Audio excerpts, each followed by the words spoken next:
Can I ask everyone to take a seat, please? That is a remarkable sudden hush in the room. I barely opened my mouth. Thank you very much. I can tell you're all somehow in an institutional arena or I'm used to listening. So I'm very grateful. If you can please take a seat. I am a stickler for time. And there's such a lot of fabulous content. If I don't start on time, you're sitting here at midnight, and you won't appreciate it at all. And to all of you online, a warm welcome. Thank you. Oh, actually, I'm going to put one of those over there. There we go. Yeah, that's perfect. I just randomly disappeared there for those of you who are online. Thank you so much. If you can kindly take a seat. Nice to see you. Who forewent? That's a word I don't use. Who did not get a coffee in order to scurry up the stairs and be here on time? Who actually said, no, I won't take coffee? Yeah, it's a bit crap, isn't it? Well, thank you. You're very kind. All right. Right on time. Dear speakers, dear audience, those of you who are joining us here in Mons, thank you very, very much. And those of you who are with us online from the comforts of your homes or offices. It's a very, very warm welcome that I extend to all of you to this MSCA Presidency Conference, Research Careers, Multiple Pathways. I think it's a title. It kind of says what it does on the tin, as we say in English. I think we're clear what we're all here for, to explore, to unpack, to discuss. This is an event organized by the Belgian Presidency of the Council of the European Union, with, of course, the support of the European Commission. So within that Belgian Presidency, we've got the Wallon region, the Fédération Wallonie-Bruxelles, we have the Flemish government, EWI, and we have the Federal Public Planning Service Science Policy, BELSPO. All right? Firstly, very importantly, those of you here in the room, we don't mind. For those of you online, can you make sure your phones are on silent, please? I love that. Nodding like good students. I love that. And yet so many of you are not students. You're actually teachers and educators and the rest. I know a lot more. So my name is Katrina Sickle. I have the privilege, and I mean that, it's a privilege, to navigate all of us through this day and a half. It is an extravaganza. It is an extravaganza in the company of some brilliant speakers, okay? There is a lot of content. There's a hell of a lot of moving parts, so we're trying to keep it rocking and rolling for you, but you will be doing a lot of listening. I will be coming to you for your thoughts and opinions when I can, but there's a lot of content, but stay with us because it's genuinely all brilliant. All right? Can you quickly turn to the person on your right or your left and introduce yourself? Nearest person to you, come on. Who are you?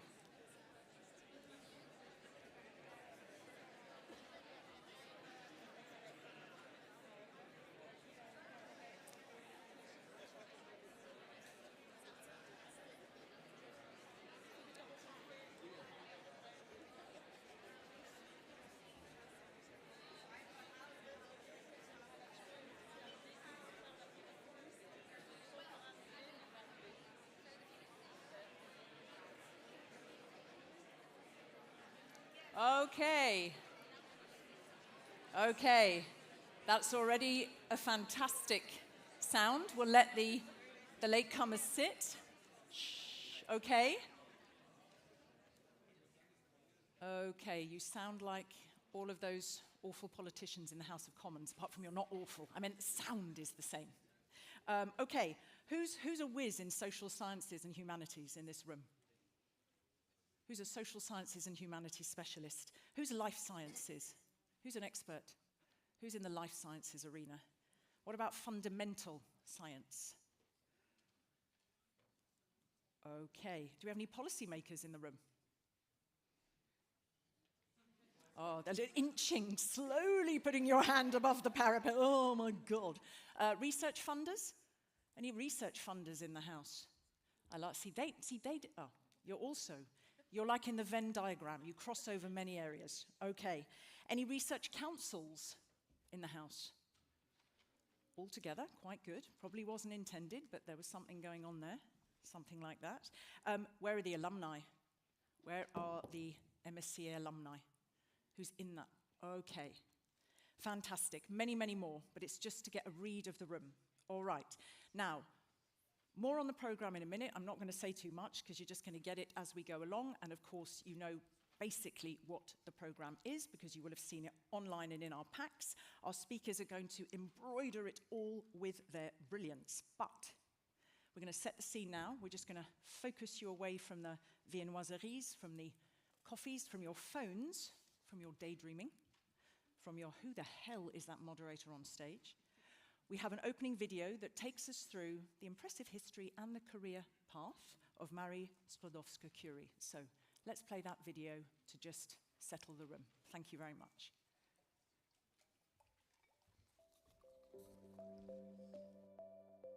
About 90 years ago, on the 4th of July 1934, Marie Skłodowska-Curie died at the age of 66 from an illness contracted during her research, as she had been too much exposed to the radioactive elements she studied all her life. But did you know that from 1910 onwards, Marie Skłodowska-Curie had a particular relationship with Belgium for almost 25 years? In Paris, she met Pierre Curie.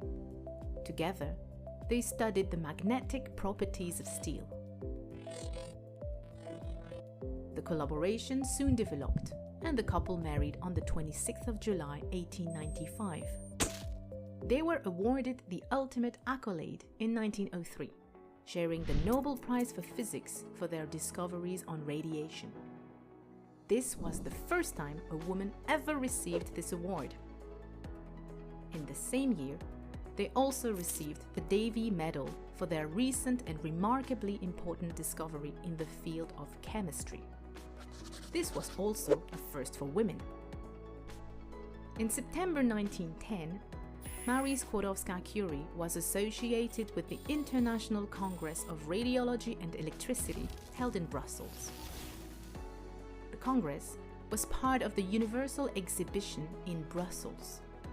Almost 500 scientists gathered for the occasion, representing over 20 countries. The following year, Ernest Solvay, a leading Belgian industrialist and philanthropist, invited the researcher back to Belgium for a meeting of physicists which would allow her to compare her own research with that of other scientists. As a result, the 29th of October 1911 saw numerous scientists gather at the Hotel Metropole for the first Solvay conference on physics. The elite of the physics world were all in attendance. Einstein, Langevin, Planck, Rutherford, 11 Nobel Prize winners. Marie Skłodowska-Curie played a key role in the debates in this first Solvay conference. This meeting was to be the first of a long series organized every 3 years or so. Precisely to ensure its sustainability, Solvay created a richly endowed foundation, the International Institute for Physics, headed by an international scientific committee of 9 people, including Marie Skłodowska-Curie.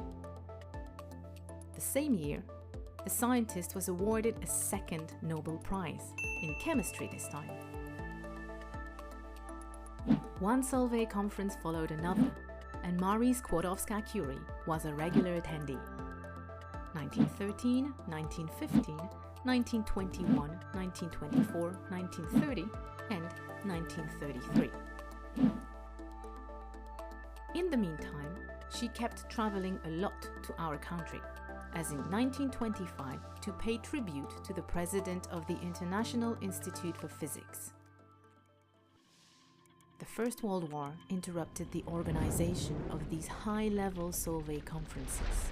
However, Marie Skłodowska-Curie showed genuine humanitarian concern for brave little Belgium, as she called it.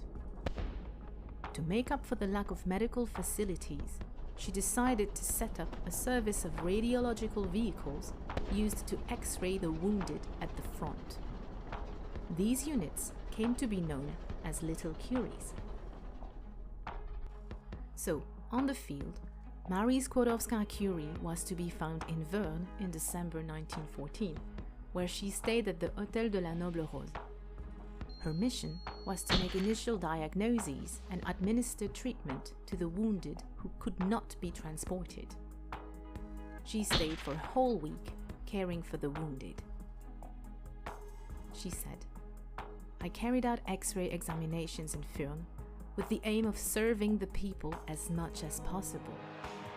The King and Queen of Belgium have both expressed their desire to see me continue my efforts in this position." At the end of 1914, Marie Skłodowska-Curie and her daughter Irene came to provide care at the Hoogstraten Hospital. In the first quarter of 1915, Marie Skłodowska-Curie made regular trips to Poperinge and then Adinkerke to deliver and check the condition of the radiological vehicles.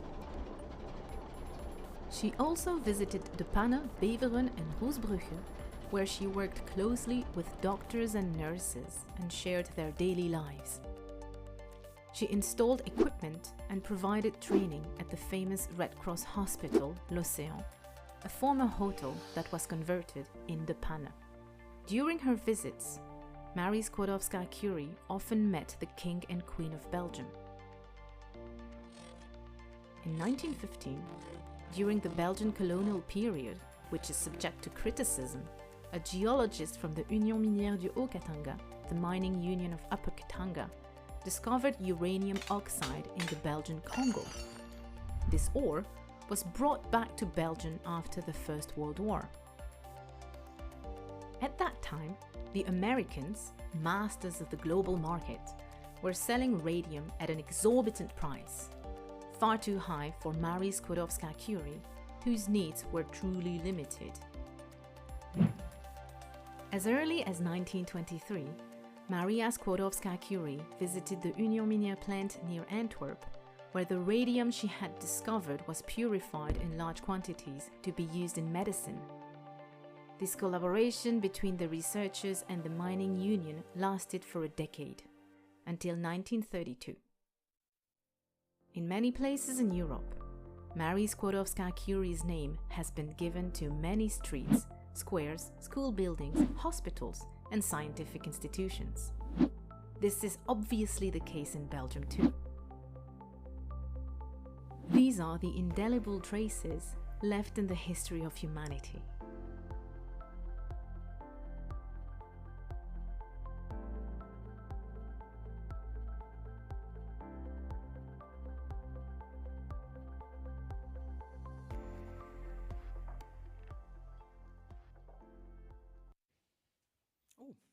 Not quite yet. In a minute. Lionel, in a minute, if that's okay, just a moment. I will call Lionel in just a moment. First of all, nice animation, no? They're not always that classy. Who enjoyed that? Who learned something new? Or are you all absolutely, we know this, you did learn something new. Fantastic. Cool, huh? Interesting, and I don't think any of you wouldn't have noticed. Outnumbered, but not outclassed by men, no? Huh? So, one more raise of the hands. Where are the women in the room? Okay, all right. Do you know what? I had a whole spiel. I'll do my spiel afterwards because I think you should come and speak. Because look, your name's up there. Please, a very, very warm welcome for the General Director of the Public Service of Wallonie. Thank you so much.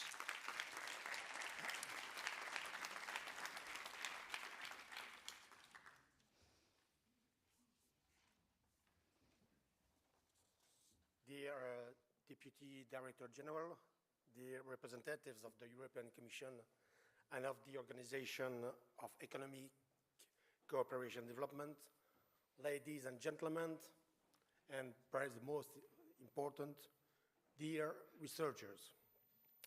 A little over 5 months ago, I had the great pleasure of addressing to you in Toledo at the previous edition of the MSCA conference. I told you I was very proud that Belgium could organize the 27th edition of this high-level meeting. So, on behalf of the Belgian presidency of the Council of the European Union, I'm pleased to welcome you to this Mons Convention Center designed by the worldwide known American architect Daniel Libeskind. This city, which I particularly like, it's a mix of culture, science, and art. Mons was the European cultural capital in 2015.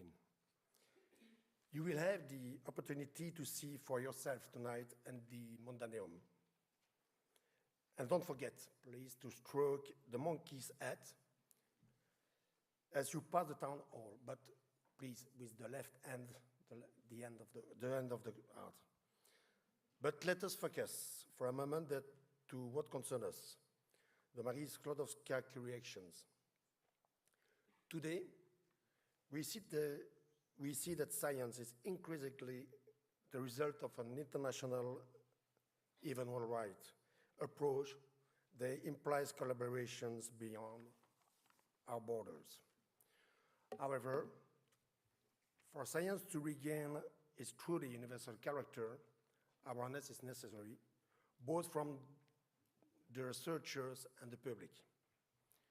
This implies a culture of curiosity about the world, a critical education from an early age, with equitable access to education for all.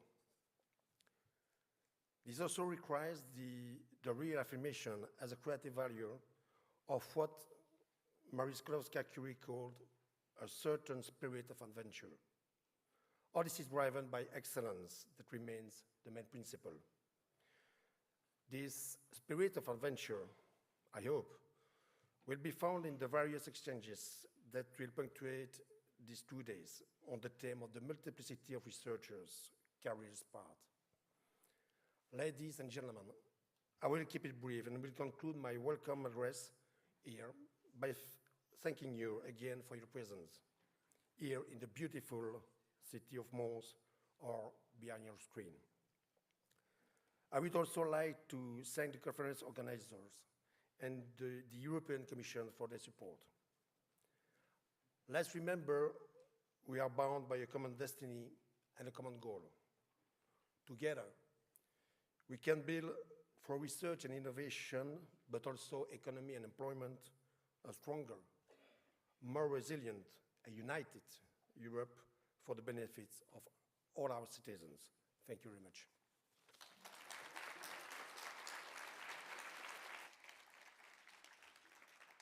Thank you very much, and I say this no small word of thanks that this fine gentleman said to me, "Yep, Kat, it's a 3-minute speech," and I said, "Oh, yeah, I'd be a rich woman for the amount of times I've heard speakers say that and then talk 10 minutes, but you did a splendidly concise job, so thank you very much for that welcome." Okay, so there is a lot, as I said, of fabulous stuff. We're looking at all of those diverse pathways for researchers' careers, but we're looking at the resources, the data, the information, all of the support to those uptake of opportunities outside of traditional academic arenas. So as I said, it's deliberately an event in lots of moving parts because it's coming at this topic in all sorts of different ways, and there's all kinds of different speakers who are going to provide you with information and stuff to chew on. Now, you can raise your voice at any time. You have the hashtags behind me, so no excuse. I'm just going to ask, because I always get so excited, and then I find that only 1 or 2 people in the room actually are regulars on social media. I'm not a regular myself, so I understand that. But who is willing to post in this event? Because look, the hashtags are staring in your face. 1 person? You are, oh, okay. Okay, maybe 12. 12, okay, you're going to be doing a lot of posting, I'm just saying, all right? So you've got them here, MSCA 2024 BE. We've also got EU 2024 BE. For those of you online, sorry I forgot, please do get busy with your thumbs. It's great if you can put your words of wisdom out there. Now, I will try and take questions, particularly after the 2 round tables, and maybe 1 from the room after each keynote. Here's the deal. You are all brilliant, and I know that, and I mean it. I'm not just saying to flatter you, but here's the thing. Tops 3 sentences, you've got to get to the point. As you all know, a question mark at the end, all right? That's the golden rule, please. Now, another way that we can hear from you is now, hopefully we've got the Slido app on screen. Right, if you are happy, you must have used Slido before. It's been around since the primordial soup, almost. Can I invite you to just get on that very rapidly? That would be fabulous. And when you're on it, on and in, raise your hand. And you get a free academic post at, no, sorry, that was because we're looking outside of that arena, aren't we? Okay, so who's on? Fantastic. All right, there we go, we'll test it. I'm attending this conference because. Might be all of those things, some of those things, but what's the main reason why you're here? The food, the guided tour later on at the Mundaneum. Is it for the speakers? Do you know them? You're curious about them? Is it the networking opportunities? Or is it really kind of exploring in a very strategic way some potential next steps and the resources for those next steps in your career journey? So let's have a look. We give it just a moment. I have to say, it's always the networking, right? Because we missed that during COVID, I would say. Who missed that during COVID? Who didn't mind not getting off their arse during COVID and doing it all online? Yeah, well, but you like the digital domain because you're a social media person, so voila. So you were happy. Okay.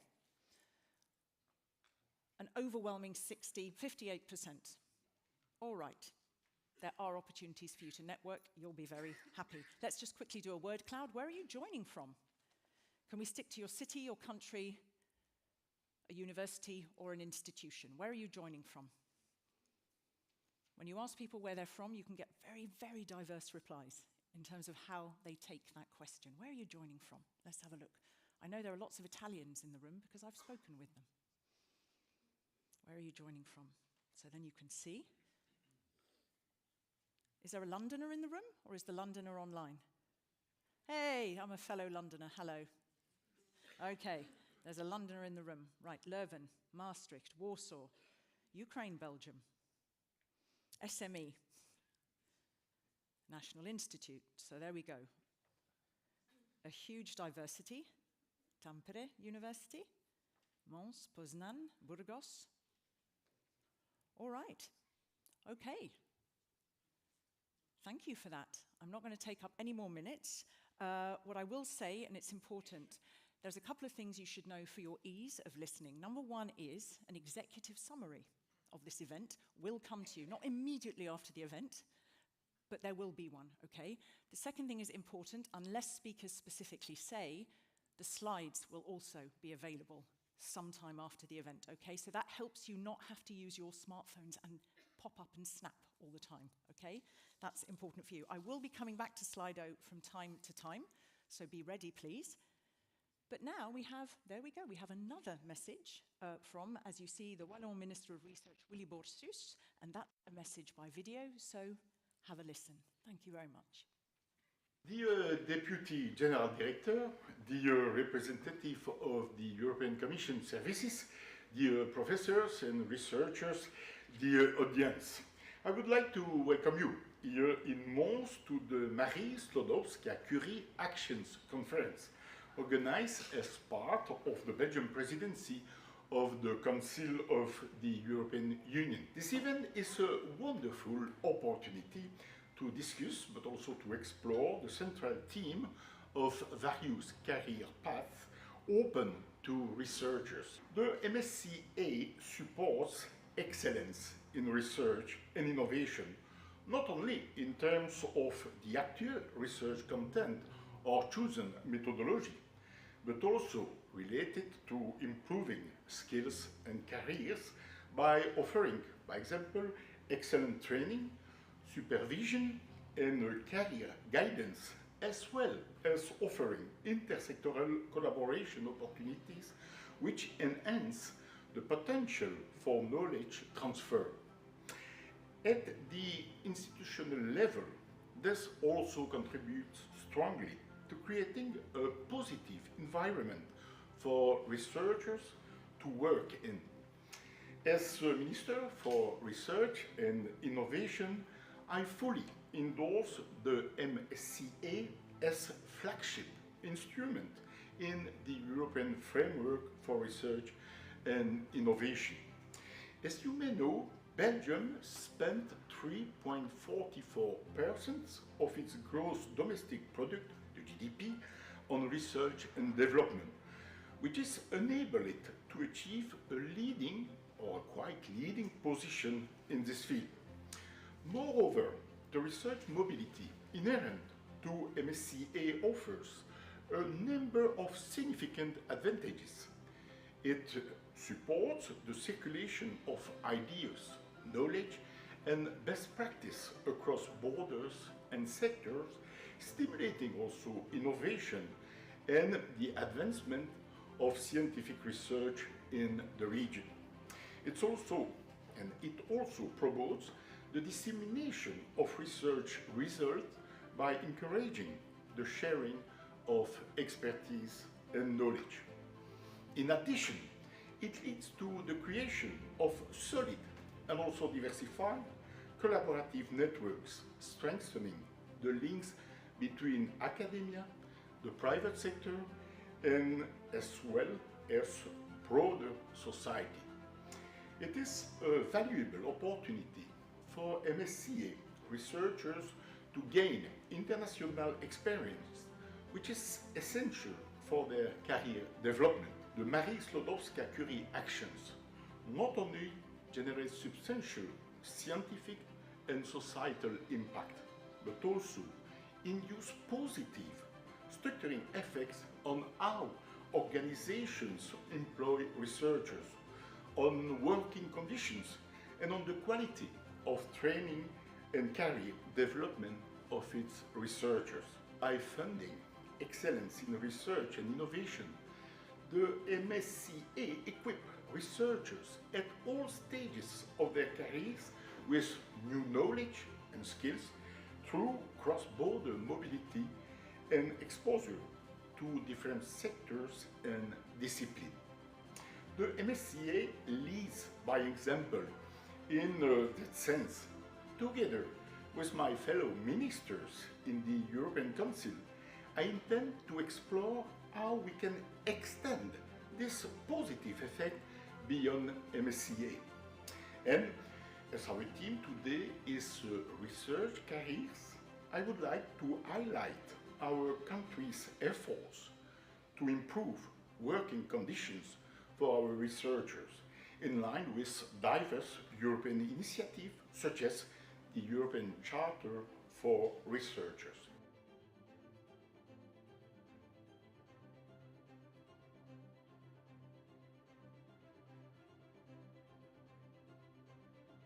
My name is Camilo Garcia. I am a researcher here at the SECO laboratory.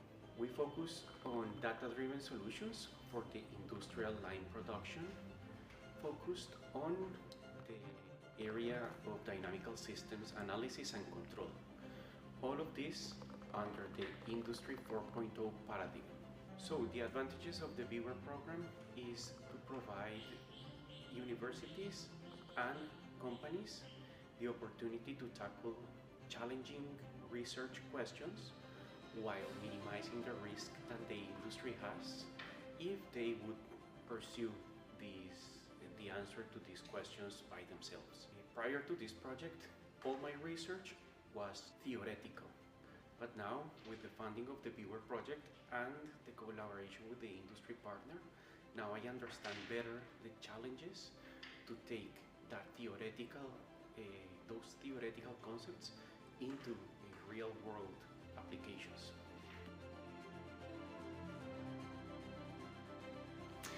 Dear researchers, MSCA fellows, ladies and gentlemen, I wish you all excellent work exchanges during these 2 days. Enjoy the conference and enjoy your stay here in Mons. Thank you.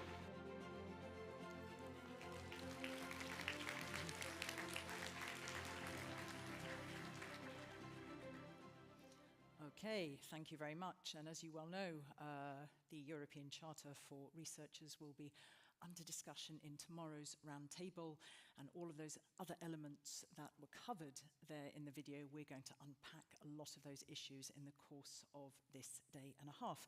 But there you see already, we have our next speaker. Is our next speaker in the room already? Oh, he's on his way. Oh, well, let's not hold things up, if we may, only because I don't have the minutes, but we can come back to Norman's Pulpens after our opening speaker. Our opening speaker, Sarah Maria Fent, is a principal investigator at the VIB Centre for Cancer Biology and Professor of Oncology at KU Leuven, Belgium. May I invite you to come here? Thank you. It's a pleasure to meet you. A warm round of applause, please, for this lovely lady. Yes, you know the drill. Are you okay to stand? It's probably good to use both mics, or you want to be at the side there. Is that okay? You don't want to hide, and you don't want a hand?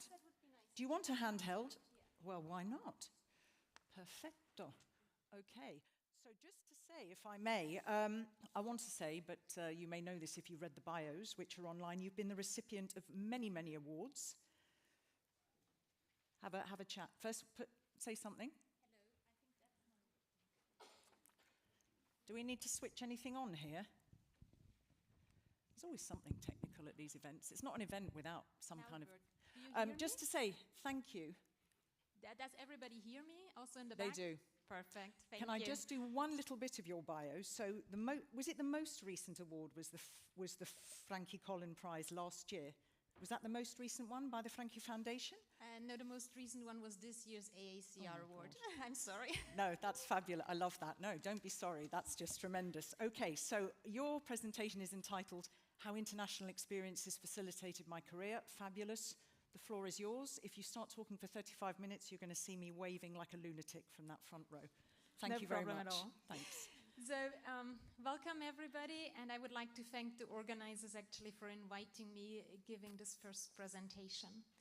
So what I would like to do today is I would like to talk with you about how the international experience I have actually shaped my research career. And for this, I would like to start by explaining to you what were actually the international research places I have worked. So I have studied biochemistry at the Technical University in Munich. And already during this undergrad studies, I had the opportunity of an international experience, because I actually went for my master thesis to the Technical University in Denmark, and this was supported by the Erasmus program from the European Union. Having actually enjoyed this international experience, I decided to go for my PhD to ETH in Zurich in Switzerland, where I worked on systems biology and metabolism. After that, I wanted to add actually a biomedical relevant question to my research portfolio. So I moved overseas to the United States to do a postdoc at the Harvard Medical School and the Massachusetts Institute of Technology, where I focused on cancer metabolism. And then in 2013, I came back to Europe. I started my own lab at the KU Leuven and the Flemish Institute for Biotechnology here in Belgium. And this is supported and has been supported by grants from the European Union. So for example, to set up my lab, I had support from this Marie Curie career integration grants. I had an ERC consolidator grant. I currently have an ERC proof of concept grant, which allows high risk, high gain research and also the translation to actually the societal impact. And I'm currently a member of a Horizon RIA research grant, where I have the opportunity to actually collaborate with a lot of labs within Europe. So this is actually my international mobility, but what I would like to do is I would like to tell you now 5 lessons that I learned during this international mobility. And the first lesson I would like to share with you is that for my creativity, I need collaborations and a diverse expertise background of the people I work with. So how have I learned that? So very early on during my career as a PhD student at ETH Zurich, I started actually collaborating with one of my colleagues that had a very diverse expertise than mine, a different background, and I started collaborating actually outside my main PhD project. And by spinning the ideas, pushing each other forward, we actually came to something which was much more than our single expertises. It was even more than the added value of our expertise. It was really, really synergistic. And this was also evident because the research that resulted from this collaboration is actually the most impactful research from my PhD project. So this was really a very transforming experience, and I embraced collaboration, diverse expertises throughout my following academic career. The next lesson I actually learned was I really need to be excited to be excellent in my research. So for this, I would like to give you a bit of a story of mine. So I briefly mentioned I did my postdoctoral research at the Harvard Medical School and the Massachusetts Institute of Technology. Why two institutions within very short time? So I started in Harvard, and I basically went to the lab because I wanted to combine my metabolism expertise with cancer genetics. So that was very nice and it was very exciting, but after a few months on this project, it became really clear that this project was failing. And there were two options. So the one option was staying in the host lab, focusing on a project which was on their core expertise, cancer genetics, dropping metabolism, or actually looking for a new host lab where I actually could focus on metabolism and cancer. And I actually went for the second option, although this was the much harder path, because I realized while I could do a good to very good job on any kind of project, to really do an excellent research, I needed to be excited. I needed to care a lot. And my excitement comes from the metabolic part, so I didn't want to drop that. So basically, I made this kind of detour looking for another host lab, and I have actually never regretted my first experience at Harvard, but also making the decision on moving forward so that I could follow my passion. The next lesson I would like to share with you is that I learned that I really have to communicate the ideas I have very well. So when I was finishing my postdoc in the US, I was sending out applications for faculty positions back in Europe. And so what you have to do there is you have to put your CV, a cover letter, but also a research statement where you briefly say in 2 pages what you will do with your lab in the next 5 years. So I was sending out all these applications, and I got actually very frustrated because I did not get an interview. So I looked at my CV and I said, my CV is good, I perfectly match the advertised positions, so why don't I get an interview? So I reanalyzed all my application documents, and I started realizing that in this research statement, I had gone very much into detail. I basically had written it for a technical expert on the fancy technologies I wanted to use. But I had totally forgotten to actually tell why was my research question important? What would be the impact of this research? So I basically changed only this research statement, having the same CV, everything else the same, sending out the new application with explaining why is my research important, what will it bring, zooming out, and all the consecutive applications I sent, I got interviews. So this really taught me I need to explain my ideas, but also the results from our research to a broad audience, explaining why it is important and what is the impact of ideas and research. The fourth lesson I would like to share with you is that research is a process. It's not about success and failure, it's about continuously learning. And this became very evident to me when I had started my labs, and I was 2-3 years into running an own lab, and I decided to apply for an ERC starting grant. So we had brilliant ideas, some data, we put together a very nice grant. I made it into the interview, but then the grant was basically not funded.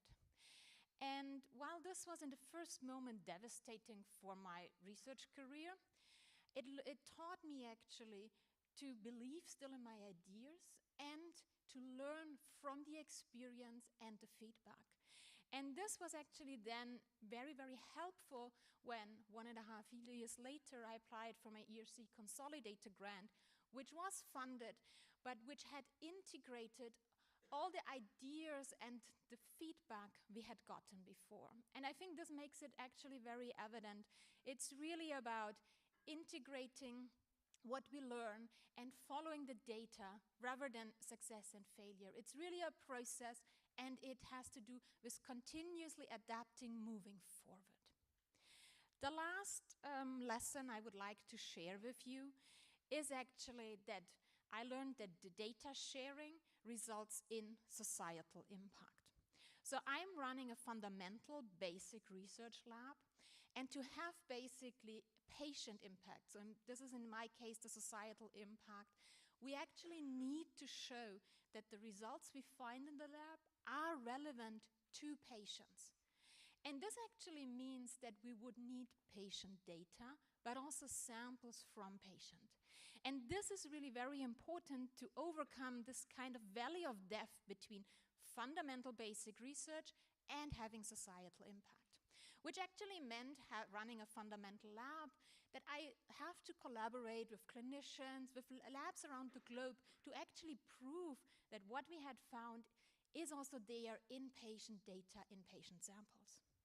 But currently, actually, this is at risk. And I would like to urge actually the policymakers and politicians in the audience to actually change the current GDPR law of the European Union, because this law is there to protect the patient rights, and I fully agree with that.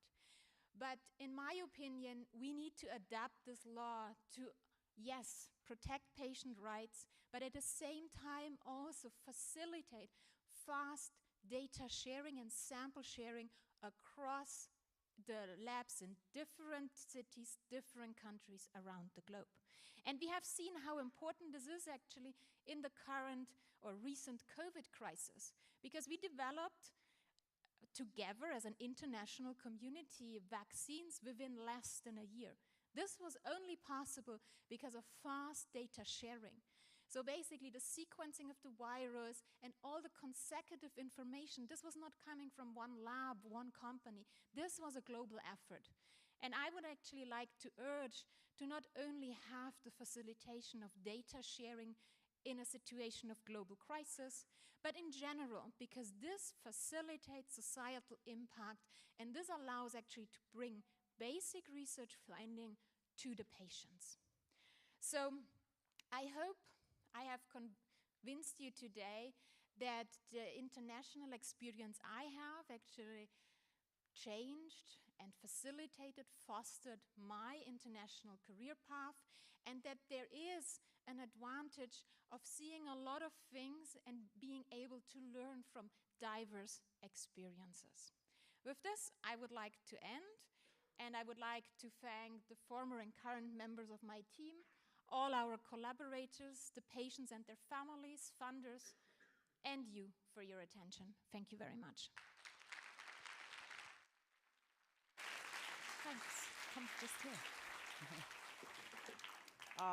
What a perfect opening speaker. You're great. Thank you. Fabulous storytelling. Who enjoyed that? Yeah, look at that. Thank you so much. Just a quick one. I'm not going to take a question from the room because I need to catch up on time. But are you around for the day? For how long are you around for? I'm definitely around for the next coffee break. Definitely around. Okay, so questions there. I do want to, you are somebody who has demonstrated great flexibility, a lack of ego, a lot of learning along the way, a lot of self-analysis. You know, you said, don't look at this as success and failure. This is a process, you have to adapt. Was that always your mindset? And what percentage of a career that is perhaps quite innovative and unusual is due to the mindset? How important is that mindset to pick up on those opportunities? Well, I do think that mindset does matter. I don't think you don't need ego. I do have ego because I also believe in my ideas, but I try to be very open for feedback, and I think this is the importance.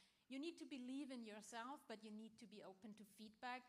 and you need to be able to adapt because it's constant changing. And this also means adapting to what you find in the lab, because we all have this super nice hypothesis, but they often turn out not to be true, and we need to be able to adapt that. So I think it's a combination of this, and I think this is important for any kind of career, actually. And one final question, which is, because it sort of nourishes what will become the discussion in the first round table. There are lots of things you said there that we can pick up on, but you talked about, you know, collaboration, diversity, all of those really important elements of international mobility, that traveling and being in these different organizations and institutions gave you. Getting used to cultural differences. Tricky? Easy? Do you find there's a commonality, you know, within the sector as a whole, or? I think it's exciting because it's something new, and with all the places I lived, I'm still missing something from these places. So each place gave me something, and I think this is the exciting part. And part of this is really also seeing different cultural aspects, because this makes us think outside the box, outside my comfort zone, and I think that's actually something good. You don't need to like it or hate it, but just looking at it and analyzing, is it different from what I'm used to or not, and how would it impact me if I basically are open to this kind of different ways of thinking. So I think it's always enriching to look left and right. Thank you so very much. Thank you for your beautifully concise answers. She has raised the bar very high for our next speakers. Thank you so much. Are we going back? Are we going back to Norman Spopens? Are you here? Are you with us? You're here and you're with us. A very, very warm welcome from the European Commission. Thank you for being here. Do you want to use the, please adjust the slight, unless you, yes, the slightly skewed, fabulously skewed microphone there. Perfect. There you go. Thank you. Voila, thank you. Thank you, and indeed, now that when the bar is very high, I cannot read my speech anymore. I have to say something more interesting. No, obviously, I also started as a researcher. In fact, I'm a chemical engineer, and for 3 years I worked as a junior researcher in the Institute of Microbiology. Ended up as a boring functionaire in the European Commission. Nothing to do with microbiology and biotechnology. Career pathways are weird sometimes, but I think I liked what you said. We need to have inspiration and we need to have drive, and then we can achieve everything. And sometimes we need to change our career to be happy. But it's not about that. It's about Marie Skłodowska-Curie program, which obviously I'm learning about a lot because I come from another DG and I joined this DG only in January. But there in that DG, actually, I learned a lot about research and innovation. And I understood that, you know, whatever transitions we decide to go through at the European Union level, member state, world level, and we have to go through these transitions, be it green, digital, it's inevitable, it's a necessity. We need researchers because whatever beautiful goals you set up at the EU level, you need solutions, you need technologies to achieve those objectives. And Green Deal, of course, is obviously one of them. We know that some of the problems, we don't have yet answers to some of them. And this is why we need research. We need top-edge, excellent research. But top-edge, excellent research is nice. Sometimes it's important also to apply the results of the research. And this is what I learned about the ecosystems of innovation, for example, that there are important gaps which still exist. You need, of course, to train researchers, but you also need to connect them. You need to connect them to the business world, to the other world, the policy makers and different organizations. And I believe this is what Marie Curie Skłodowska program does. It starts with education and skills, and that is the official objective of this program, to educate and train researchers. And this also, I think, is a very, very important objective, because the program has provided very important inputs and support to doctoral programs in our universities or academic institutions. It also provides mobility, possibilities, and we just heard from previous speaker how important mobility is for researchers, and not just within Europe, but also internationally. And finally, it also then supports postdoctoral fellowship issues, and I think what it does, in fact, it also supports these multiple career pathways of researchers. And it's the fact that not everybody will stay in research institutions. Some of them will go to private companies, to policy-making institutions, even to small and medium-sized enterprises. And for that, you also need to have a different set of skills. So not just the knowledge of your particular field at the excellent level, but skills, so-called transferable skills, which is about managing teams, money, people, and so on and so forth. And this is what also Marie Curie Skłodowska program does. It is an excellent program. It has delivered very well. It is part of the Horizon Europe program, and I think it's one of the most successful ones. And this now timing is very good to have this conference, because we need to think about the future of this program. And all the European programs we will be looking at very carefully at the European Commission. As you know, we are going through the spending review process now, and we will be starting the first internal discussions on the next multi-annual financial framework. And this is the context in which I ask you to think reasonably, but think creatively as well, and try to see what kind of future program, what can we improve, what can we do better. Don't forget that this program is linked not just to research world, but also to educational ecosystems, and that is a very important feature of this program, and as such also needs to be developed and supported further. But of course, look at what has been done successfully, and I know that you will have a lot of workshops. Our team, of course, will be participating in all of them. So I just wish you a very, very good 2 days. I would like to thank you, the Belgian presidency, for organizing this event. Of course, our team for supporting it, and everybody for participating. And wish you a very nice 2 days in this beautiful city of Mons. Thank you. Normans, am I allowed to ask you one question before you depart? Thank you for being here. A quick one, only because from the European Commission, so I'm a little bit unfair to jump on you for this, but just to pick up on what you said, this important point about GDPR, flagship, really good, excellent achievement. Does it stifle, in terms of bringing those solutions into the real world? I don't know whether you caught Sarah Maria's comment on GDPR at the end. It sometimes can hinder data sharing across borders, across sectors, and that's a shame because the end beneficiary is the patient, society at large. What would you say to that? Do you think it needs a relook? No, but of course we need to find the ways to share knowledge. I mean, knowledge sharing is something which I think also for Horizon program in general sometimes is a challenge, because sometimes you do research and it stays there, and maybe other people don't even know about it.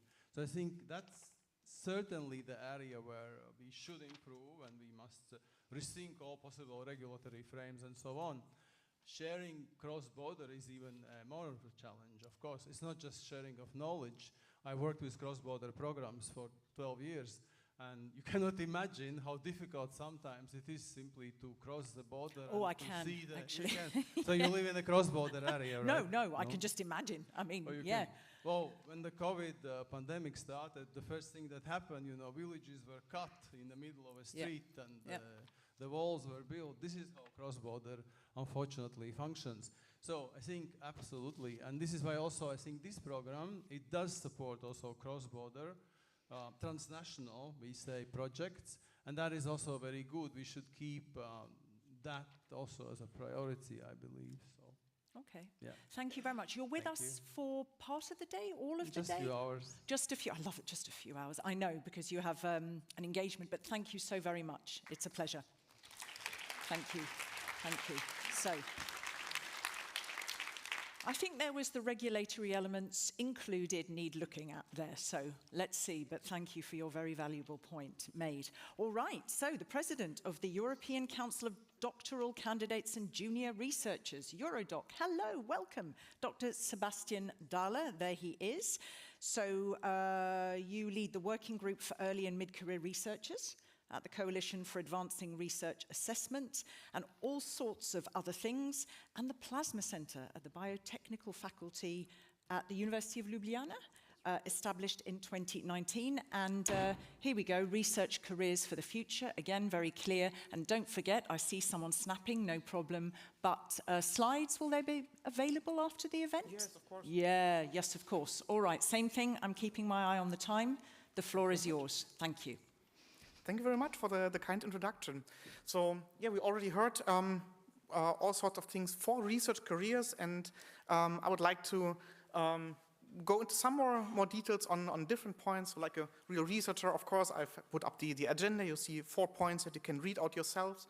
I'm going to have 6 key takeaway messages, one more than Sarah had before me, but I didn't write them out, so that's up to you to make up for yourself afterwards. Or to pick out which one is the most important for you.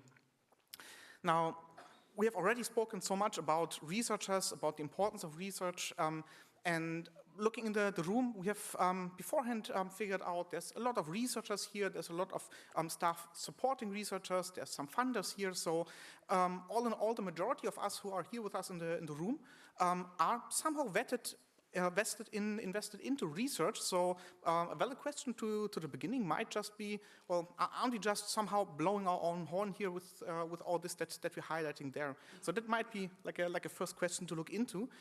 And not just for the sake of the question itself, but also it can be a little bit of a guidance. How can we then actually improve on things? What's the important part? What should we improve then upon? But also it's pretty quickly, if you go into these kind of details, going into political topics. And for highlighting that, I've put one very loaded question up that comes up here and there. A question that I heard many times. Don't we actually educate too many PhDs? So that's obviously absolutely a political question. But yeah, maybe it's something that's still worthwhile to try and get a grasp about. So one way of looking into this is very purely, well, what's the employment situation actually be like? We're in a market economy, so let's take a look there. And what we see is that indeed researchers, and particularly researchers with a doctorate, find much higher employment rates and find shorter unemployment times between jobs than other professions. So this alone seems to indicate, well, there's a demand for researchers. So there seems to be something to it that this is important. And it's not just for this kind of simple job market kind of perspective.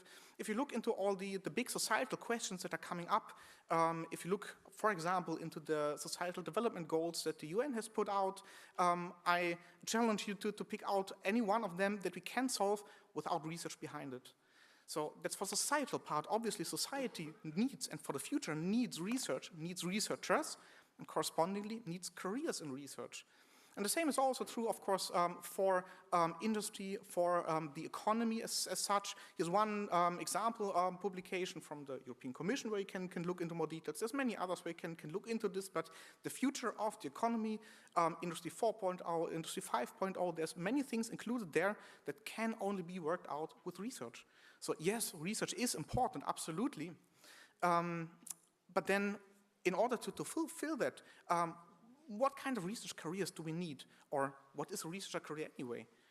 I think the picture is quite indicative, the typical career ladder upwards. And so if we sort of look into the traditional, let's say, academic career path, you'd start after finishing your undergraduate studies. You would start at some point as a doctoral researcher, finish your PhD or other doctorate, maybe engage at some point in 1 or 2 postdoc positions, at some point maybe become assistant, associate, and full professor. So it's a typical, straightforward, linear, traditional academic career path, no? But then again, that's not really depicting what's the reality, and also not what has been the reality in the past. So one good thing that we already see is this kind of rephrasing, that we have these categories of career steps, like a first stage researcher, that's more or less the doctoral part, the recognized researcher where we find postdocs and people who are not yet established with a whole independent research group, established leading researchers. I think it's all clear, and you can read up on this later, and I think this will also be part of later discussion. So in a way, a good thing is this more generalized descriptions there, they include different sectors. So we find intersector mobility, we find it's not just a linear path forward, but you can jump from line to line, from sector to sector. Nevertheless, it still somehow indicates it's all linear, just going up, whereas career paths can be different. You can not just go climbing up a ladder, but it's so diverse. You can have different positions left and right. You can also stay on a similar level for the whole of your career. If I think back as an undergrad student, we had one very, very dear colleague who worked as a professional researcher with a doctorate, was employed to handle one piece of research equipment, one larger instrument, and did a marvelous job. In putting it in economic terms, he was a huge asset to the institute. But he never made like a traditional career ladder. He stayed on the same position for the majority of his employment. And that's all right, he was happy there, and he was doing a really good job, an amazing job. So why shouldn't we have that? Does it always need to be going upwards? So multiple career paths, diverse career paths can have all sorts of different shapes and forms.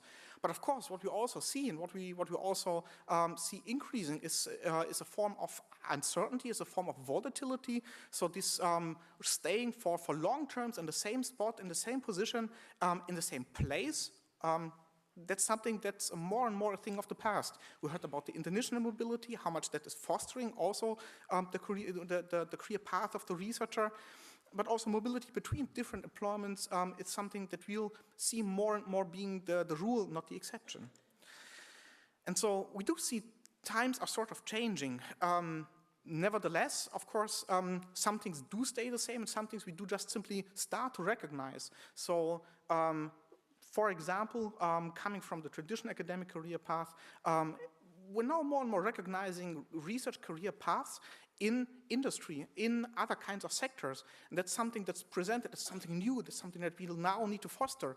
But, well, frankly, it's a reality that we had for many decades already. There's at least certain study directions, certain fields where the majority of the graduates always went in the industry, always went into different sectors. So it's really nothing new. It's just new that we're recognizing this. So what does this then entail? What does this need? One part that really needs to change, and that's first and foremost on the academic side, obviously, is the assessment, how we evaluate things, how we value things.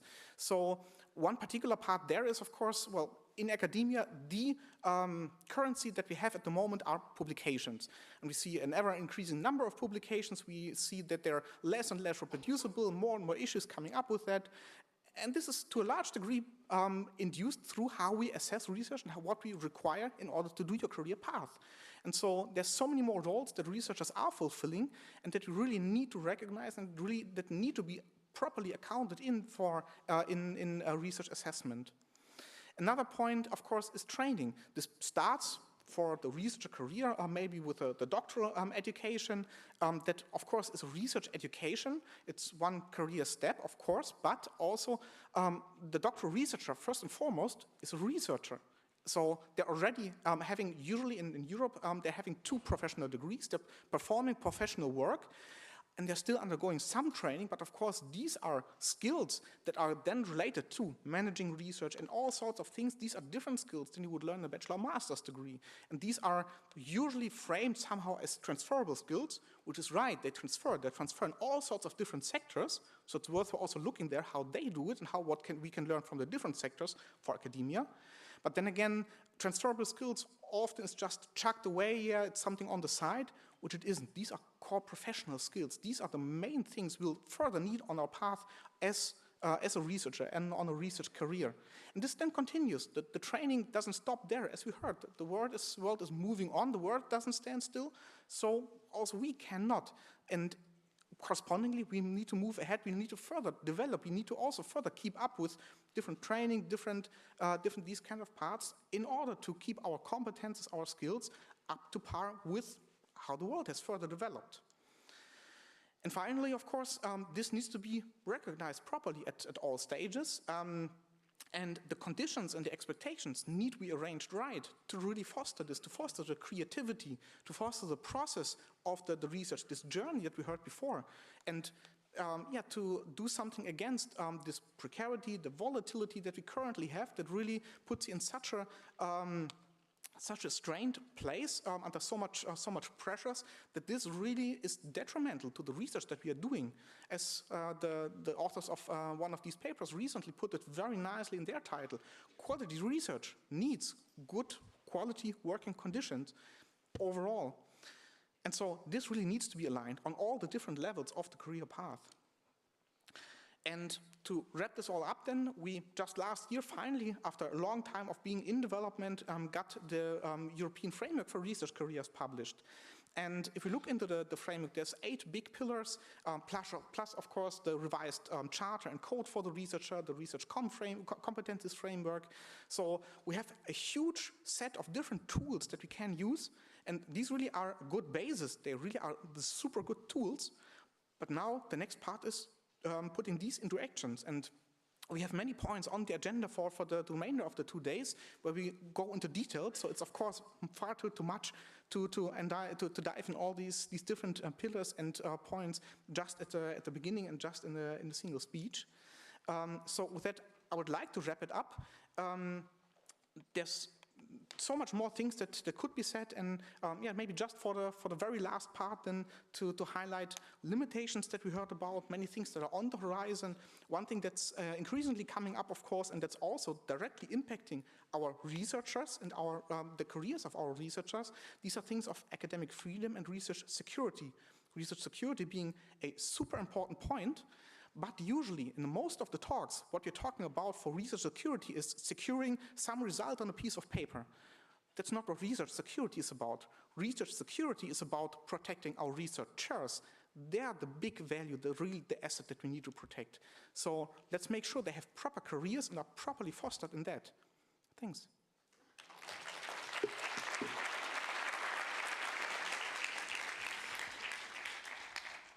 Oh, I was going to ask you a quick question. I love that. You grab a mic, you spoke with such passion, and then you just ended, thanks. Bye. Thanks.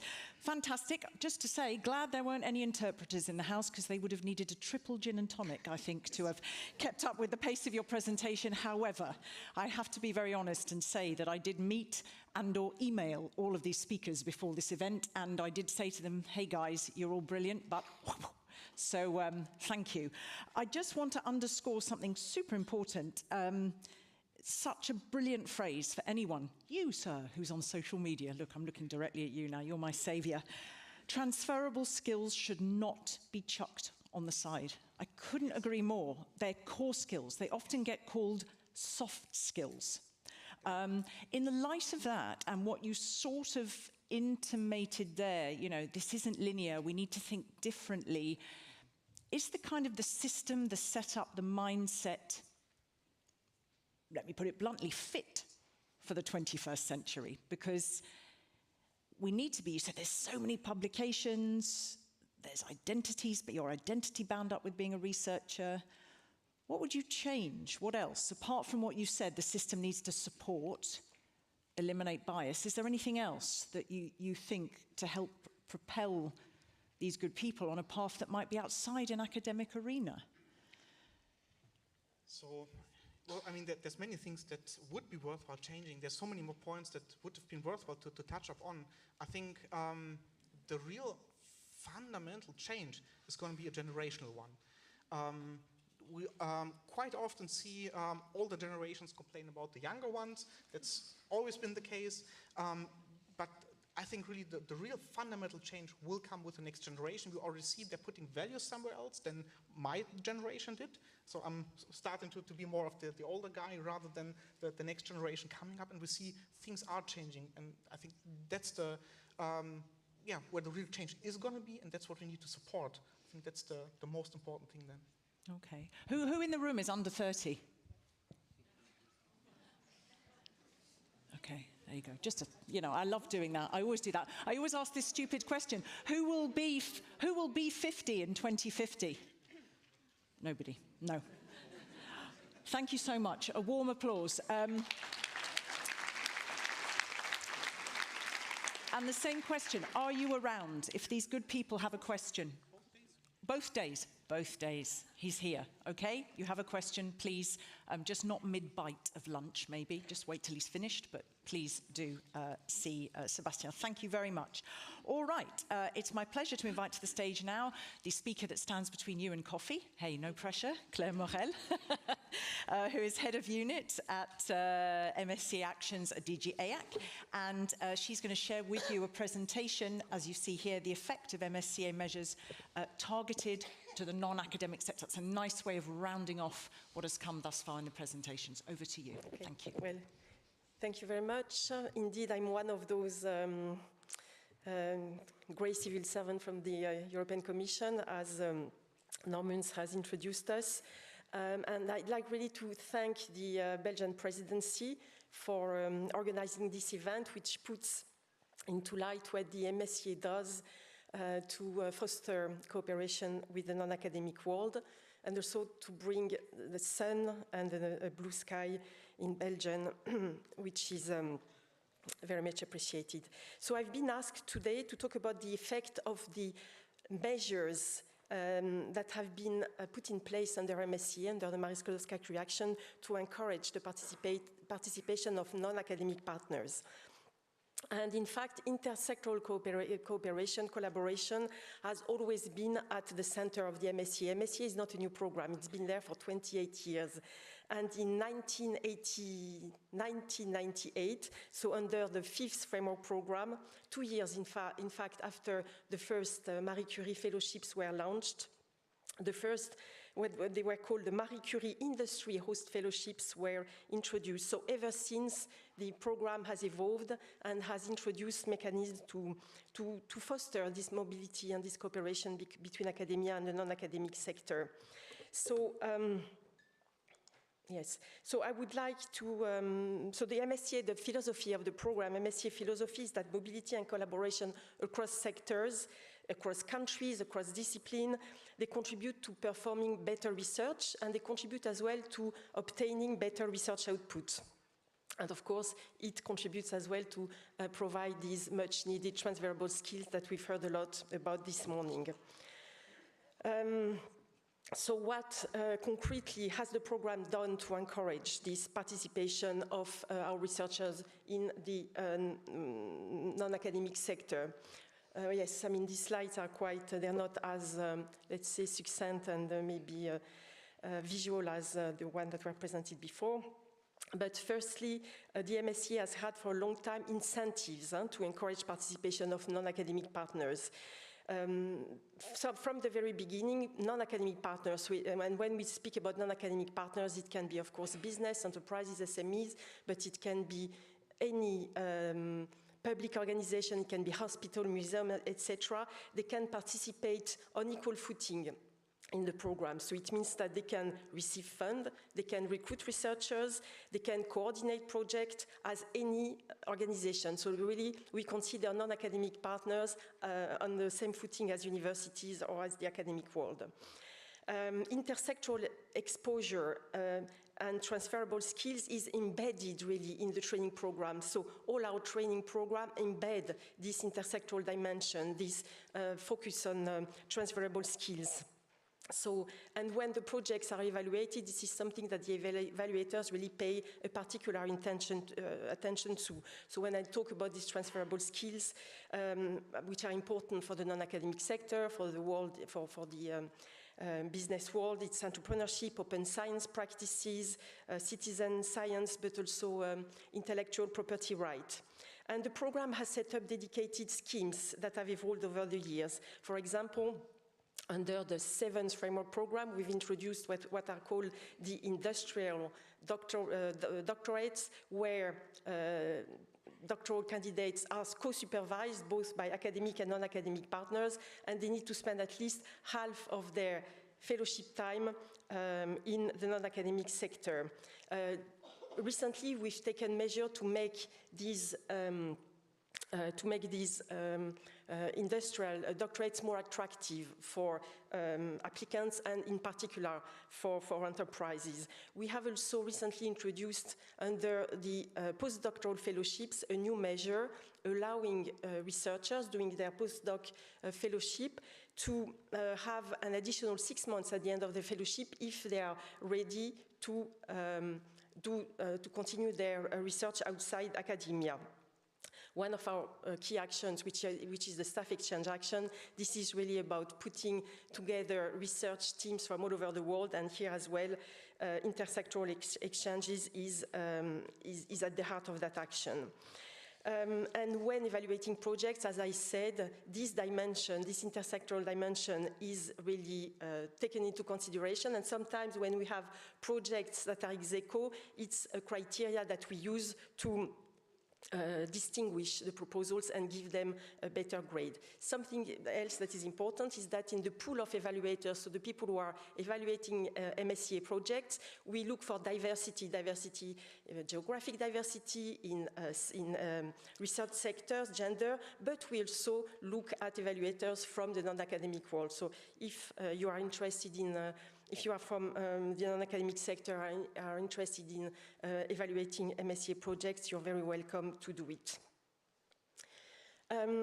In addition, we've tried to facilitate the participation of the non-academic world through different measures. So we promote very much synergies with other parts of the framework program. So with DIT, the European Institute for Training for Technology and Innovation, with the EIC, the European Innovation Council, we have published guidelines. You will have these slides.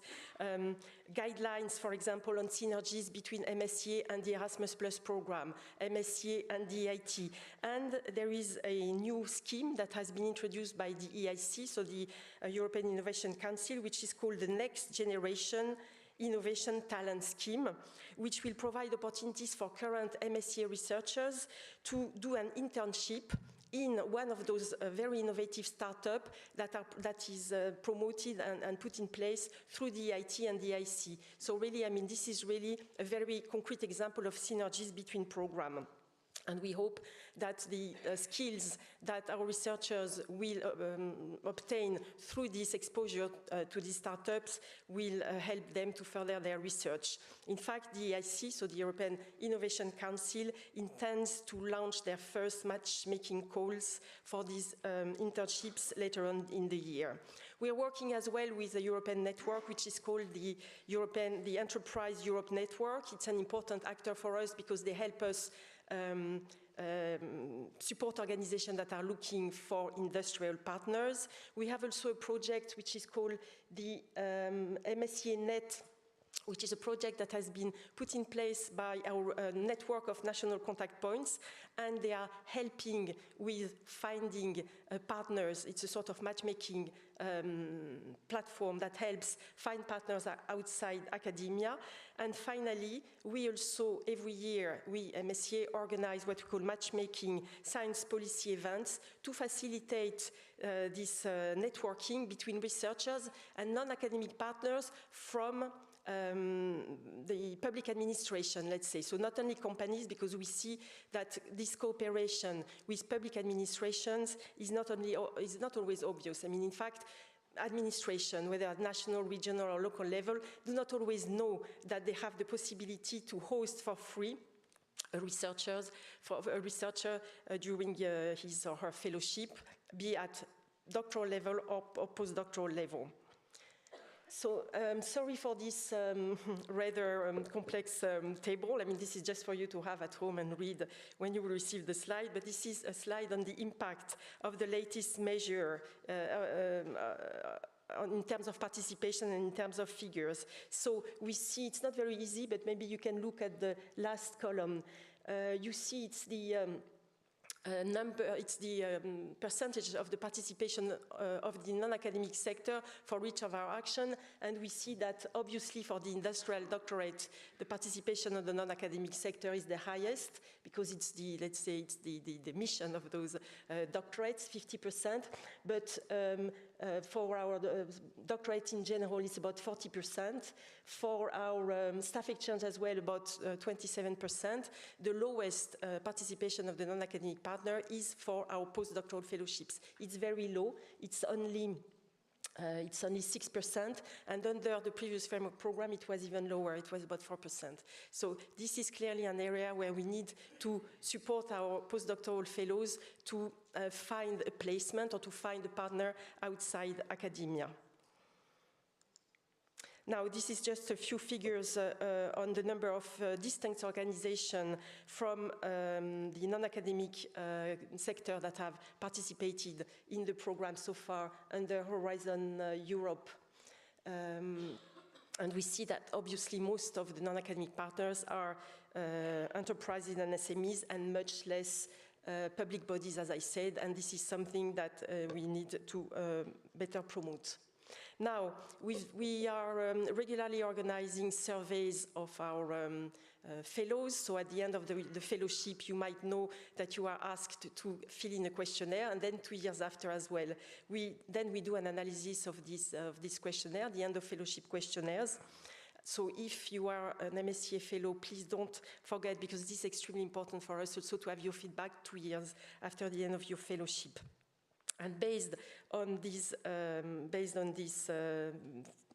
surveys, also based on the regular evaluation of the program that is carried out, we see that there are some challenges involving the non-academic matters. I think this is particularly true because it's more resource intensive. Obviously, universities and research centers are used to work together. They have ways and habits in the way they cooperate. And when you start involving enterprises, and in particular SMEs, it becomes much more complicated because they don't have the codes, they don't know, let's say, the research practices, they don't know those European programs, and they complain about the administrative burden. So this is something that we are always asked to think about, how to simplify, and we're trying to do it, the participation of enterprises in our programs from that point of view. But also, I mean, this cross-sectoral participation also brings a wide range of benefits for the researchers in terms of their transferable skills, in terms of career opportunities as well, in terms of the quality of the research output that is produced by the project, and the long-lasting collaboration as well. Because usually when enterprises start to work with research and universities, they usually realize the concrete positive output, and this leads to a long-lasting cooperation. Finally, I wanted to focus in particular on the effects of this cross-sectoral cooperation on individual researchers. We see that the responses to our end of fellowship surveys shows that about 1/3 of all our fellows have been exposed, have had an experience with the non-academic world. And these fellows, they report more often than average an increase in their key transferable skills that we've mentioned before, such as project management, ability to build partnerships, networking, communication, presentation skills. These skills usually are enhanced through an exposure to the non-academic sector. And 2 years after the end of their fellowship, more than 50% consider that their experience outside academia has been, to a large extent, beneficial to their career after their fellowship. Now, this is, in a nutshell, the response to the end of fellowship questionnaire that I mentioned before. We see that obviously the fellows that have participated in the European industrial doctorates, of course, they are much more likely to step out and to find a position outside academia. We see as well that depending on the scientific fields let's say that the possibility to move to the non-academic sector is has very different results. For example, for those fellows who have had experience in economics and social sciences and humanities, the chances that they work in public administrations are naturally higher for them to find employers outside academia. Now, I'd like to say a word about the future, because you might know that we are working in the framework of 7 years. So every 7 years we start reflecting on the future generation of program, and we are already starting to reflect on what will be this next generation of program. We have carried out already, we have organized already a consultation. We're starting to receive feedback, and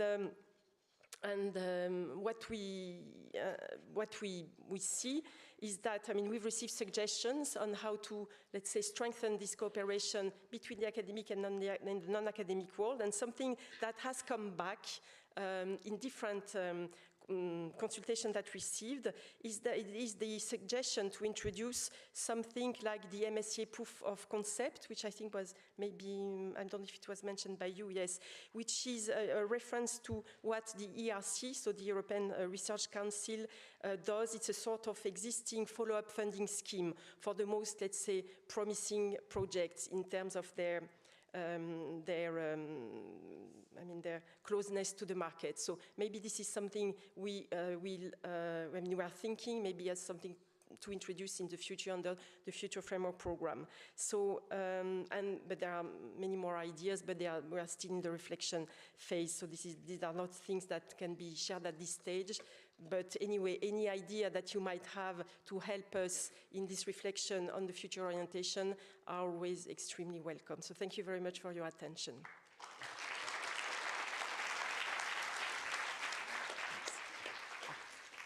Sorry, I'm walking a little bit like a very old person because I had a what do you call it? Herniated disc 10 days ago, and I see. So if you see me walking like this, it's not because I'm not happy here. It's just that I'm a little bit struggling sometimes. Super comprehensive. No need to apologize for the slides because, quite frankly, I think they're going to be very, very useful as takeaways. Plus, there's so much that you need to say. Just perhaps a thought before, in a moment, we break. You said you can't say too much about what's coming. You said there's a consultation. You're looking at the feedback. So the next steps after that consultation would be what? Yes. And we're going to look at this a little bit more tomorrow, I think, because we've got Manuel Heitor, who will speak a little bit further, but just briefly. Exactly. I would really encourage you to stay more than a few hours and stay tomorrow, because Manuel Heitor, who is the head of a high-level group that is thinking and that is making recommendations of the future generation of programs, and in particular on the future framework program, will be here. We're starting as well to have exchanges with him. So the future steps will be that, as I said, we received a number of contributions from our stakeholders organization, in particular the Alumni Association, but many more. And we're thinking of organizing probably a reflection event, first of all to communicate about the result of the consultation that we have organized and continue to get feedback. But this feedback can continue to come to us even outside the formal consultation. So we are always happy as well to receive informal proposals, suggestions, and reflections on how to improve the MSc in the future. So anyone can email you at any time of the day or night? 3 in the morning, you'll answer. Thank you. Indeed. Yes. Okay. Thank you very much. A warm thanks to Claire Morel. Thank you. All right. Now, I know that we're behind time because we didn't build in any time for my bit of the opening, and there was a lot in this robust opening. So just to let you know, and for those of you online, we were sort of slated to finish at about 12 minutes past 5 today. It's likely, because I don't want to cut into your hour lunch break, and I need to give you 25 minutes now to go down and up and slurp the coffee. It's likely we'll finish at 5:30, okay? That means that speakers don't have to feel like this, all right? It does still give you plenty of time, more than an hour. For those of you who are going on that guided tour this evening, it's only a 15, 16-minute walk from here, wherever you're coming from, So you'll have ample time to shower, get dressed, do whatever, have 7 gin and tonics. You can see I'm obsessed with gin and tonics, and then make your way there. All right? So I'm just giving you the top lines. So a break now. So we need to have you back in this room just a moment at 5 past, okay? So you can spring like gazelles down the stairs without breaking your necks, slurp, come back, post online, see you shortly, see you all at home shortly. Thank you very much.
Okay. Hello. Thank you. Oh, brilliant. Thank you. Okay. Who managed to drink more than one coffee? Who had time? Nobody. Okay. All right. Who feels good that they did a bit of sport going down and up the stairs? Yes. Yeah, why not? Okay, welcome also. Welcome back to the online audience. If you're joining for the first time here in the room or online, here we are at the MSCA Presidency Conference, Research Careers, Multiple Pathways. It's organized by the Belgian Presidency with the support of the European Commission. We have just in a moment a 65-minute discussion with these lovely speakers. I'll talk about that momentarily.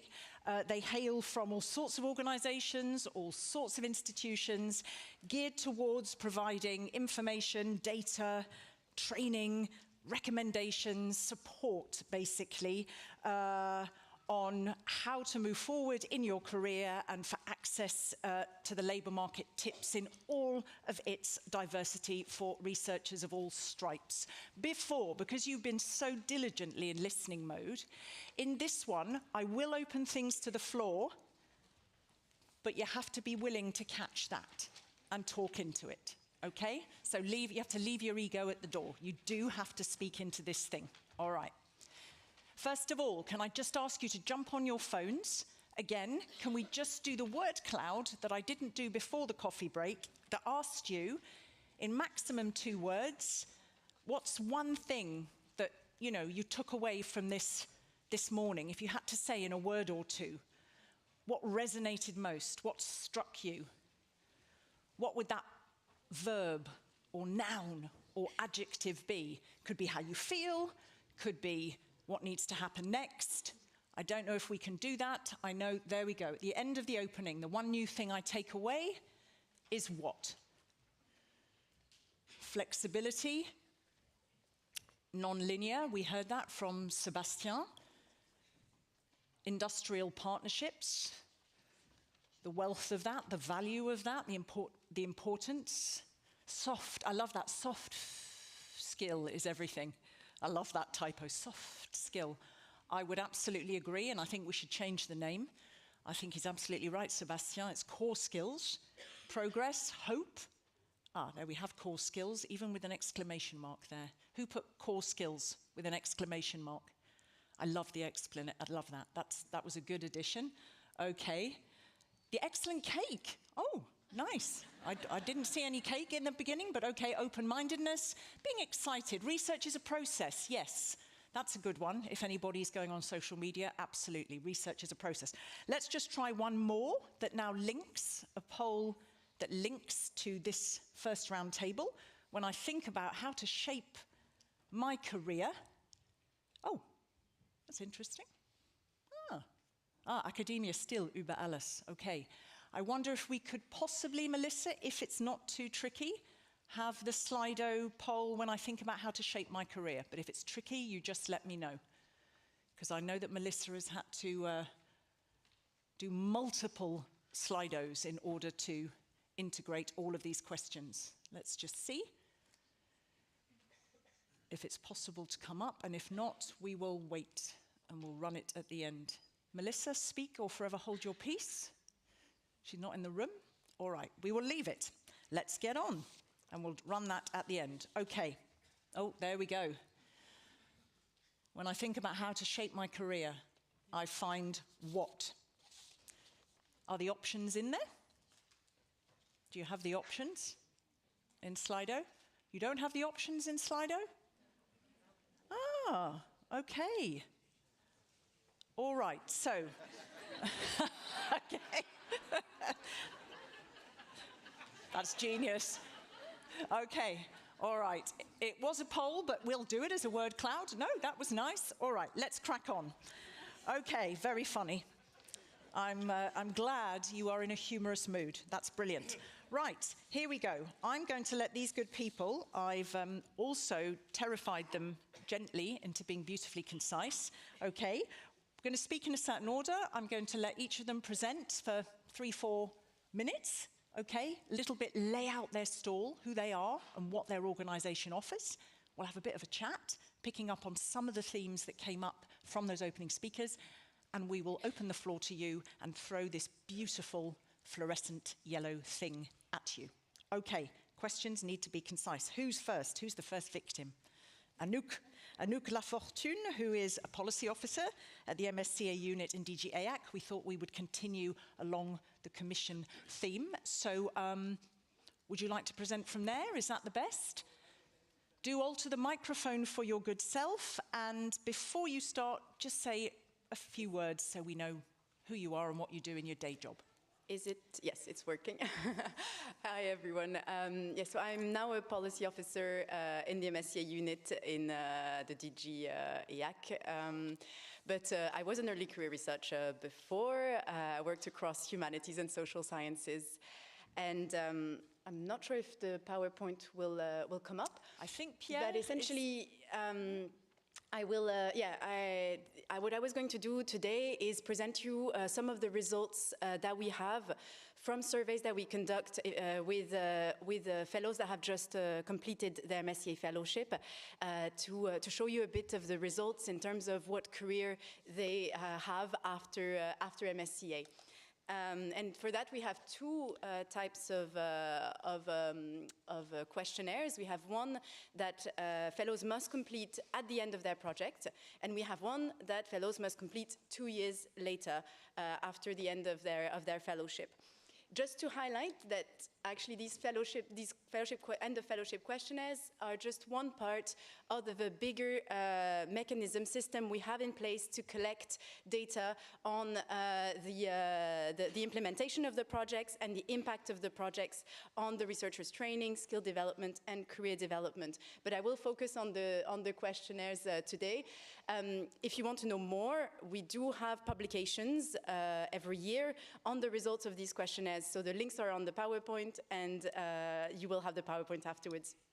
So this will be a very quick snapshot, first of all, of the employment status of MSCA fellows after their fellowship, focusing on doctoral fellows, because this is the topic of the discussion today.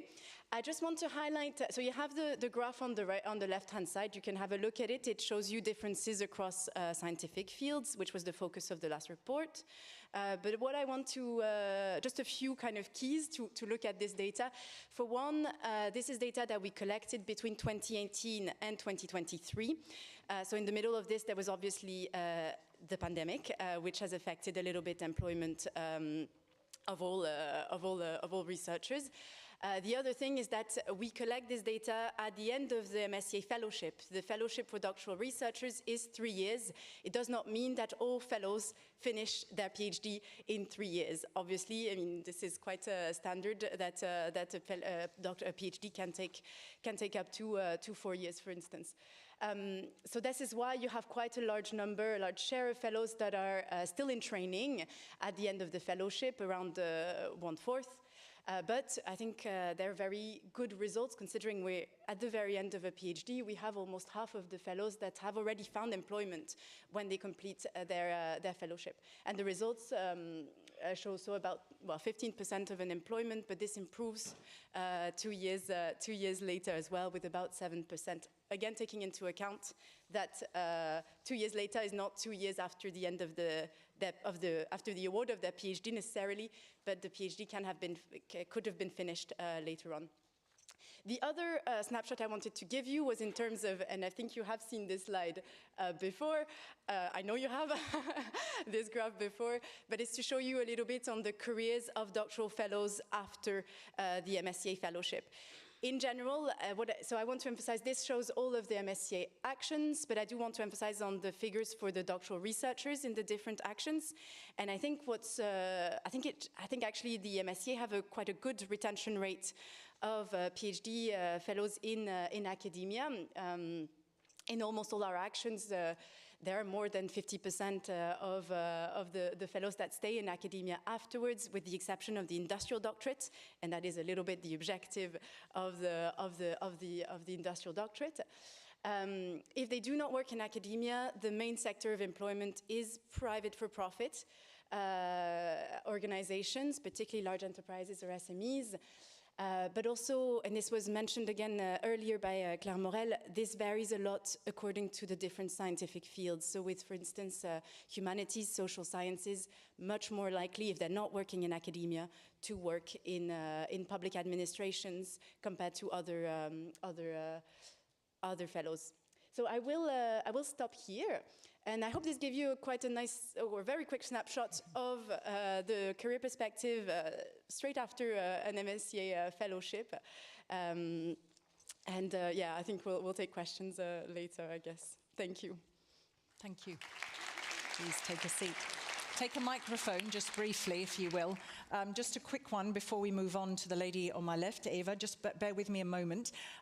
Just in a nutshell, snapshot, particularly within that program, preparing for future careers. If we're looking at training, we're looking at the underlining or nourishing the robustness of these core skills.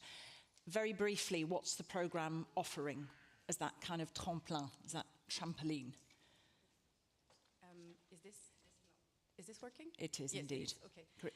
I think I would say 3 words in terms of what we do. So the program is about, a big aspect of the program is about the training. So the courses which have to cover research expertise, but also transferable or soft skills.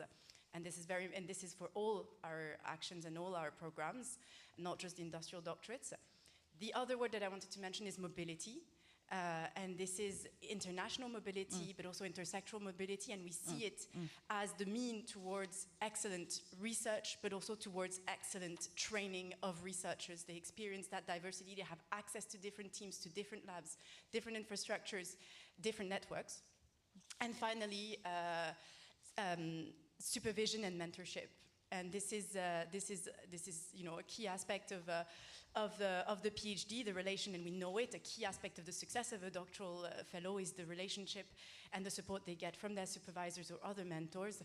And this is something that we put an important focus on, and we have published guidelines on supervision recently for Horizon Europe to really maximize the positive relation and between the supervisor and the supervisee in MSCA project. Okay, thank you very much, and we'll touch, I think, more on intersectoral mobility as we go along. So, with bearing in mind the first word that came there was help.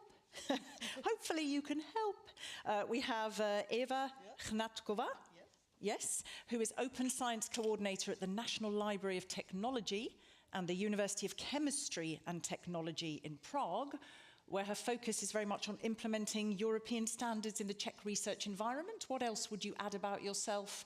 And then tell us more about what the organization, what you're doing. Yeah, so first of all, thank you to invite me. I'm really happy to be here with you. So yes, I'm Open Science Coordinator, and I'm focusing in this implementation of the European standards within the Czech research environment, which means especially the Horizon Europe requirements.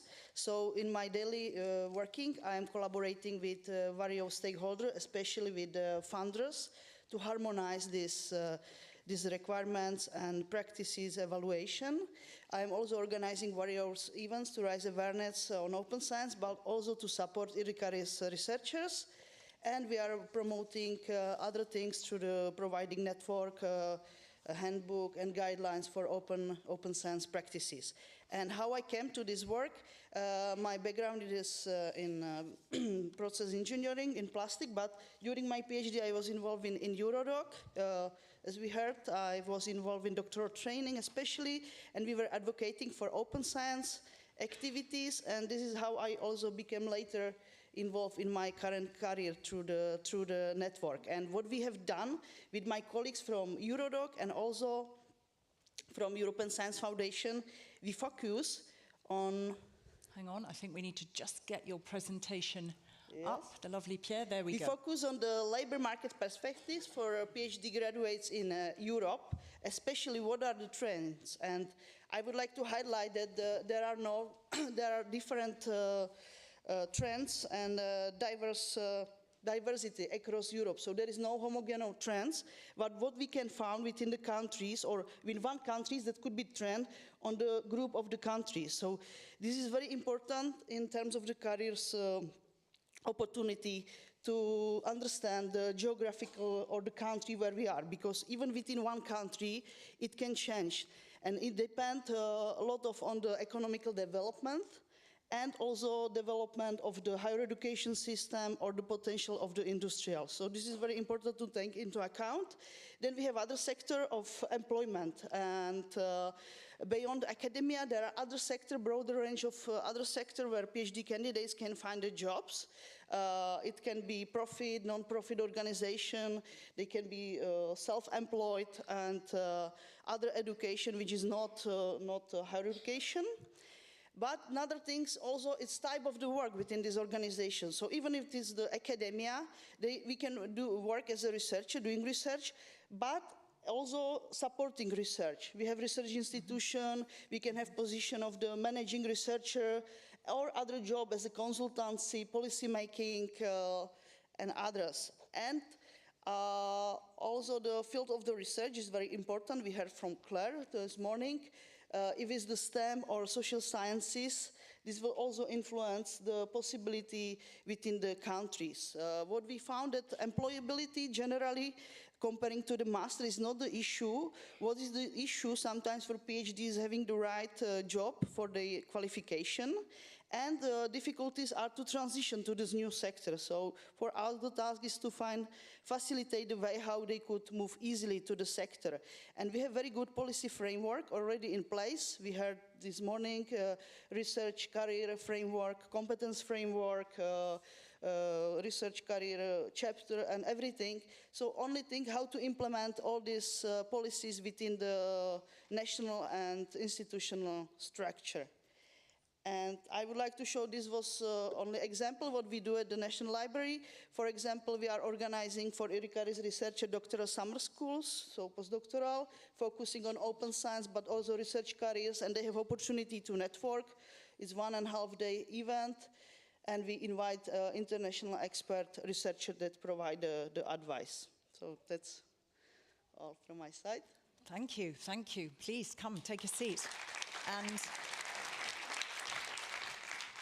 thank you very much. Do grab a mic. Should yes.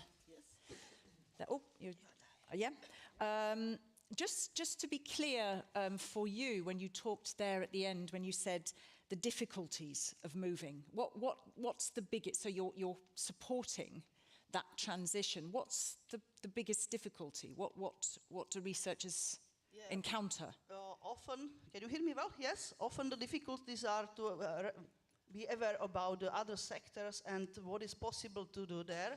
Also the language differences, how to talk, because usually researchers are talking within their research environment, explaining how the work in research is, but then it's difficult to how to sell outside the academia, how they could help the company to be better, to innovate. So this is very important to help them, and trying to help them from the beginning, since the start of their PhD, to develop these core skills and the talents that they could improve. So I think it's very important to have some career support services at the institution, possibility maybe of some coaching, mentoring, which could be really, really helpful for the transition. And this mobility, it's also very good. And I think the implementation of the, as I mentioned, implementation of policy are very well done in Marie Curie Action. This is a very good example how to promote all these good practices and policies. Thank you. Sorry, I just realised, so rude, I had my back to you and you couldn't see anyone, so I'm going to take in this side of the room as well. Thank you very much. Very interesting comment. You're the best person to have on stage, because she's nodding, because she's so listening to every, which I love. I mean that seriously. It's the best person to sit on a panel. Very interesting about the language terminology.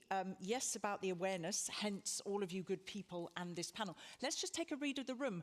When you saw the slide with the Venn diagram, and all of the different areas, the sectors, the possibilities within, who sort of was surprised? Who thought, I mean, you know, we spoke about a lack of awareness. Was that a useful thing to see? Hands up if that's useful to see the realms of possibilities. Yeah, so there is a kind of a lack of, maybe just because you don't think about it, where. Okay, and I'm very interested about, indeed, the terminology and how you bring that into a new workplace, not least if it's perhaps the private sectors. You've got your sort of lingo in that domain in research, and how do you transfer that out? Neda, so I'll come to you next. Scientific advisor and coordinator at the Observatory of Research and Scientific Careers, so the FNRS Research Foundation in Belgium. Yes. Tell us a few words about your good self and more about what you're doing there and what the organization does. Well, I'm going to tell you what the organization does in my slides. But me, I have a PhD. After several years of postdoctoral work in different countries, I found myself at this position, and I really love it.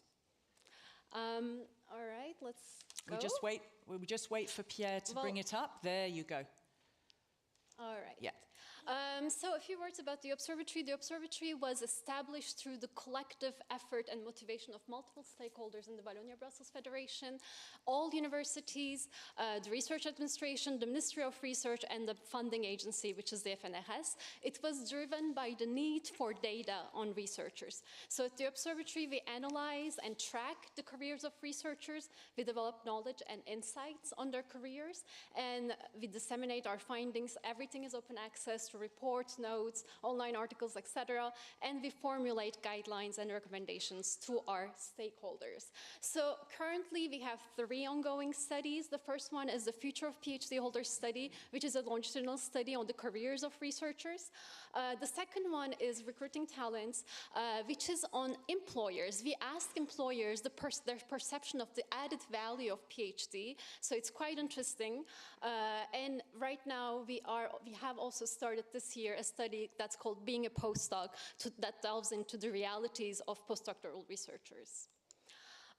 So first of all, let's start with the good news. What we see in our data is that, as somebody also already pointed out, the unemployment rate in our extensive data of 3,000 doctorate holders is remarkably low at 3.8%. And what's even more interesting is that they find jobs very easily. 50% of them said that they had jobs even before they officially graduated, and a majority finds job within the 4 months. And on top of that, we know in our recent analysis that they have satisfying jobs inside and outside of academia. However, those of them who choose to stay in academia are confronted with this. So, as you know, the academic job market is increasingly competitive, and the number of doctorate holders have almost doubled in many research systems. And since the number of permanent positions have not matched this increase, so many aspiring academics are waiting in line for a position to be open, and while successively actually accumulating fixed-term contracts. And once they step outside of academia, unfortunately, it's a one-way ticket. It's almost impossible for them to come back to academia because we put a lot of emphasis on publication records. So some of them immediately after they graduate, and some after several years of postdoctoral work, transition to a non-academic job market. Here we have our PhD proudly being displayed in a glass jar. What we are finding in our data is that only 35% of PhD holders have jobs that require a PhD degree outside of academia. So for the most part, once they step outside of academia, they have jobs that they are overqualified for, overeducated for. And on top of that, our sample of 600 employers, when we ask them about the added value of PhD, we realize that they do not consistently see the added value of PhD compared to masters. However, once they take these out, once they take the PhD holders out of their glass jar and start collaborating with them, we see that there's a huge increase in the number of employers seeing their added value, but also they highlight they're very satisfied with their skills. They highlight not only their technical skills, technical expertise, or research skills, but they tell us that they have very high learning ability, very complex and developed problem-solving skills, and adaptability. So, in short, and also, I wanted to say that when we asked them about the R&D, most R&D activities, many R&D activities are driven by PhD holders in their respective organizations. So in short, I wanted to say that there was a presenter who told us that we need talent. We think that PhD holders provide this much needed talent and research skills to various sectors. Thank you for listening. Thank you. And your very excellent presentation was just nicely underscored by the little burbles of the youngest person in this room, who could have put her hand up when I said who's under 30, because she's 18 months old. So she won't even be 50 in 2050. And that's a first for me when I asked that question. So no, it's not a sorry, it's an utter pleasure. It's an utter pleasure. So I'm so delighted to welcome an 18-month-old into, that's the way to do it, right? What did we hear from? Yeah, who knows? Sebastian, when I asked him, you know, what would be the magic wand, he said, well, I think it's the new generation coming up that's going to produce that change. Eh? She is, super young researcher. She's doing this with all of you. She's researching all of you. Okay, just to pick up on that last bit, you said 600 employers that you speak with. We talked a lot about the valuable skills, and we'll come back to that. We heard it from Sebastian, we heard it from Normand. But what do you think, you said there needs to be a conversation to eke out more of the value. What do you think the employers think are perhaps a less, if you want to call it weakness, or something to be improved? What makes them more fallible? So actually we asked that question to employers and doctorate holders. We asked them, what is it that you need at your work? What is it that you wish you had and you lack? And we asked that same question to employers. And interestingly, both parties told us two skills. The first one is collaboration and teamwork, and the second was project management. Okay, project management, okay, and collaboration and teamwork. Yes, very interesting. We okay. didn't expect that. Yeah. Well, I'll ask, would you expect that as a supposed weak, something that should... Yes, you've got an absolutely categorical nod there from the gentleman in row 3. Who else would say, yeah, that doesn't surprise me? You've got a lady there. Collaboration and teamwork needs to be something strengthened. So you've got 3 very clear. Anyone else? Oh, 2. You had jazz hands there from the gentleman there in the 10th row. Okay, and what about project management? Does that surprise you? No? For whom does that not surprise? That project management skills are not the top-notch, perhaps, from the perspective of, okay, all right. Well, I think you have opened some people's eyes to the data that you have garnered. All right, we're now going to come on to Julien Calment. We were joking, I've got to say it. We were like, oh, okay, we've got to have the guy on the panel, all right. We were being so rude, we were going to put him in a tiny, dusty corner without light, but we're actually really pleased to have him. So you work for an independent consultancy, specializing in youth employment and training policies and in higher education systems. Tell us more. Yes.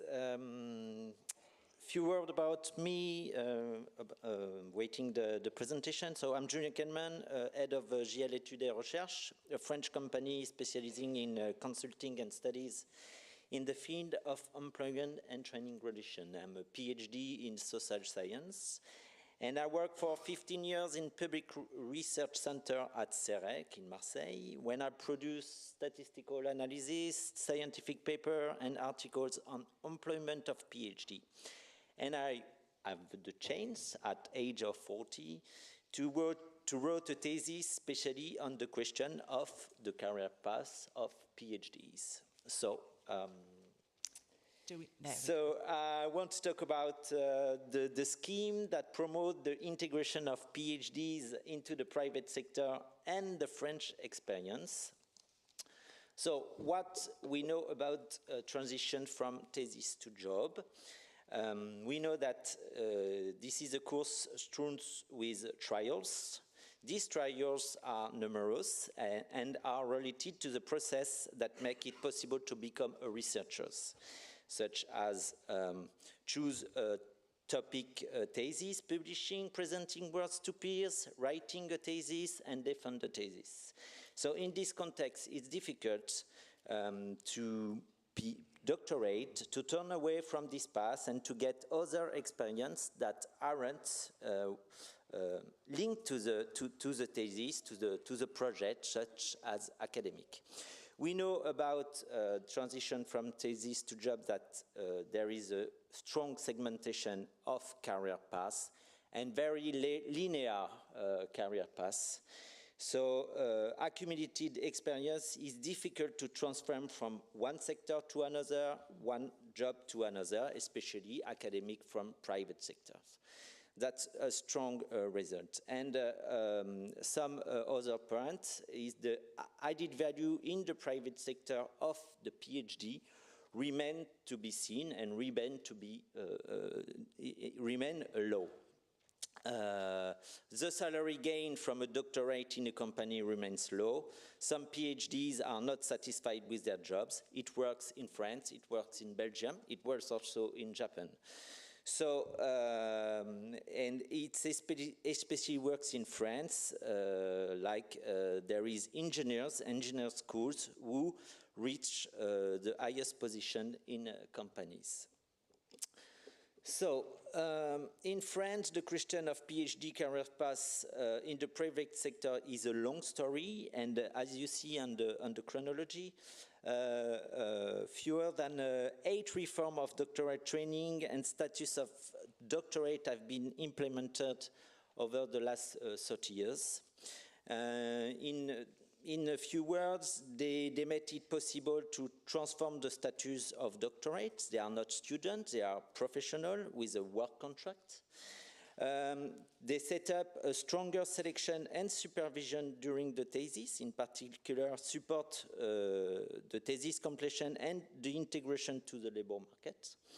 They increased the private sector experience during the thesis, particularly in the context of training courses. And finally, not the least, the skills of PhDs are recognized in the national qualifications frameworks. As the results, while these changes have led to progress, the proportion of PhD entering in the private sector is still low in France, hardly changing, and also are highly differentiated by discipline, field of studies. Some message for the stakeholders. I think further steps are needed to achieve recognition of the PhD in the private sector. So the recognition of doctorate in the collective agreement of professional branches. In order to act the added value of the PhD in terms of salary, for example. A standardization of thesis requirements all across all the disciplines in order to give equal opportunities to PhD to integrate private sector, even in humanity, in social science. We talk a lot about art science, but I think it's important also to talk about social science. Accompaniment in professional transition and professional bifurcation project in order to provide better guidance for those doctorate who change career plans during their thesis. And finally, what is a good plan to increase researcher in the private sector? Maybe it's the development of the doctorate in lifelong learning to give opportunities to those who are working in the private sector to have a thesis. Thank you very much. Thank you. You just grab a mic. Just for my benefit, can you just slightly elaborate when you say there at the end, development of the doctorate in lifelong learning? So how would you see that? What would be the requirements, you know, to enable that? So I think in a lot of companies in France, you have some employees who have worked in research projects, and they have the capacity to transform this experience into a PhD. And then it's like a professional PhD, but it's a very hard question. We need to think about the assessment. It's not the point to make a less value PhD, but to give another opportunity. Yeah. It was my case. I do a thesis at age of 40. I had a lot of scientific articles before to enter my thesis, and it was a nice experience. Okay, thank you. And how much, I mean, I'm just picking up on something and then I will come to you, Christina. I mean, when you said, listen, it's this integration, get PhDs into the private sector, it's still low. To what degree, aside from lack of awareness, lack of support, to what degree is it also bound up with, I'm interested because it was a conversation we touched upon when I met you all, how you see yourself, your identity as a researcher. Do you have any sort of whiff of whether there's sometimes a reticence? I'm a researcher, this is my...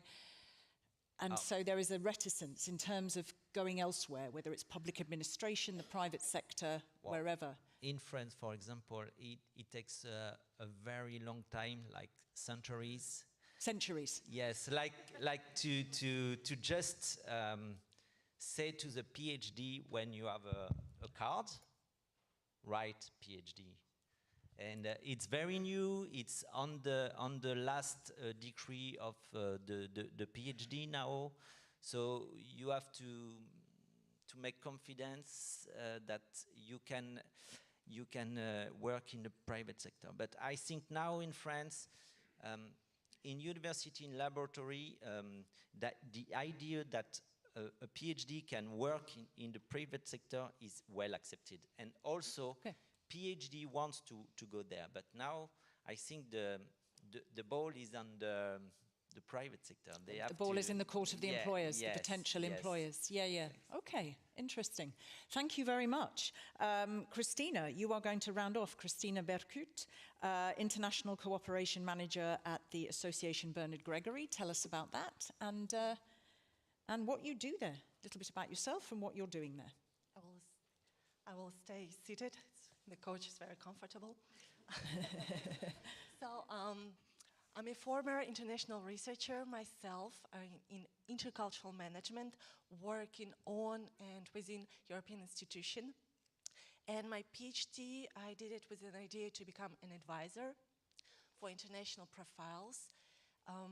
And then, now I'm working for ABG, Association Bernard Gregory. We just wait. Yeah. Oh, sorry. Yeah. We'll see if they come.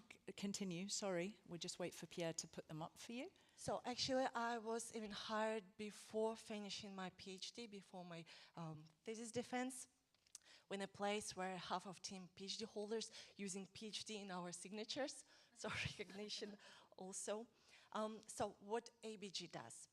We're a French association, but we are working internationally in collaboration with a lot of European countries and international researchers, of course. Our main goal is to help researchers and companies meet together. So for this, we're of course trying to stay in touch with problematic that researchers encounter on one side, and also on another side explain companies what an added value of PhD holders is.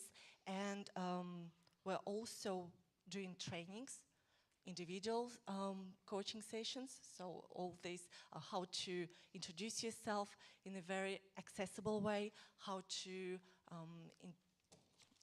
develop a network. So it starts really from exploring the job market in different countries, and it goes through the recruitment process, interview, so step by step. For this, we'll also have job board for France and internationally as well, and as well as extensive resources with HR advice, with skills inventory called MyDoc Pro, and then also, of course, other PhD testimonies as well. So since we're in between companies and PhD holders, I will show you some career evolution, some trends in such evolutions. So first, an example. What we often see is working within public research and then moving to private research, so in R&D positions. So here, a PhD holder in in biology, in animal health, and then little by little, the person also is involving in management positions. And then another trend is to switch from doing research to some not non-research related position. So here an example is regulatory science liaison, so being between some regulatory agencies, and of course industry, checking out whether the products are good with the system. To continue similar trend, so there's a PhD in applied linguistics, and since we had some also social sciences, well, example could be, of course, from various disciplines. The start position could be straight away after a PhD to become a project manager, and then moving to non-research position as an expert. So it could be communication, it could be, of course, work on project funding as well. And then, so move to position of consultant, more as expert in providing your expertise, and then to expand this expertise to more larger sense. So as an example, it could be, of course, in even a personal attaché to a ministry, and then evolve to more generic and transversal position. And of course, the last trend will be your international organizations, where once again, PhD holders will be considered as either as expert. So here the person is coming from, well, with a PhD from Canada, and then moving to international organization, so with PhD in finance, becoming an expert in economy, as an economist. Mm-hmm. So it could be the position of expert, or it could be more generic position as within a project management, using these project management skills, of course. So, of course, there's no limits in what PhD holders can do, and little by little, companies also, when I say companies, it could be, of course, foundations, museums, mm-hmm. Small, medium-sized enterprises, any type of non-academic employer, they're starting to recognize also this additional value mm-hmm. with your international network and all skills that we were discussed mm-hmm. previously. And of course, there's no limit. With a diploma, international recognized, you can access to any job position. Okay. Thank you. I love it. Thank you. I heard, at one point I heard a little, oh, from our 18-month, oh, I think already planning on what the next step is in her career, I think. Is there, perhaps this is too simplistic or too difficult a question to answer, is there a moment in your conversations, being this link, between the two, that you spoke of, is there any moment where you're speaking, with a holder of a PhD, or speaking with someone who wants to go elsewhere, and they sort of have a light bulb moment of something that they can do or say that helps orchestrate that transfer? I hark back to what Sarah said right at the beginning in a slightly different context, when she said, oh, I sent all that out and it was a no. I was like, this is insane. And then I realized, aha, I have to tailor it. I have to make it more concrete. Is there anything that sort of... So our goal is really to provide tools. So unfortunately, we are not always present with this aha moment. But what we hear is feedback saying, like, well, we advise to explore job market through networking to approach professionals doing different job positions. And then when PhD holders do this actively, then they say, aha, well, I met somebody and I realized that this is a perfect job for me. So I started to explore more and applied, and now I do this job. Okay, thank you so much. So we're going to throw it open to the floor. I will just ask you before you do, just so I can round off and connect a few things, and then we can open to the floor for questions. If I go back to the opening presentations, and there were two aspects that we said we would touch upon. I'm not sure I can hear from everybody for both, but let me just throw it out there. We heard from, I think Willy Borsus said, he was talking about the percentage of GDP in Belgium that goes into R&D. I think he said 3.44%. And also the importance of the links, as you all know, between the academic sector, the private sector, this what do you call it, the triple and the quadruple helix. You know, this is all critical. There's that side that I want to talk out, because I'd like to ask, you know, what do we need more from the different core stakeholders, maybe? What do we want the various stakeholders? What do we need from policy making? What do we perhaps need from the private sector in terms of awareness? That's one thing. The second is to dig perhaps a little bit deeper. There are some things that are challenging for that international job market, like the transfer of qualifications. There are other kinds of things. So I don't know if anybody wanted to say a little bit more that hadn't been said in those two arenas, or just one round of anything you heard from a colleague that you want to pick up on. I'm open to whoever would like to answer first, and then we'll take from the floor. Anything that resonates, any order, I'm absolutely open. Yeah. So just a little bit of information. In my examples, all these PhD holders were in Italy, then moving to United Kingdom, then moving to Belgium, Chile, Canada. So the knowing, what will be important for PhD holders is, of course, not to just jump from one country to another, but use your international network and, of course, learn about what will be needed in a new country. So probably there will be hierarchies that will help you within academic careers, then also use your network. How the application procedures are going. What will be needed in order to switch, I don't know if it's needed visa and some other certification. All this information is available for you when you know how to, of course, use your network and professionals. Thank you. Anyone? Yep.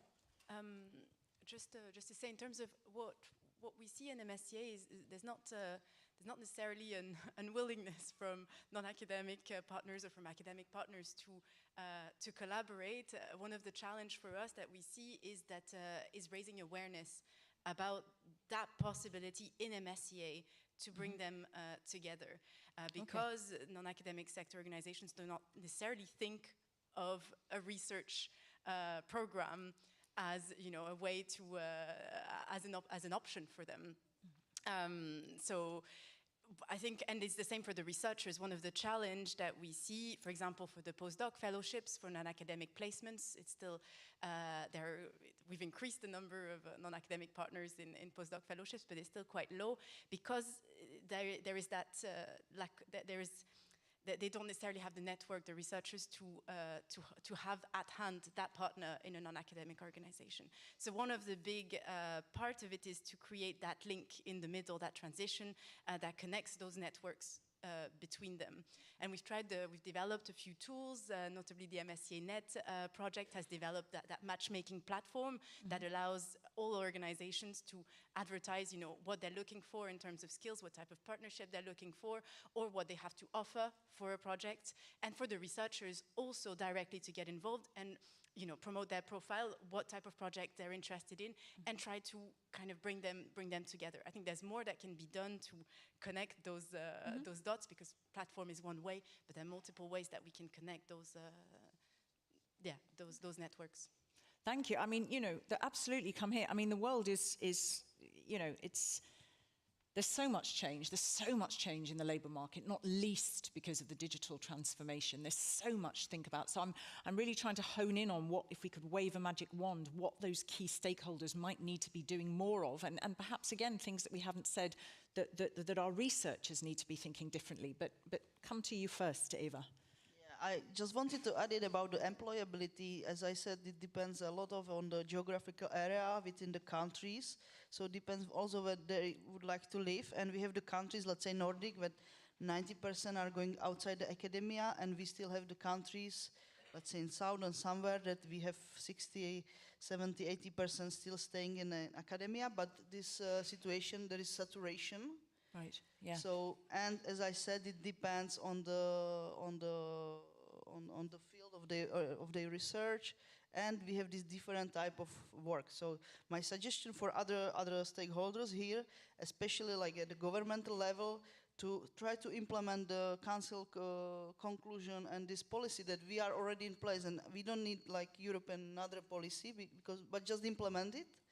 And for the institutions, as the university, I think it's important also to provide the professionalization of the research staff that provide the support to Irika's researchers, so they can then provide better services.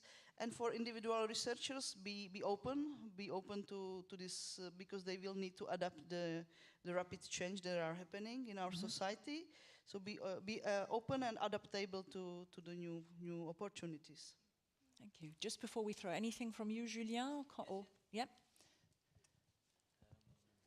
Yes, as I said, I think it's important to give to all PhD the same opportunities in terms of careers, even in academia. And it's a big issue in France because we see that there is a decrease of the number of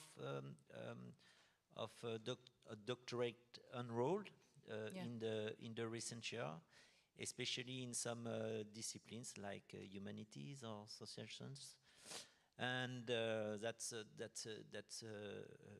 big issue for me, yes. Nida. So I'm going to answer both questions. Perfect. So for the first one, I think that whenever I think of this problem, I think of a triangle, right? So there are the researchers, institutions, and employers. And on top, we have the policymakers. So within this triangle, everybody needs to do certain things bidirectionally. So for instance, researchers to universities, while universities provide services, go find these services, use these services, right? Because many times when we go to universities and when they say, okay, we did this career fair, nobody showed up, or we have this training, nobody's coming.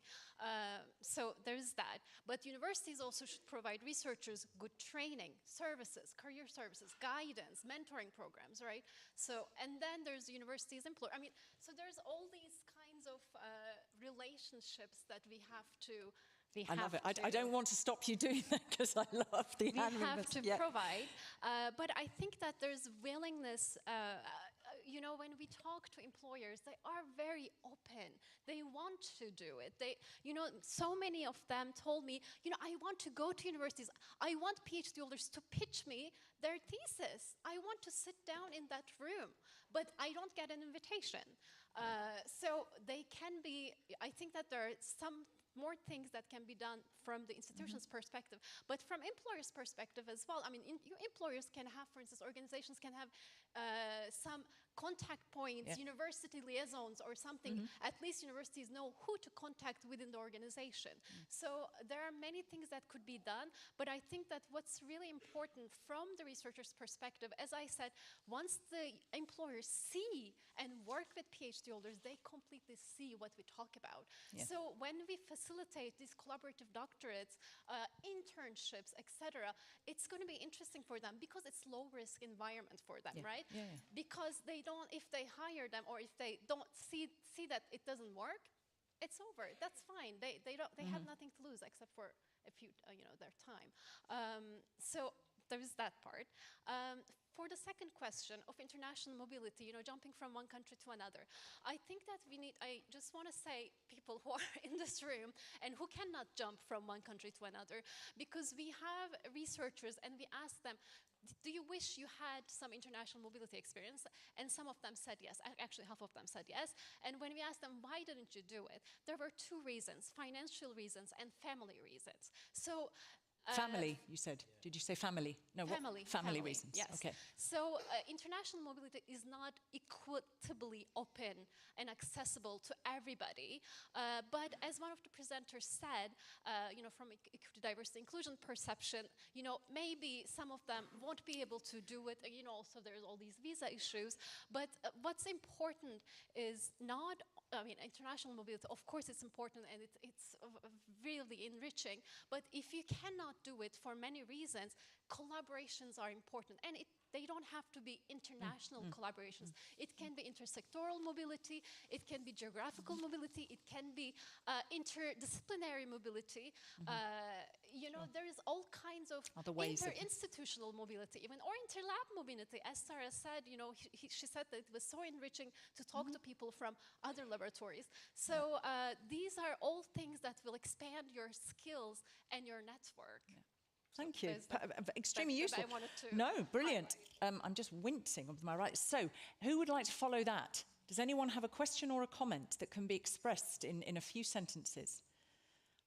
Yes. Okay. Oh, goody. Because that would have been really difficult if it had been somebody at the back, because I would not have wanted to throw this. You should duck. I think I should manage that, shouldn't I? Yeah? Ready? Look, you're looking very nervous. Ready, steady, go. Yay! Okay. Wow. Bravo. Okay, say who you are. You can stand if you say who you are, and don't speak too fast and beautifully concise. Thank you so much. Thank you. How do you know I speak fast? Oh, well, because we all do, including my good self. I'm Matteo Tonelli from ANRT, the French National Association for Research and Technology. And the question I had, very good talk to all of you, but I had is, from our perspective, we're a French association, but we have a good sample, is companies are really thirst for talented people, skilled people. So I'm not surprised that they're really looking forward to get to know PhDs, what the research is. I learned that Mr. Solvay was also interested in this kind of pitch. So yeah, I think it's a very good idea. But very often the problem is the company wants to work with the university, they want to have the PhD, but at a certain moment the problem becomes the contract of collaboration. Yeah, intellectual property and so on, and that can take a lot of time, sometimes longer than a PhD. So are you, especially at the European Commission, trying to build some kind of legal framework? I'm thinking about the desk agreement, for example, about Horizon Europe, to facilitate, to make it easier for company and public bodies to work together. Thank you. That was very long 3 sentences, but such a good one that it's fine. Oh, God, no, you're the one who goes and throws it to the next person. No, that's not on me. Okay, look, there's somebody right behind. Let's just listen. Hang on. Look, hang on a minute, sir. No, that's fine. He's going there and then he's coming to you. Or you choose. Oh, okay. Right, beautifully short, please. We'll hear these 3 questions. Hold that thought, and we'll come back. All right, who are you? Oh, okay. You need to use the microphone in your hand. I'm a national contact point for Here? Marie Curie in Spain, but also I'm the coordinator of the Enterprise Europe Network in Madrid. And I want to comment 2 topics. Very short, please. Yes, the first one is the academia can't absorb all researchers, and we need to think about just a real retirement. I think there is no repository rate because we can find many researchers with 70, 75 years old working. So I think we need a replacement. So we need to work on the age of retirement. Oh. And the second one, I have 2 PhD. I love work on the age of retirement. That's an incredibly diplomatic proposition. Expressed very diplomatically. In my team, I have 2 PhD. I have 2 researchers working in the Enterprise Europe Network, advising companies. Because they couldn't find a stable career, so they moved to advise companies, and they increase, they learn about transfer of skills, IPR, digitalization, sustainability. So I think there is a space for researchers in advisory services, but I think we need to inform and provoke researchers to think out of the typical research activities. Okay, thank you. Thank you. Okay, we're going to go, there's lots now, so hang on a minute. We'll take that, the 3rd one, and then we'll come back to you 2. So Put your hands up in a minute. Oh, that's far too nice, what you've just done. Or were you more protecting your head? Were you more worried? I just wanted to make these things faster. Oh. Hi, everyone. My name is Alina Shevitsova. Can you hold it here, my love? Thank you. Ghent University Faculty of Law and Criminology. A practical question and very, very fast. To find a job, what is the fastest way? Through the network or using websites? What is your advice? You mean network in person, you mean? Network person, yes. Yeah. Through persons or online using websites. Thank you very much. Thank you for respecting the brevity. Hang on to that and we'll come back in a minute. So let's just revisit those. We were looking at getting the contracts right is complicated, can take as long as a PhD. Anything that the EU is thinking about in terms of a framework, for IPR. And then this issue of should we provoke researchers to move? We need more movement. There are people who are perhaps incumbent there. And then the last question, network. So should we start with this first question about, contracts and IPR? And if you're going to speak later, whoever is going to speak, do take another mic. Okay. Can you hear me? Yes, yes. Okay. In terms of IPR, I mean, in MSCA, it's fully bottom up. So it's up to the organizations to find their partners and come together with an agreement on the way that they're going to work. If for an organization to receive funding and to be a beneficiary, they need to sign the grant agreement, and there are requirements that they will need to abide for, and one of them is linked to open science, for instance. However, there is also the opportunity to not receive funding and participate as an associated partner, and then there is more flexibility in terms of your participation and what you can do. So we have that flexibility of how much you want to participate in the project, whether you want to receive funding, and the requirements that then come with it.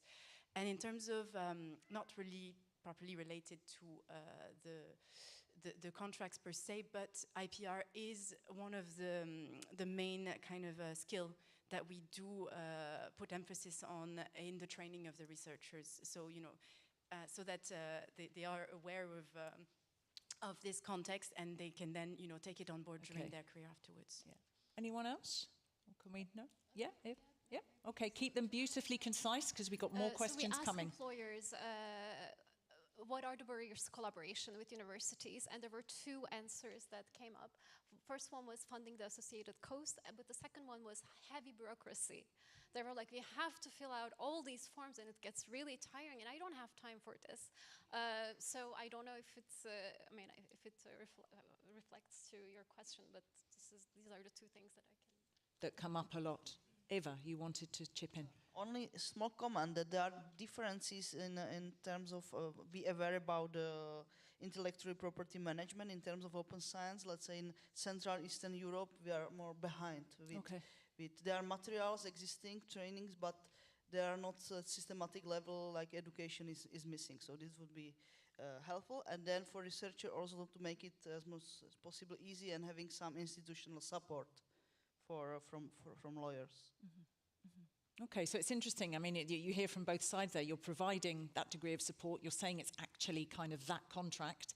And then you've got this instance that you're saying that employers are going, oh my God, there is so much bleeding form filling. So there seems to be some responsibility from all parties.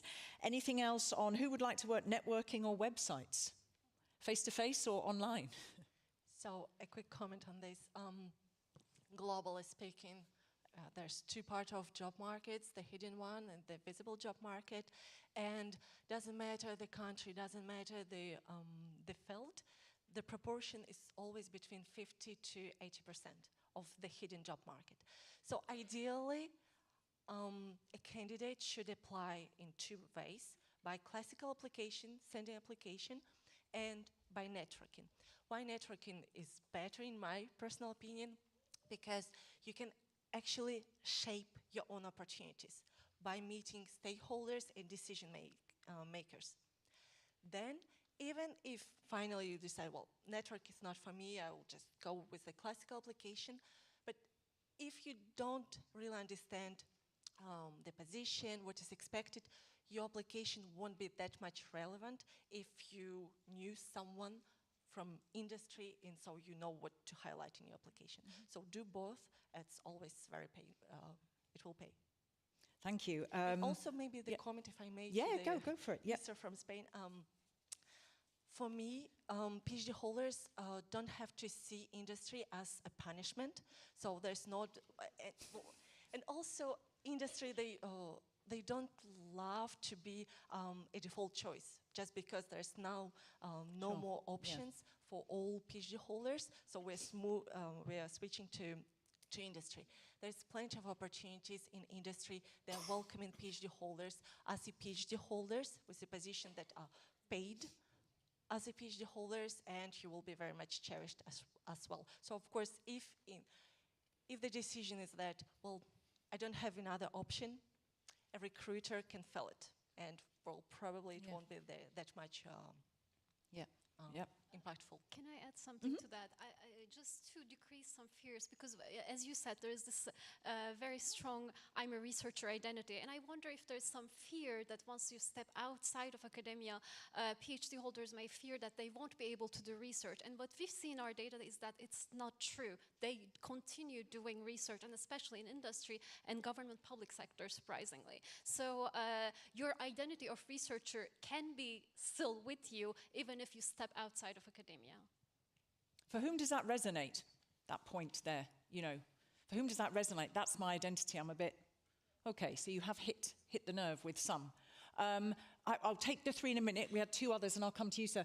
The other thing I just wanted to make out, I mean, whichever channels you go through, and I would, for the reasons that you say, networking, sometimes you can be more creative. You can just catch people at the right time. You never know. You never know what might be available or what you could start with. There needs to be, I guess, a humility and an open-mindedness around that of where.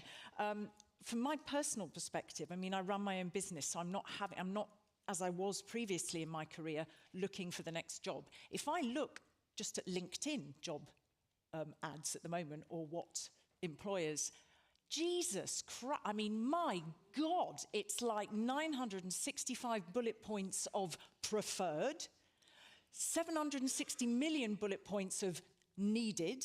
It's insane. I mean, it's just that annoys me. You need a degree in Oriental philosophy just to bloody well understand the advert. But I would say, and I think it's like, God, these companies, I think you've got to fish through. It's a little bit jumping on what you said. You have to fish through.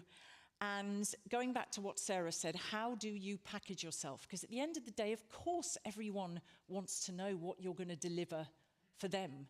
And also, fair enough, what you want to get out. I mean, that's critical. I think it's absolutely fair enough. This is what I can bring the organization, and this is what I'm hoping to continue to do. But that degree of creativity, I think, and thought needs to be there. And not to forget that there are thousands of people who aren't very creative in what they're sending companies. So it is possible to stand out, in my humble opinion. Right, there were three last questions. We have time, because we can go a little bit past. I said we might take a bit more minutes at the end of the day. There were three hands. There was a hand there.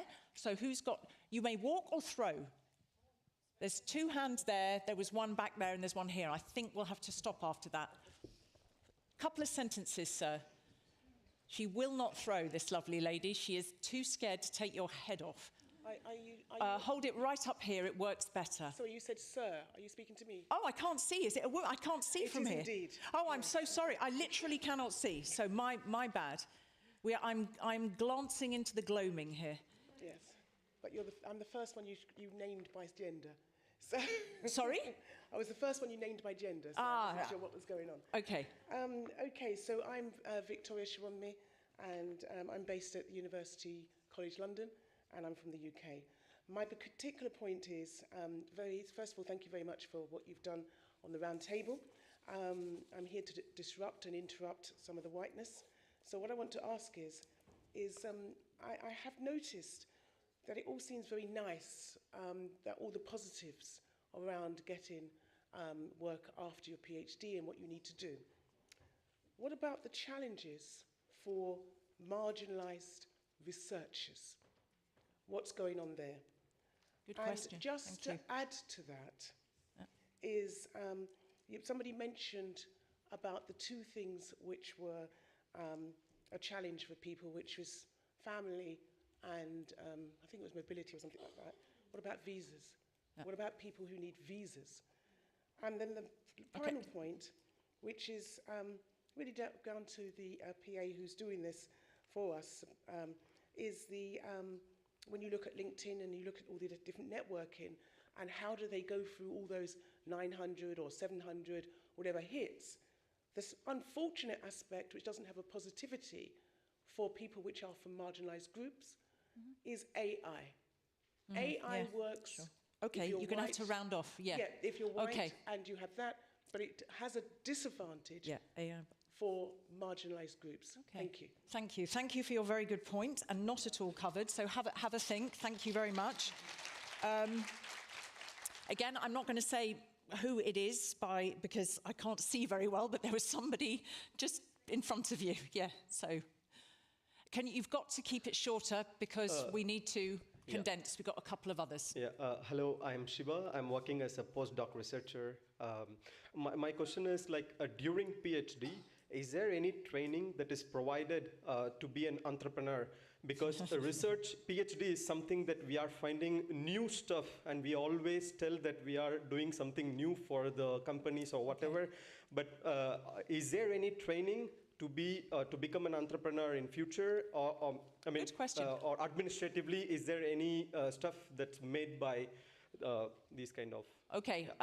What's your definition of an entrepreneur? To develop a new company by after PhD, or even to try to know the things to become a company, even after they can go and work with a company.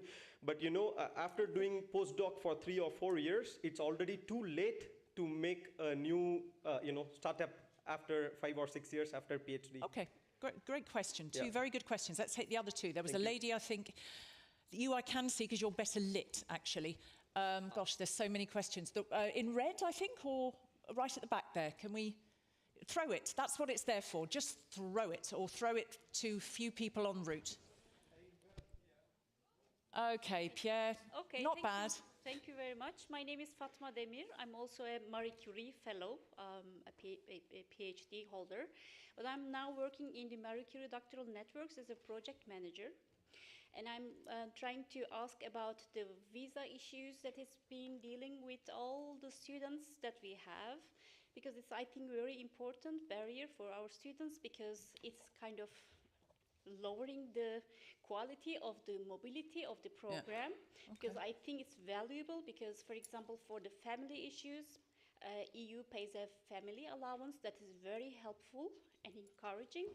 But for the visa issues, my question is there any initiative to make it easier to, lower the bureaucracy for the future students? Okay, we'll park it there. You're very clear. Thank you. And that ties perfect. And we had that question also on visas and mobility we had from our first audience member there. Just here.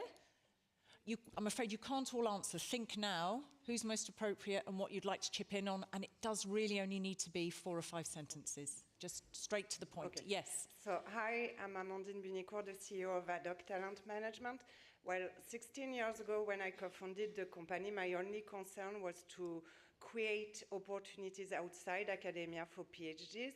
And now I would say that I have a second concern, is that, there's a weak signal or an emerging trend on the fact that we may lack academic researchers at one point.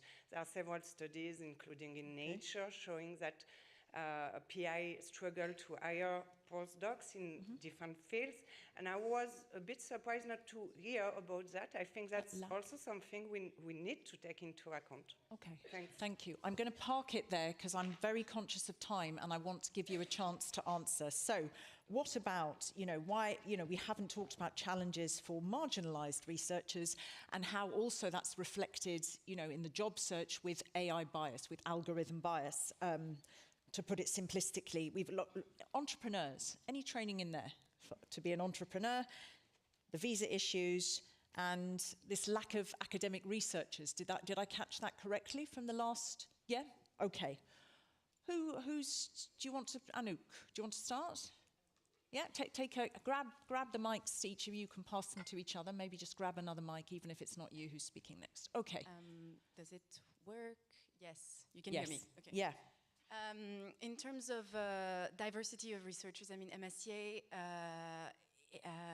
has about 40% of, a little less, but of its researchers that are international researchers. So we do cover researchers from all over the world. It is true that that mobility and that international mobility comes with challenges, and that includes visa issues. Now, this remains primarily the responsibility of member states, and the EU has tried to develop, a kind of coordination around that, and we have a visa directive that countries have signed or not, that is supposed to help that process of getting a visa for the Schengen area. Now, it will be the implementation of that visa directive in different countries is monitored, and this is essentially what what the EU can do around that.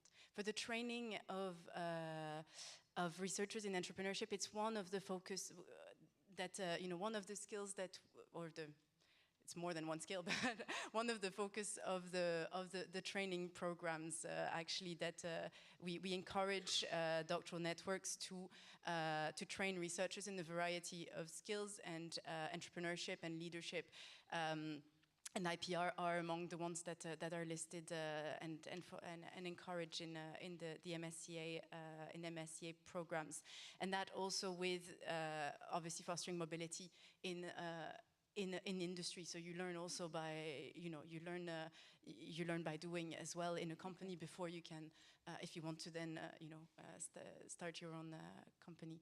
Okay. Can I just go to someone else? Come back to you? Shall Okay, I just? No, absolutely. Just chipping in, keeping it beautifully to the point, good people. Yeah. Hi. What resonated? So I just wanted to tell Victoria, thank you for your question, and I'm so glad you're here. Hi. It's good to see you. So I just wanted to add that you have a very important point about the employability of marginalized people. The answer is we lack data. We don't have data on ethnic minorities, racial minorities, handicapped. We don't know about their employability. But like a few years ago, we added a question about the level of parental education as a proxy for their socioeconomical level. And what we find in our sample of doctorate holders is that their parents are highly educated. Almost, I think, 10% have PhDs, almost over 30% have a parent who has a master's degree, which shows that, of course, we don't have a homogeneous, we don't have a heterogeneous group in terms of SES. However, I want to say that right now there is at OECD a group working on equity, diversity, and inclusion of researchers, and I'm hoping that with initiatives like that, we will know more. But right now, we lack data to answer these kinds of questions, unfortunately. Over to you. Yeah. If I can, I would like to answer the question about the entrepreneurship. I think there are a lot of opportunities, of possibilities. We need only to find them. So one of them, what I know from Dog Enhance project, they developed the courses on the Dog Enhance platform about the career management and entrepreneurship. So this is online resources. Then there are some especially bigger universities or institutions, they have some support services to help with the startups. So I think they can also provide some training. And recently, in my case, I attended one of the meetups. There are a lot of people with very proactive, having already some startup or trying. So it's also possibilities to join some startup that is not your own, but to help. So this is what I would suggest. Anything? Julien, yeah, there you go. Everyone's rushing to give you a microphone, Julien. Yes, maybe on the last point, that's true that career in academies are less attractive than before. And if you consider that you have to wait a long time to have a permanent contract, and then to have international mobility, but some of them, or some people doesn't want to have international mobility. Yeah. And you consider also that now scientific research is sometimes in conflict or controversial in the public society. There is a huge problem of the attractiveness in academic sector, I think, and it's a point. Okay, and we heard that, and we heard so much also from Sébastien about the necessity in the system. You know, there's so much precarity, security. Didn't he use the word security? You know, and having to do these short, you know, constant. Where am I going next? Where am I going next? So there needs to be a lot of work done there. Do you want to say something, Christina? Before no, last word to you then, because I cut you off. Yes, thank you. No, just to add on that. Okay. It's okay. It's not red wine. It's merely water. You can get away with it. No, but just to say that I mean, MSCA tried to one of the objectives of the MSCA. We know there is a challenge in terms of attractiveness of academic careers, and we try to set an example and you know, promote attractive employment conditions for researchers. So that includes salaries. Contracts, also lifelong learning for researchers, and we have, you know, high allowances for researchers, and that we've just increased for the 2024 call to try and you know, provide a comfortable working condition for our researchers.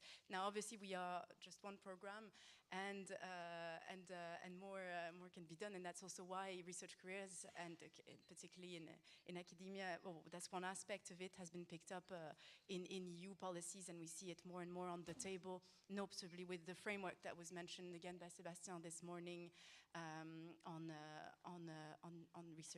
European research careers. So it's one of the things that the EU is fostering.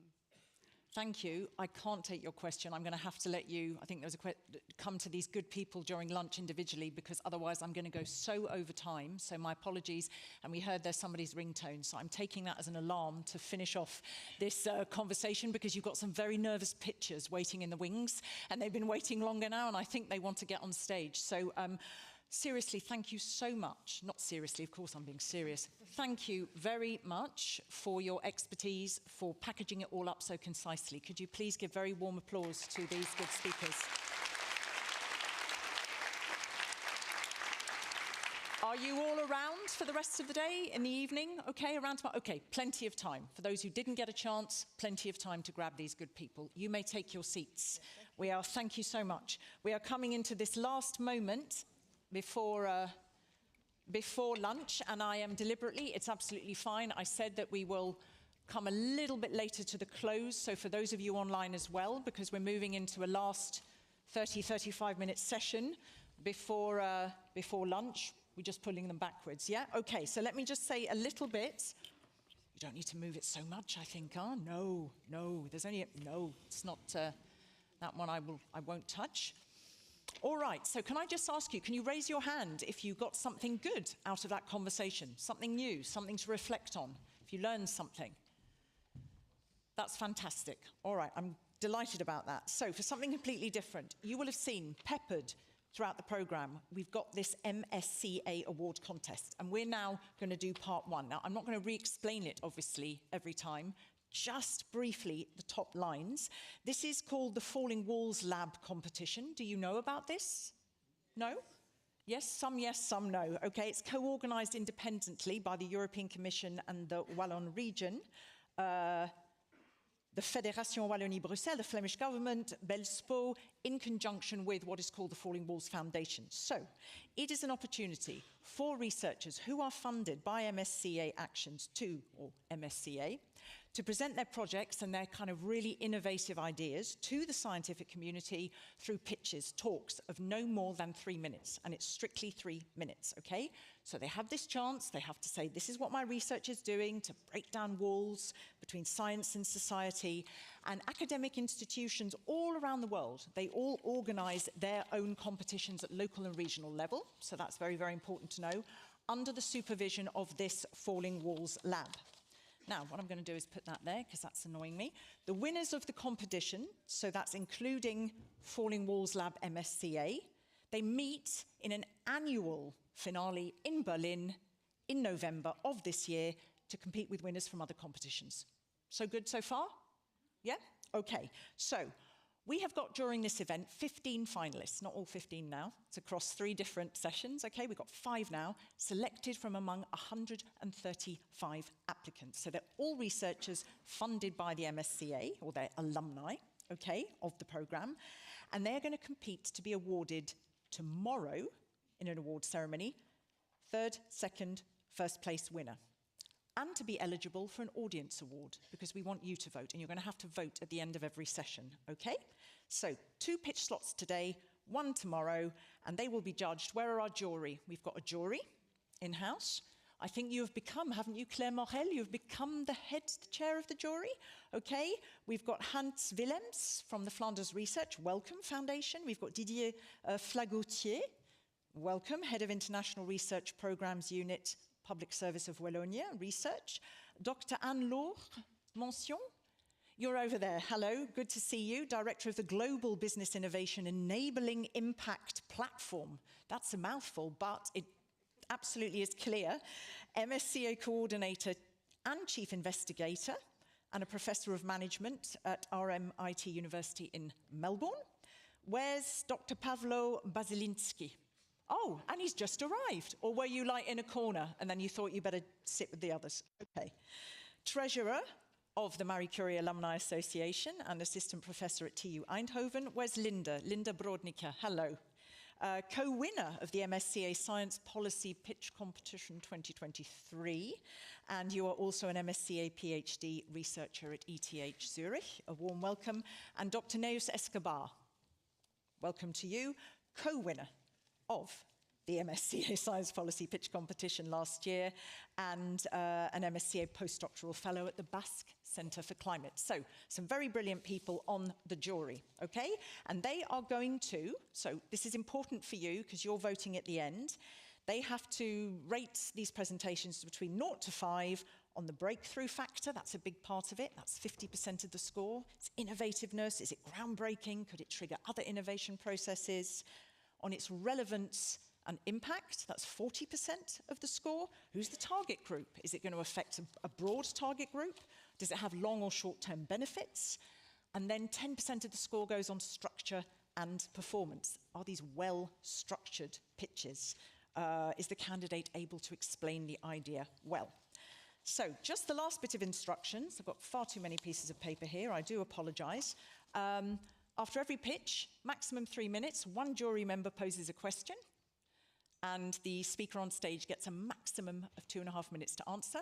Bish, bash, bosh, on to the next of the 5 speakers. At the end, you will get to vote. And the award ceremony will come tomorrow. And it will come tomorrow also just after, and I forgot to say to you, the poster award ceremony. You've seen the posters. There's a QR code at the bottom of each poster that are all arrayed downstairs. I didn't tell you before coffee, you need to make a vote too. That's really important because we've got an award ceremony tomorrow, okay? And there will be 3 place winners. Woof, that's it. Don't worry, I ain't gonna repeat that every time, that's for damn sure, all right? So, you've met the jury. I think you should meet the pitchers, all right? So, where is our first pitcher? Mateusz Wilinski. Welcome.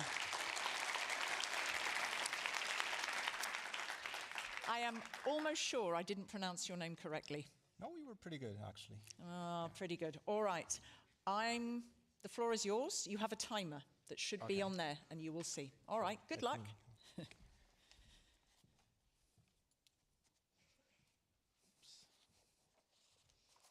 Okay, I'll do a 3, 2, 1, actually. Should we do a 3, 2, 1, and then you can put the clock there? We don't have a clock at the moment. Should we have a clock? Hang on. Oh, there it is. Okay, so I'm going to do 3, 2, 1, and it's going to go on go, not on 1, all right? 3, 2, 1, go. Allegedly, an apple, like this one, inspired Isaac Newton to create his universal law of gravitation. This law could then be tested by, for example, throwing this apple and then computing its trajectory.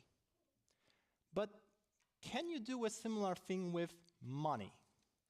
Can you propose a law in finance and then test it in a way as it is done in physics or chemistry?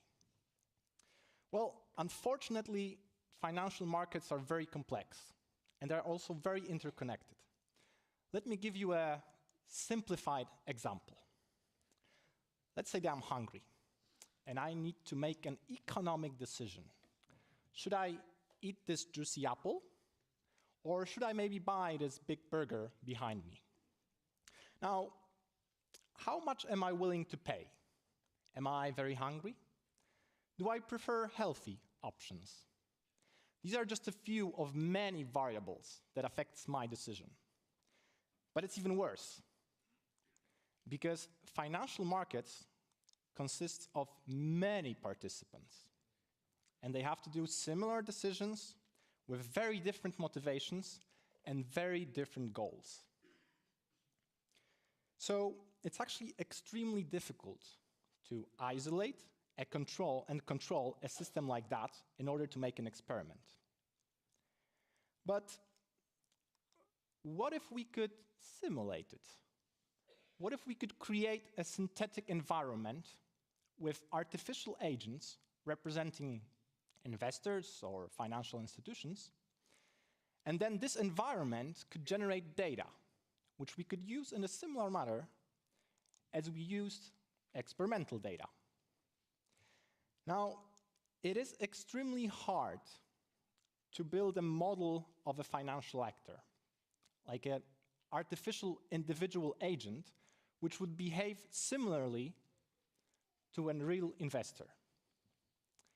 But currently, we are able to deal with that because of this extraordinary development in both machine learning and artificial intelligence. So currently, neural nets are not only able to deal with complex computational tasks, but they can actually quite successfully imitate real human behavior.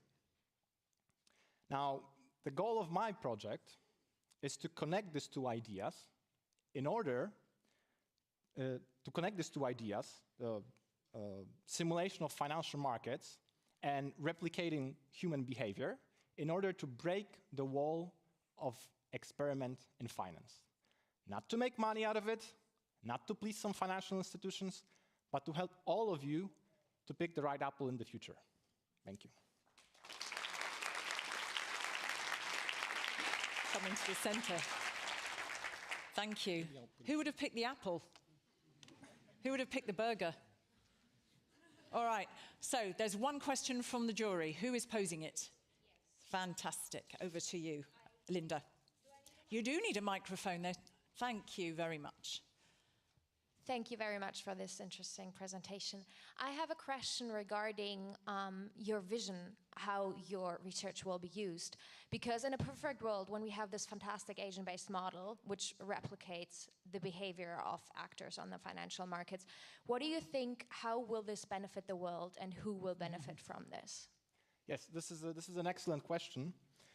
And there are actually multiple directions. So I kind of tried to highlight it at the end, that it's not, because when I talk about this project, I actually often get a question, oh, do you want to make money out of it, or something like that. So actually, what I feel like being the main goal is that we lack this capability of building experiment-based regulations in finance, right? I mean, if you were to build a plane, right, and someone would told you, oh, we can use these materials, but actually, we don't know how hard they are because we couldn't experiment in that, then you probably wouldn't want that, right? You wouldn't want to fly this plane. So why do we do that with financial regulations, which affects all of us, right? So one of the main goal of this project, one of the main benefits, hopefully, if it works, will be to be able to actually test different regulations and different solutions. Also like fraud detection and all sorts of other issues that we have in finance and financial markets. All right, thank you. Thanks. Perfect, thank you. Well done. Well done for being the first victim. You're allowed to go and eat your apple now. I'm going to invite to the stage now Sarah Schaefer. warm welcome to you. So, thank you. We're just going to wait to reset the clock. Okay, it should say, take the control. Oh, thank you for that. Yes. We're just resetting the clock. All right. So remember, we're going on go. So 3, 2, 1, go. The media play an important role in our everyday lives.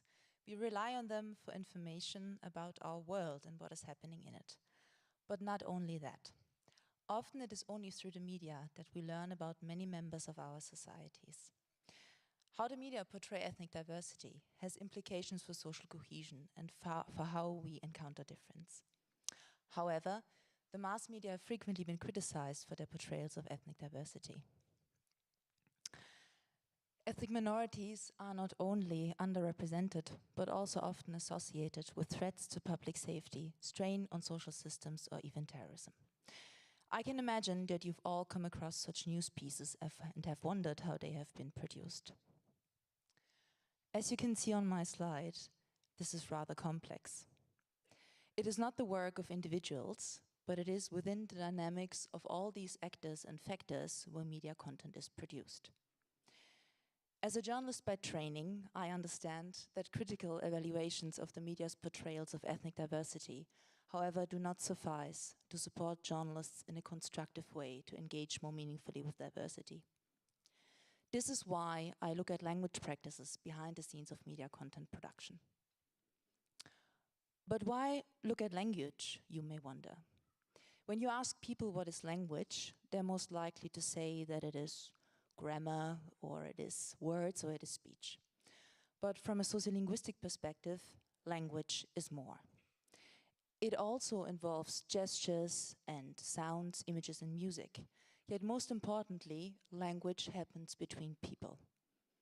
Language is narrowly tied to community, identity, power, and values, and therefore ultimately to prejudice and inequality. That is why it is also not always easy to avoid unintentionally misrepresenting others with our language.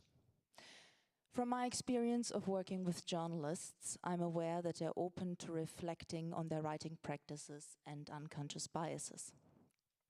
Through workshops, seminars, and training materials, my project actively fosters journalists' language awareness. Enhancing journalistic reporting is one important step towards transforming the ways in which we as a society encounter difference, not as a means of separating us from each other, but as an inherent human quality. Thank you. Thank you. Who needs the microphone? Claire. Well, thank you very much, Sarah, for this very interesting project. I think your project could be very relevant in the context of the forthcoming European elections in June. So do you think it could contribute to tackle disinformation? And has your project already been used for fact-checking? That's a very good question. Thank you very much. Yes, of course. I think that, looking behind the scenes of how, generally speaking, people are, doing their work is really, really important to get what we call in sociolinguistics an emic perspective, right? So to sort of get their people's perspective about, what their experience is at the workplace and so on and so forth. So I think this is really important. And also, especially looking at media, which are still our, the professional media, our trustworthy source of information, to see that they, because they are such powerful public voices, that they can improve the way that they are actually, talking about us, about diversity, and about each and every one of us. So I think that's really important. Do you mind repeating the second part of your question? So it was, has your project been used for fact-checking? Not yet, because I'm actually I've basically just started with the project. I'm still in my ethnographic fieldwork phase, which means that I'm actually at a youth radio station in Germany, and I'm allowed to observe the journalists there and see what they're doing behind the scenes. But this is certainly something that I will be thinking about to implement once I've done my data analysis and then see what I can do besides the workshops and seminars. Thank you very much. Thanks. Thank you very much, Sarah. Glad it's over, or you enjoyed it? Did you enjoy it? You loved it. Okay, I love that you loved it. All right, so Ferran Sancho, next up. Where did you want to present, from here or from with the handheld? Perfect. And don't forget, we will reset the clock momentarily to keep your eye on that. All right, so are you ready? Yeah? 3, 2, 1, go. Okay. So I will start by introducing you to Alex. So this is Alex. Alex works for Anonymous, and basically he's on a mission. He wants to access a top secret computer because there's the cure of cancer in it. And well, he wants to get access to the cure and share it with everybody. The problem is, of course, the security is very high. And well, after several attempts, he manages to get this password. But this password it has 3 mistakes. So it might seem that the good solution is close, right? But if you are willing to try all the combinations one by one, the number of combinations needed would be over 30 billion. So what does this have to do with protein engineering, you might be wondering? Well, let's adapt the story a little bit. And now let's adapt the password and reduce it to only 20 capital letters. And what we have is this, a very simplified version of what a protein is. And now let's change Alex by a researcher, a frustrated researcher. Because this is the starting point of the researcher, and now he needs to apply these 3 changes. And he has these over 30 billion combinations, but he can only test a few hundreds in the lab.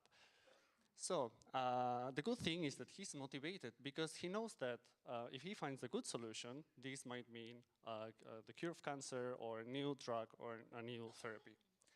So here's where we are now. And the solution, as like everything nowadays, is artificial intelligence. But for artificial intelligence, what we need is data. And this is what we're lacking in the field of protein engineering. So we don't have a data set that we can train artificial intelligence model with. And the quality of the models is only as good as the quality of the data. So what we're proposing at our company and what we're working at is a platform where scientists will be able to upload their data. And the platform will be able to make sure that the quality is good, that the format is correct, and it will store it in a way that it will be accessible for these models to be trained.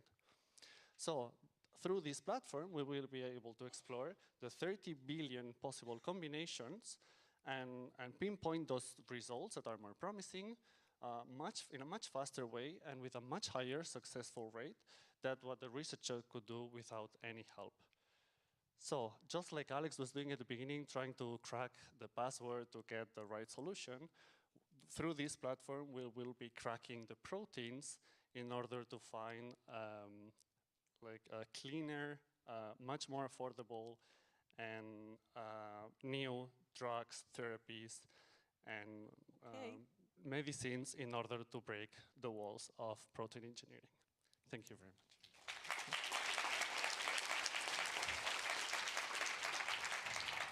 A question is coming your way. Yeah, thank you very much, Ferran, for this nice presentation. I was wondering, as you indicated in your presentation, AI is everywhere these days, but of course, the weak point in AI is the quality of the data. And what, in your opinion, are the challenges? How can you guarantee that the quality that will be used by the model you are presenting on the platform that you are creating by your company can count on qualitative data? Yeah.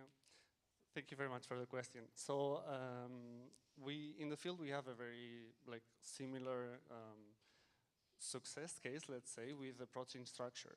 So we have a database called PDB, and with it, we were able to train like a model to predict the protein structure.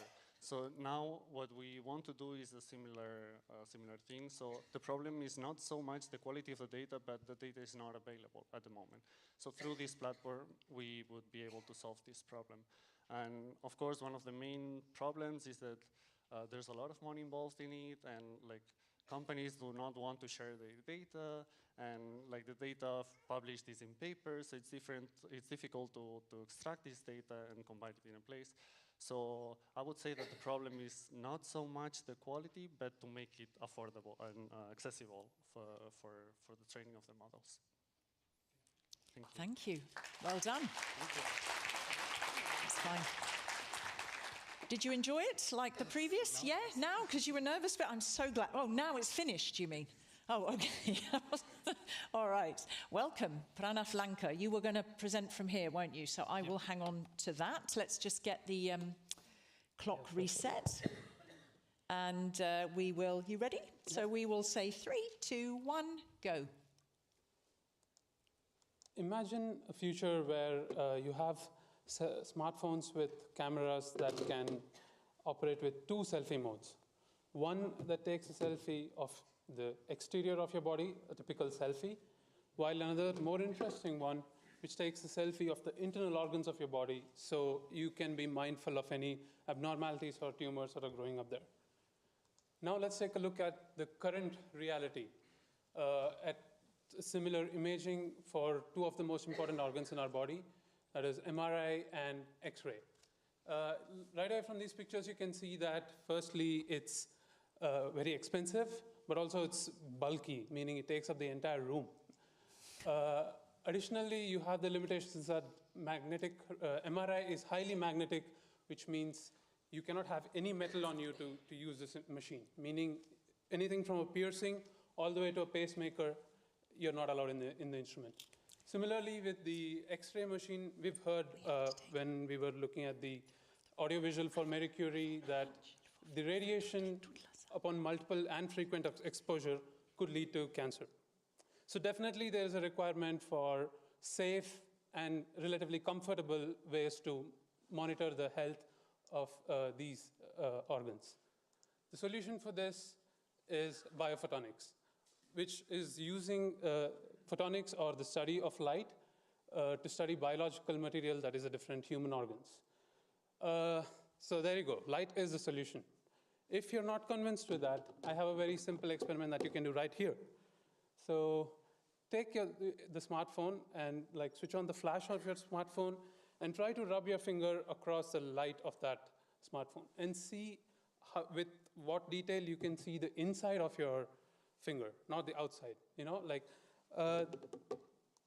this is possible because the light that you see from here is made up of multiple colors that we know, but this is only the visible part of it. There's another invisible part of it that's called the near-infrared light, which looks at the internal structure of our body the way the visible light looks at the outer structure. But this needs an invisible source of light and a detector that's capable of invisible light detection. And this is where my PhD and postdoc comes, both of which were funded by the Marie Curie, where I used this particular technology of biophotonics to basically break the walls of traditional healthcare imaging. So I'm going to stop there and open for questions. Well done. Okay, you can answer. I hope I was not like moving away and towards the mic. I hope I was clear and audible. Perfectly clear. Thanks a lot for the presentation, Pranav. Okay, I have a question regarding how you envision the marketing and getting this fantastic product to the people. Because it seems that you've worked on this for a while and it seems to be working. But how do you expect this to become available to people such as us all in the room, and how you envision this to become affordable for everyone also? That's a great question. But I have to tell you firstly, in one version, this technology is already available, and I can prove that to you. Is anybody wearing a smartwatch here right now? Could someone hold your hand? Yeah. every one of them is already using this technology because the oximetry that happens in the smartwatch is done using biophotonics. But like now the goal is to expand it to more organs, like the complicated organs of the brain and the lungs. Here the complication comes from the fact that there are multiple layers of tissue before you reach the tissue that you're interested in, which is typically the white or the gray matter of the brain. So the difficulty is in disentangling the signal that you get from the scalp or the skull before you reach the brain. So that's where we are working on, and wherever possible, so for things like the finger or the wrist, it's already commercial and you can see it in the wristwatch, but like things are going to develop to the point where you have the entire hospital around you or in your pocket, basically. All right, thank you. Thank you, well done. Thank you.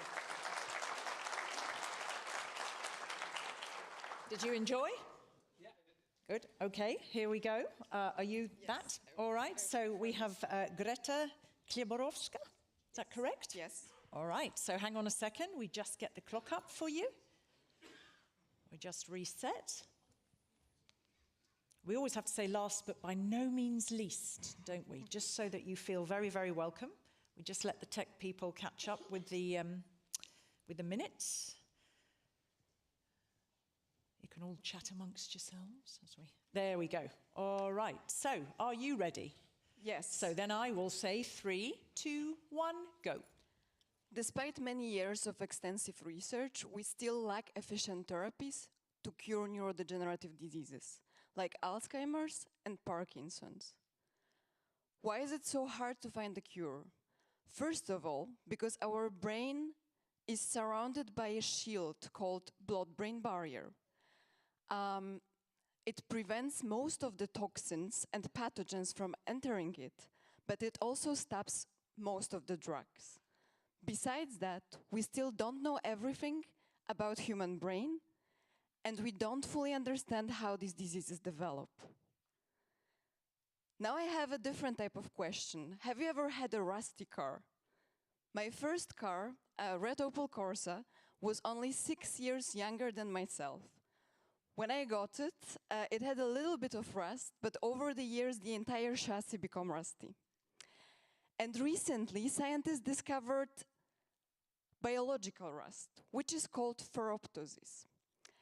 And this iron-dependent type of cell death spreads easily to the surrounding cells, like the rust we know from the cars, causing or accelerating different diseases. So what I aim to do within my NeuroFerro project, I aim to develop a substance that will work as a rust-proof paint for our cells. What we have so far, we developed a substance. I'm sorry, I'm a bit distracted because the slides are not working as the way as I designed those, so I'm sorry for the side comment. So we have the substance that was proven to be a potent ferroptosis inhibitor in cells and also in well-established ferroptosis-based animal models. So we know that we can target this biological rust. Besides that, we know that we have substance that can cross the blood-brain barrier because we were able to detect it in brain. But before and if this substance becomes a medicine, we need approximately 12 to 15 years of research more. I believe that as researchers involved in studying incurable yet diseases, we need to be very precise while conveying information. We cannot give people who don't have to be experts in drug development field the false impression that the final outcome of our research will be available anytime soon. Will we have a cure for Alzheimer's disease on pharmacy shelves tomorrow? No, we won't. But I believe that it will happen during my lifetime, and I hope that the NeuroFerro project will contribute to that. Thank you.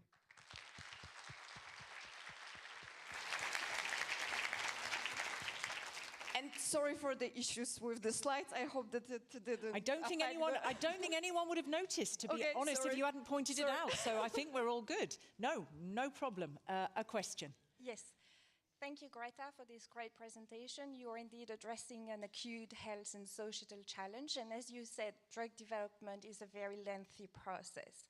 And you said it very clearly. It's not going to happen very quickly, that we have solutions for that. But what's your strategy for translation of research? And how do you intend to engage with stakeholders to make sure that it is as fast, as ethically, and sensibly possible? Yes, so I have to admit that I'm pretty lucky to work in Antwerp within the team that already thinks how we can address those questions. And we aim to have a spin-off company that is supposed to start in January 2025. So I hope that through that spin-off we'll be able to find investors, to convince them to our strategy, to invest more money, so we'll be able to move to clinical trials and in some years, hopefully, have a cure for those incurable yet diseases. Thank you. Brilliant. Fantastic. You happy? Yes. Yeah? You're happy. Okay. First of all, please, a huge round of applause for them. You're brilliant.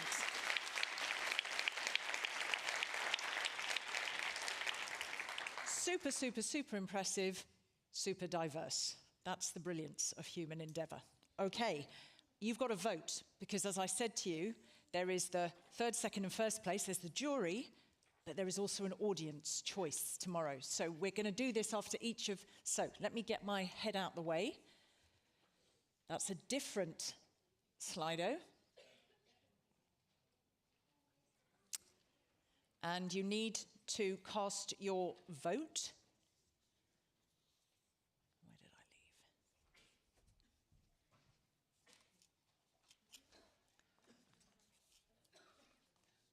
So I will give you a minute, and when you've cast your vote, you can raise your hand. It's good that everybody is able to do that. Yep. Were you waving regally at me, or were you saying, yes, I've cast my vote? Okay. Wasn't sure if you were just saying hello to me in a very nice way there. Okay, anyone else cast their vote? Are you all managing to do so? Have you all accessed it? Yeah? Can we just do a show of hands? Who's voted? Okay, if you put your hands down, who needs more time? Put your hand up if you need more time. Okay, so we just take just a moment longer. Raise your hand when you're done.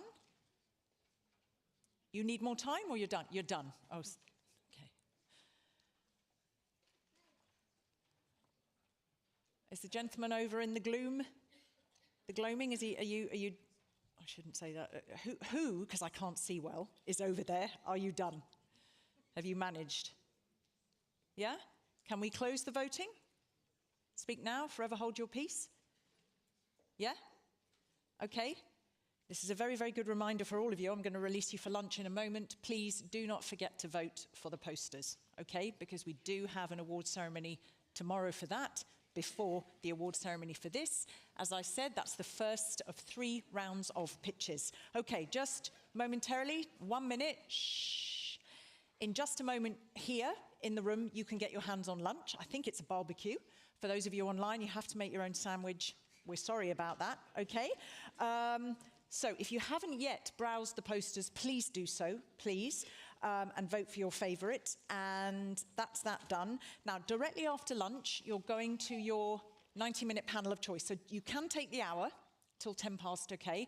Can I ask the moderators of those parallel sessions, I'll be popping into them, please stick to your timing. Don't go over, because after those parallel sessions, people get to grab coffee again, and by the time we're coming and going and la, la, la, la, la, it's going to add minutes. Please, please respect the 90 minutes. You will go straight into a coffee break, okay, and then we'll convene here no later than 4 o'clock, okay, hopefully before, for the second round of Falling Walls competition pitches. And one more big favour. It's coming from the photographer. When you're down there eating lunch, there will be a moment when they're going to take one of those classic wedding photos of you, all right? Because it's the best place from the balcony. So I'll probably, or someone else will boss you around to look up, and we'll take a really nice photo. And what's my last thing? Of course, chat, eat, and post on social media if you fancy. All right? See you again this afternoon. Thank you very, very much.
et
Okay, can you please, please, please take your seats as swiftly as possible? Because I really do want to give you as much time as possible to just have some air before this evening, okay? And I promised that we wouldn't go past 5:30. If there's anyone online with us, hello, thank you. We are very glad to have you, whoever you are. So, all right.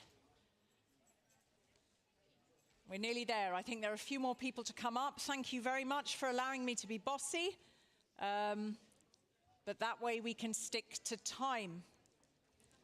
All right, I just let you take your seats. I think when you have enough nice faces in the room, guys, we can start. Okay, but not without the 18-month-year-old. That's an impossibility. But she's here, so we're good to go as far as I'm concerned.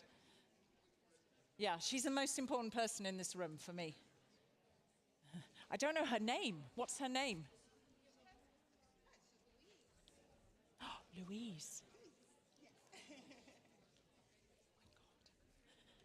Sorry, I just disappeared off camera to say hello to our 18-month-old participant, Louise, and to ask if anybody is the owner of those glasses. Anybody? Anybody want to be the owner of the glasses? Hey? Oh, I see where you're coming from. I think quite nice. I think it's Ray-Ban. No. Sorry, no, not Ray-Ban. Persol. Persol. Okay, they're going there. All right, let's crack on. Welcome back. Thank you very much. Who had a good parallel session? I sat in on 3 of them. Yeah? You picked stuff up. What constitutes successful for me is even if you pick up one new thing. That is something that you didn't know before you came here. So with that in mind, who had a good parallel session? Okay, there we go. That's another way of seeing things. All right, very, very warm welcome back. Tomorrow, as you know, if you've looked through the program for tomorrow as well, we have a gentleman called Per Magnus Kommandantvold, who has the best name ever in the world finished, from the Research Council of Norway, who's going to feed back on the top lines that were discussed. So, for those of you online who didn't get to sit in the parallel sessions, you will hear those top lines tomorrow as well. Here we go. We are into round 2 of the 3 rounds of pitches. The last round will take place tomorrow, as will the award ceremony. Who voted for a poster? Who actually clicked on the QR code and voted? For those who didn't, can I please, please, please, come on. There's going to be winners, so be part of the voting. That's absolutely critical. All right, so here we have our next 5, I say victims, but no, because they're all brilliant. Our next 5 fabulous pitchers. And the first of those, who I will welcome, is Ines Hamuda. So a warm welcome to you. You can give her a warm applause.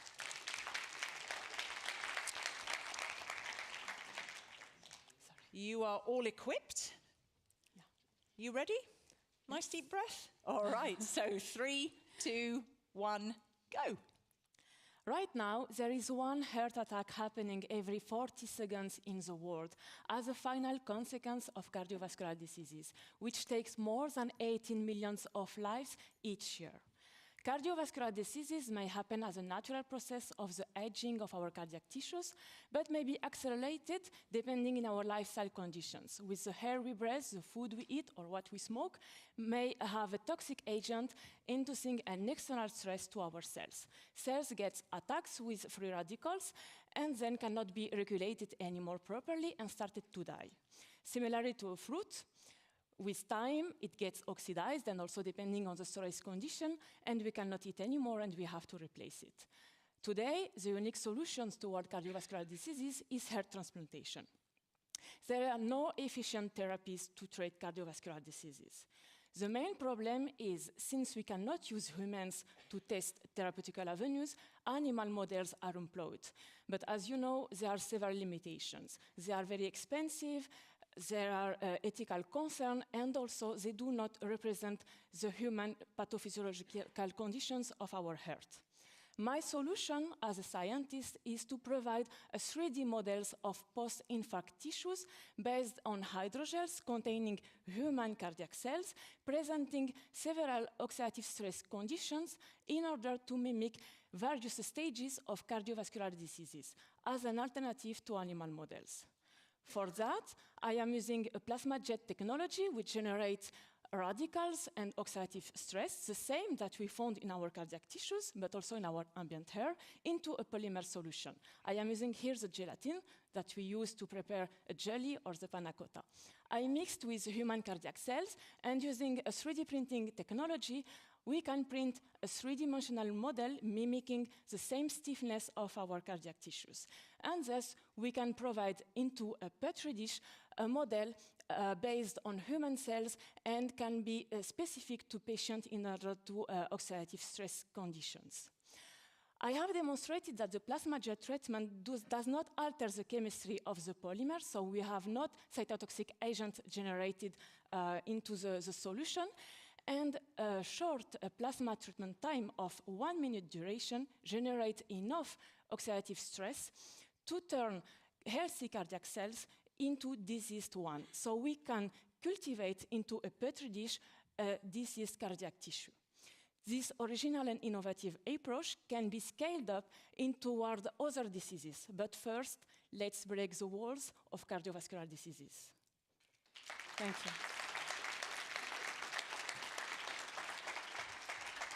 Thank you, very well done. So from whom does the question come? Thank you. From Claire Morel. Yep, it's working. You know, if you do that when you have interpreters, it explodes their eardrums and they cry. But we don't have interpreters. Go for it. That's a good thing. Okay. Thank you very much, Ines, for this extremely interesting presentation. And I'm wondering if the developments of the models that you have shown us has led to any current treatment. So in other words, has the outcome of your research been applied to real patients? It's a very nice and good question and very interesting topic. We are at the early stage of the research, and this technology of using the plasma jet is very new too. And what I presented is a proof of concept. We are looking forward to understand more what is happening between the oxidative species generated from the plasma and with the cells inside these models that we generate, to investigate it more and then to check how we can compare to the existing models, and why not in the future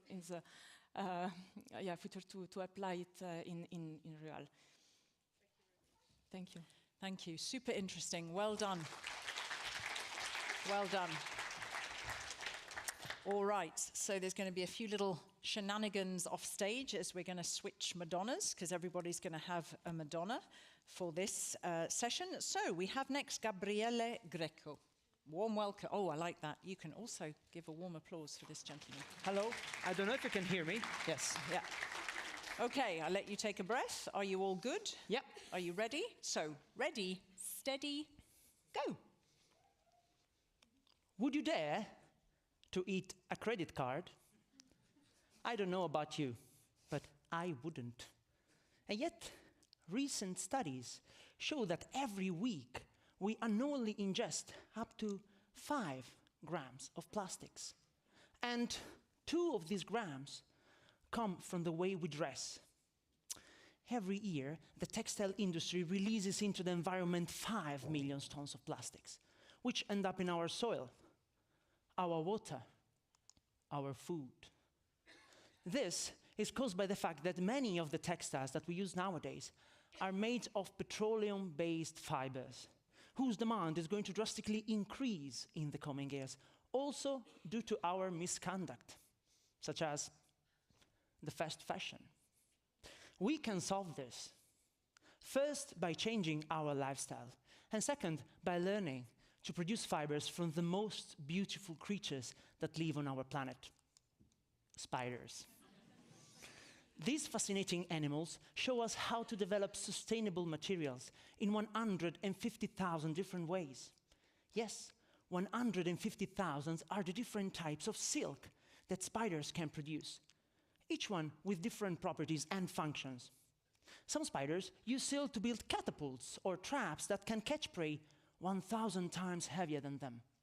So it is no surprise that spider silk has been selected to have extraordinary mechanical properties, as strong as steel, but way more deformable, 7 times lighter, and biodegradable. An impressive fiber, right? Produced at room temperature and only using water as a solvent. This is a green plot twist for the textile industry. Do not worry, we will not force all the spiders to produce silk for us. What we could do, though, is to take inspiration from them and learn how to produce fibers efficiently and sustainably. In my project, we have developed artificial spider silk using a bio-inspired protocol, which allows us to produce high-performance fibers at room temperature and only using water as a solvent. Plus, by merging these fibers with nanomaterials, we can also make them electric or magnetic, and thus apply them for green, smart textiles. It is time to save our planet and take responsibility. To all of you here today, if you wish to stop eating this, then follow me and my passion for spiders. Together, we will break the wall of the textile industry.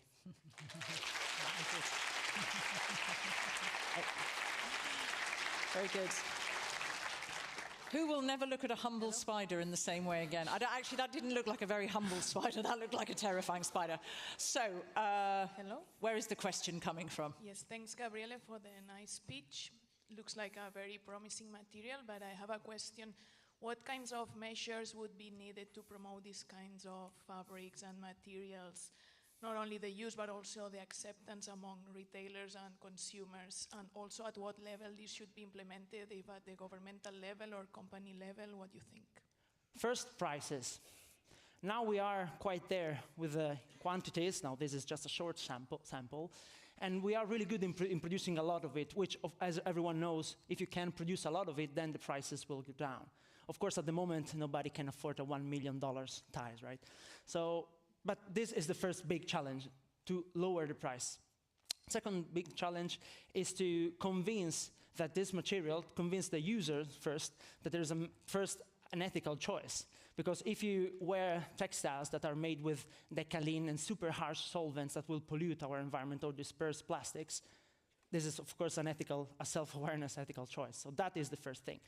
And the third is on the government level. I really hope, and we are getting there, likely, at least in Sweden, that there are more and more funding devoted to this kind of action, so to promote bio-based fibers, fibers that are produced in benign condition and do not require harsh solvents. Mm-hmm. Thanks a lot. Thank you. Thank you very much. Welcome. All right. Fantastic diversity. We've gone from there to there with those first two, have we not? All right, so our next speaker is Saki Gelici. So a warm welcome.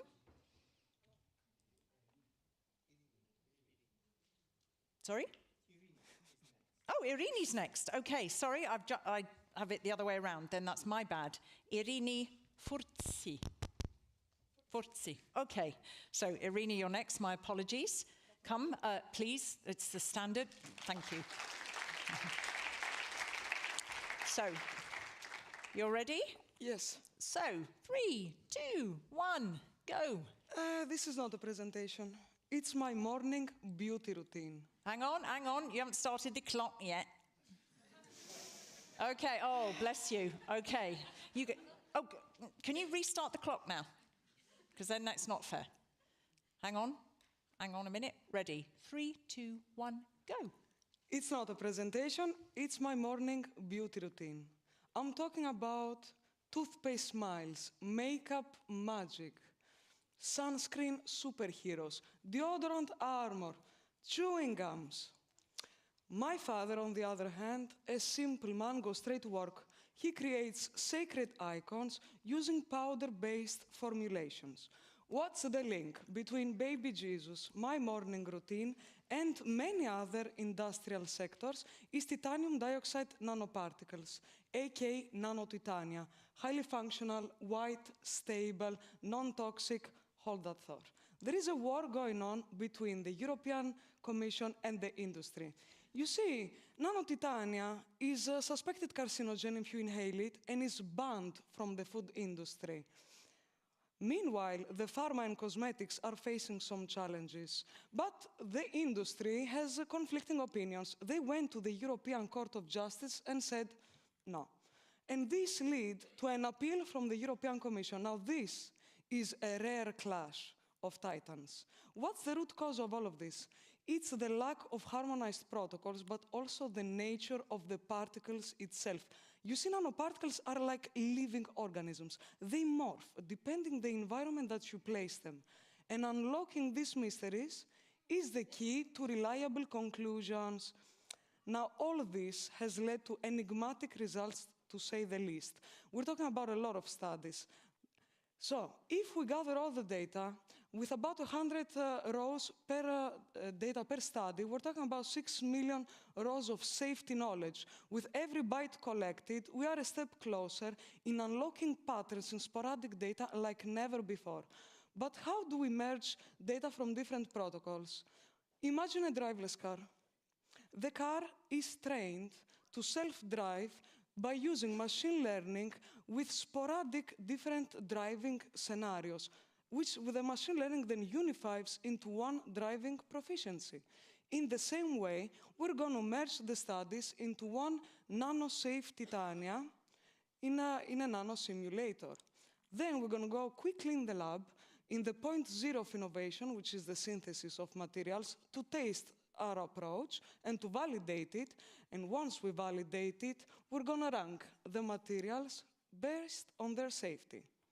Because since nanotechnology is emerging and titania apparently seems that the industry needs it, I'm saying let's at least choose the safest option, because I refuse to wake up every morning to have a routine that is filled with products that might contain a risk. So let's choose safety first. Thank you.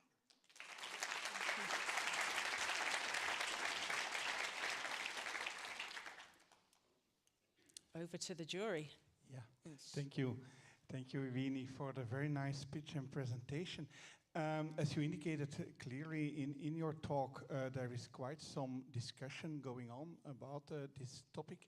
And based on your research, you are convinced that you can steer or guide the discussions in one or another direction. What specific actions do you see that need to be taken to convince also the broader public and maybe the politicians, policymakers, in order to pick up these results? What do you see as specific actions that you could take as a research or research group to improve these? It's very interesting, because I'm going to say what's already known to everybody, that the data is the alpha and the omega in the research that we're trying to do. And there is already, the last decade, there has been a tremendous amount of nano-safety projects, European, and they're all screening their profiles to find alternatives, because there is not one nanoparticle of titanium dioxide. Yeah, you can manipulate its structure.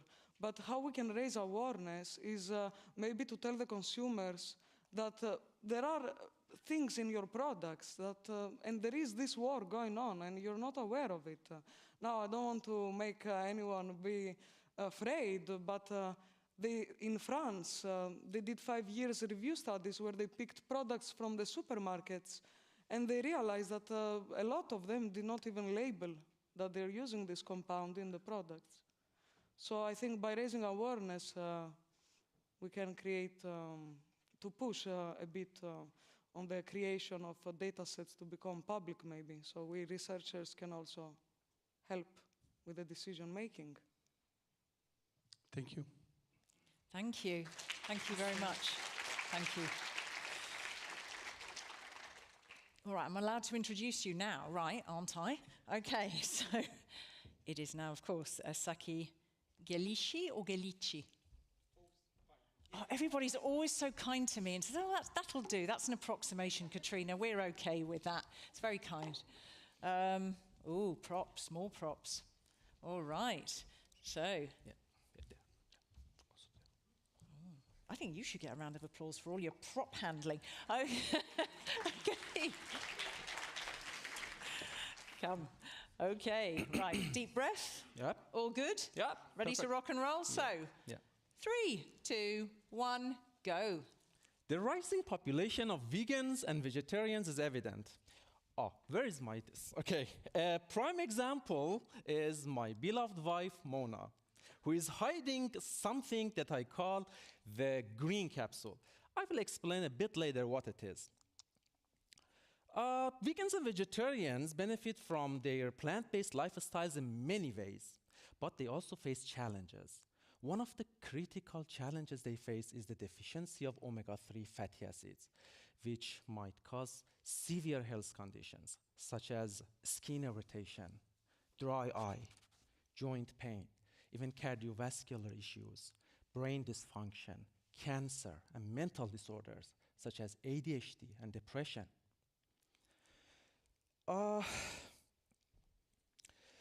The thing is that plant-based foods, such as chia seed and flaxseed, contain omega-3, right? But the omega-3 in these plant-based food is not biologically active in human body, and it should be converted into active omega-3. But the conversion in human body is very slow and very inefficient, almost nothing. Therefore, without direct intake of active omega-3, vegans and vegetarians face serious health problems. My solution: enriching everyday foods, vegan and vegetarian foods and drinks, such as oat drink with algae oil, the only non-animal based source of active omega-3. But there is a risk here, there is a problem. Algae oil is prone to oxidation, resulting in unpleasant taste, smell, and color. Yuck. To overcome this, through enzymatic treatment and green technologies such as ultrasound, I obtain natural peptides from red seaweed. But, in the lab I saw that the peptides have favorable antioxidant properties, but the peptides are bitter. So what I do in order to reduce the bitterness is to employ the green capsule. Let me show you how it works. I have this here, and then I add a little oil and also the peptide and seal the back. Voila, the green capsule. Of course, in reality, it is not this big, but it will be in the form of a fine powder, which can be added to any vegan foods and vegetarians. Through this project, I hope that at the end of the day, my wife Mona and all vegans and vegetarians out there can be happy and can confidently call themselves proud and healthy. Bon appetit. Thank you. You were definitely a former magician, weren't you? Somehow. Do you love it when he kind of went, that moment? I thought you were going to do a thing where you go, and you disappear at the end. You're no longer there. Okay. Question. Thanks for the presentation. No, we don't hear you. Try again. Hello, everybody. Yes. Thanks again for the presentation and cheers. Thank you. So I have two questions actually. If during your project you are considering other products that could benefit from this combination of algae and the secret oil to increase the nutritional value. And also because I saw that you work in consumer awareness and preferences. So if you are also considering carrying out some experiments with surveys to assess the consumers' acceptance for these products. Yeah, indeed, it's a very nice question, because what we are going to do, we haven't launched it yet, but what we are going to do is to analyze the gastrointestinal fate of this food in the human body through in vitro models, and also we will launch some sensory analysis using trained and untrained panels, so that at the end of our research we can just find out whether the consumers are happy with the taste, and also, we will analyze the overall acceptability in terms of, consumers, trained and untrained panel. Yeah.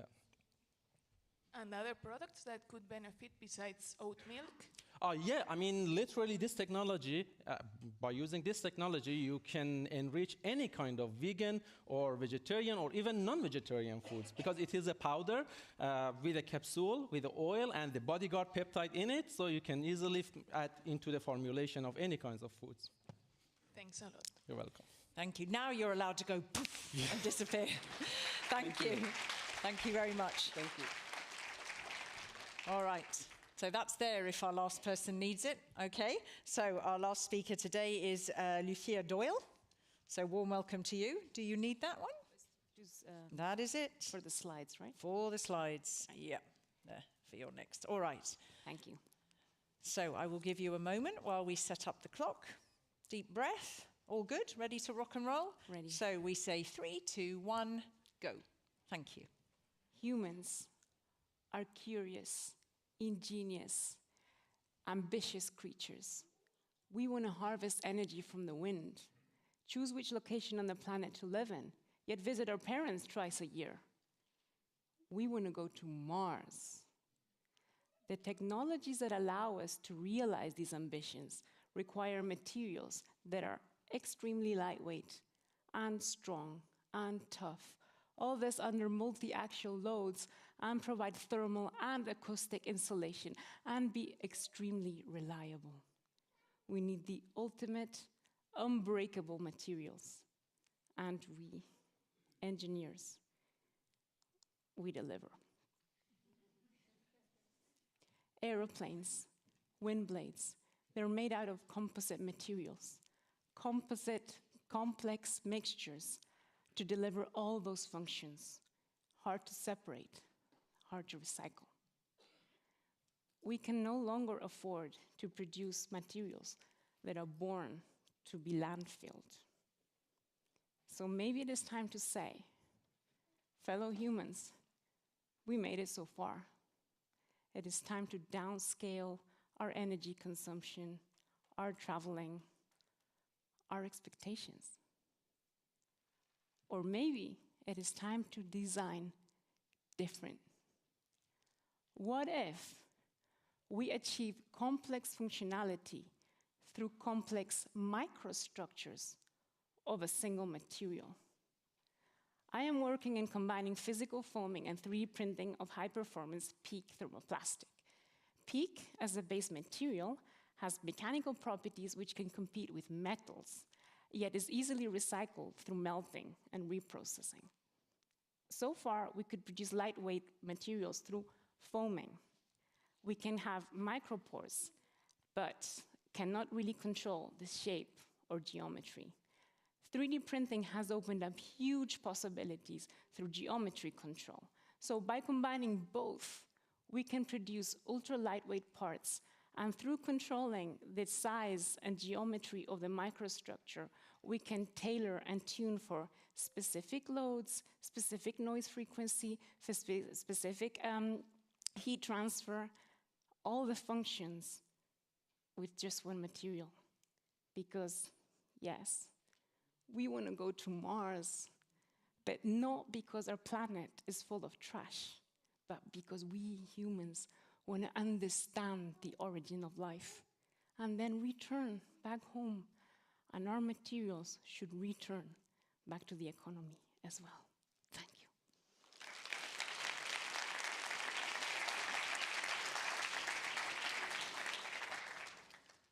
Who has a question? Yeah, it's me. Thank you very much. It's very interesting.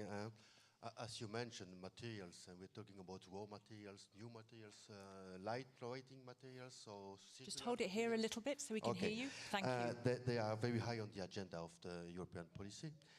Even in Belgium, we put it high on the agenda of the Belgian presidency priorities. Do you think that research, and maybe your research in particular, could help to solve these challenges at European level? I mean, the material issues. Well, I think that really, materials have a great role to play, or a big protagonist of the circular economy. And I think when we're looking into sustainability, so far the focus has been on energy and fuels.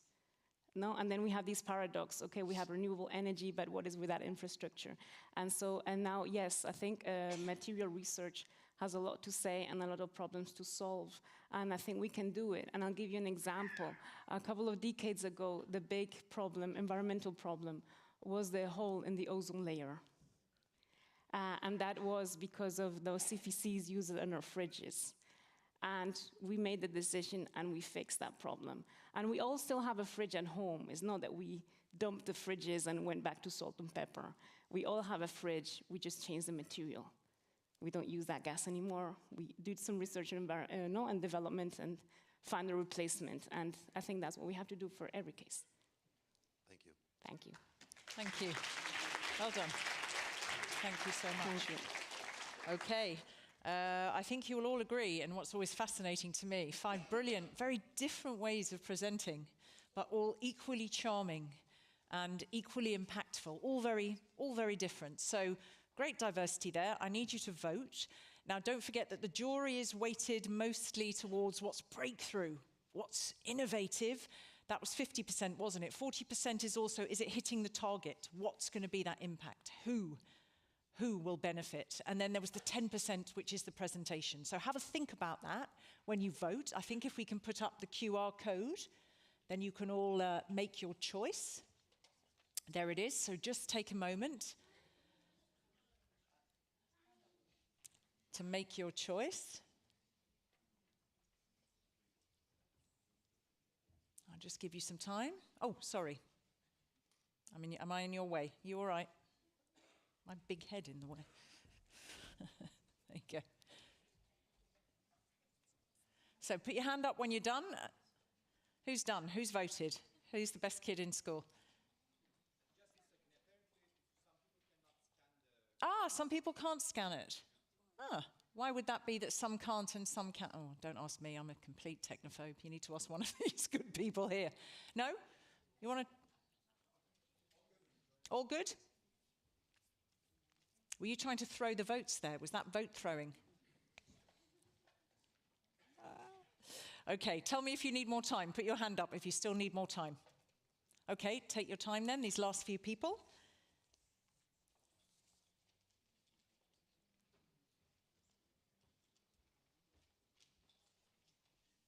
Okay, are you good? The last two there I saw? Yeah? All good? Anyone else? We're all fine? We can close this? Okay, I think we can close this with a round of applause to all of you. Thank you so very much. I quite like keeping that on the table just in case something happens with it, you know? I don't know, it gives life to something or some person appears, so we'll just keep that there. All right, you still with us? We are approaching the twilight moments of this event, okay, but don't switch off yet, because it's really important to listen attentively to those who are coming towards the very end, which is sometimes the tougher slot, all right?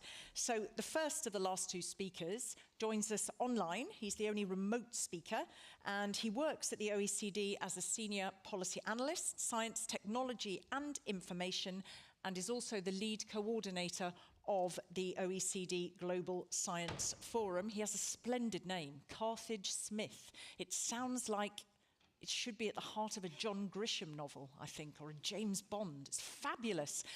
Seriously, when I kid you not. So, Carthage, you have some slides, you have some things to tell us. What are you going to talk about? Right, yeah. So first, yeah, thanks a lot for inviting me, and I'm really sorry I can't be with you. We have a ministerial meeting coming up next week, science ministers. One of the issues they'll be discussing is research careers, and research talent. So that's what I'm going to talk about, a little bit of the work that we've done in that field. And I'll see if I can get this to work technically first. Let me see. Can you hear me? Yeah, can you hear me? Yeah, very well. You are huge on the screen here, which is great. Now you've shrunk because you're giving us your presentation. There you go. Hopefully. Perfect. Yeah. Okay. Can you see that correctly? We can. You can? Yep. Okay, right. So I know we're running a bit behind time, so I'll try and do this fairly quickly. but the presentation is available for you afterwards. But don't rush. Don't speak too fast. It's okay. Okay, right. So this is, the standard PowerPoint thing. Tell people what you're going to talk about before you talk about it. So this is what I will talk about, the 1 to 5. I start with what we've actually done in this area from the OECD. So we've, over the last couple of years, the people from science ministries who I work have asked us to look more and more at research careers. They're concerned, if you like, that the best people are no longer coming into science, that research is not as diverse as it should be in terms of the workforce, and they want to know what they can do at a policy level to address that. And so that's what we're looking at. So we started with some work around the digital workforce. Everyone's interested in digital. And also some of the other work we did around transdisciplinary research. There were issues coming up all the time in that about career paths. So we looked more specifically at precarity in research, and then we followed that up with some work on diverse career paths. And they're the two pieces of work that I'll talk about now. We also are planning some work on equity, diversity, and inclusion in the workforce, which I think also you have a panel that's discussed that issue or is discussing that issue in your meeting. So these reports, these are not, your scientific audience, excellent young scientists. They're not academic reports. They're done for policymakers. They build on what is already existing. They're overseen by experts, international experts, some of whom are policy people. We look at the literature, we look at what data is there, we analyze the data that's there. We also collect new data from countries. In this field of research careers, there's a real issue about data. There's a shortage of data. And we interview stakeholders. We have international workshops. What comes out of that? So the big picture, and I expect many of you are familiar with this. So this slide shows across different countries, at a whole population level, the number of people with PhDs between 2014 and 2019, the change in that number. And basically, in that 5-year period, there's been a 25% increase. And we know it since then, that increase has continued. And we're now looking at about 1% of the population. This is PhDs as a whole. It's not the number of researchers. But there's a big increase in highly qualified young people. What do most of these people who are doing PhDs, what do they want to do when they're doing a PhD? The majority of them want to continue to do research in academia. This is a Nature survey. There have been more recent studies that have come up with very similar results. Most people doing PhDs want to end up in academia doing research. Where do they actually end up? In most countries, a small percentage of these people actually end up doing research in academia. It depends from one country to another. If we look at one end at Switzerland and Germany, we're down to below 20%, 10 to 15%. A country like Spain, were maybe over the 50% mark. But the majority do not end up in academia in any way. Those who do end up in academia, what are their working conditions? We did a survey of scientific authors. So these are, leading scientists under the age of 45, or at least productive scientists, the people who are the first authors on scientific papers. And what we find there, if we look at the blue block, again across different countries, is that the large majority of these in most countries are in precarious conditions. They're on fixed-term contracts. Again, it varies from one country to another, but in a country like Switzerland, up to 80% of these people, first authors under the age of 45, are on short-term contracts. So we have this precarity issue. And what do we know about precarity? There have been a lot of publications about this, and I just summarized some of the issues here.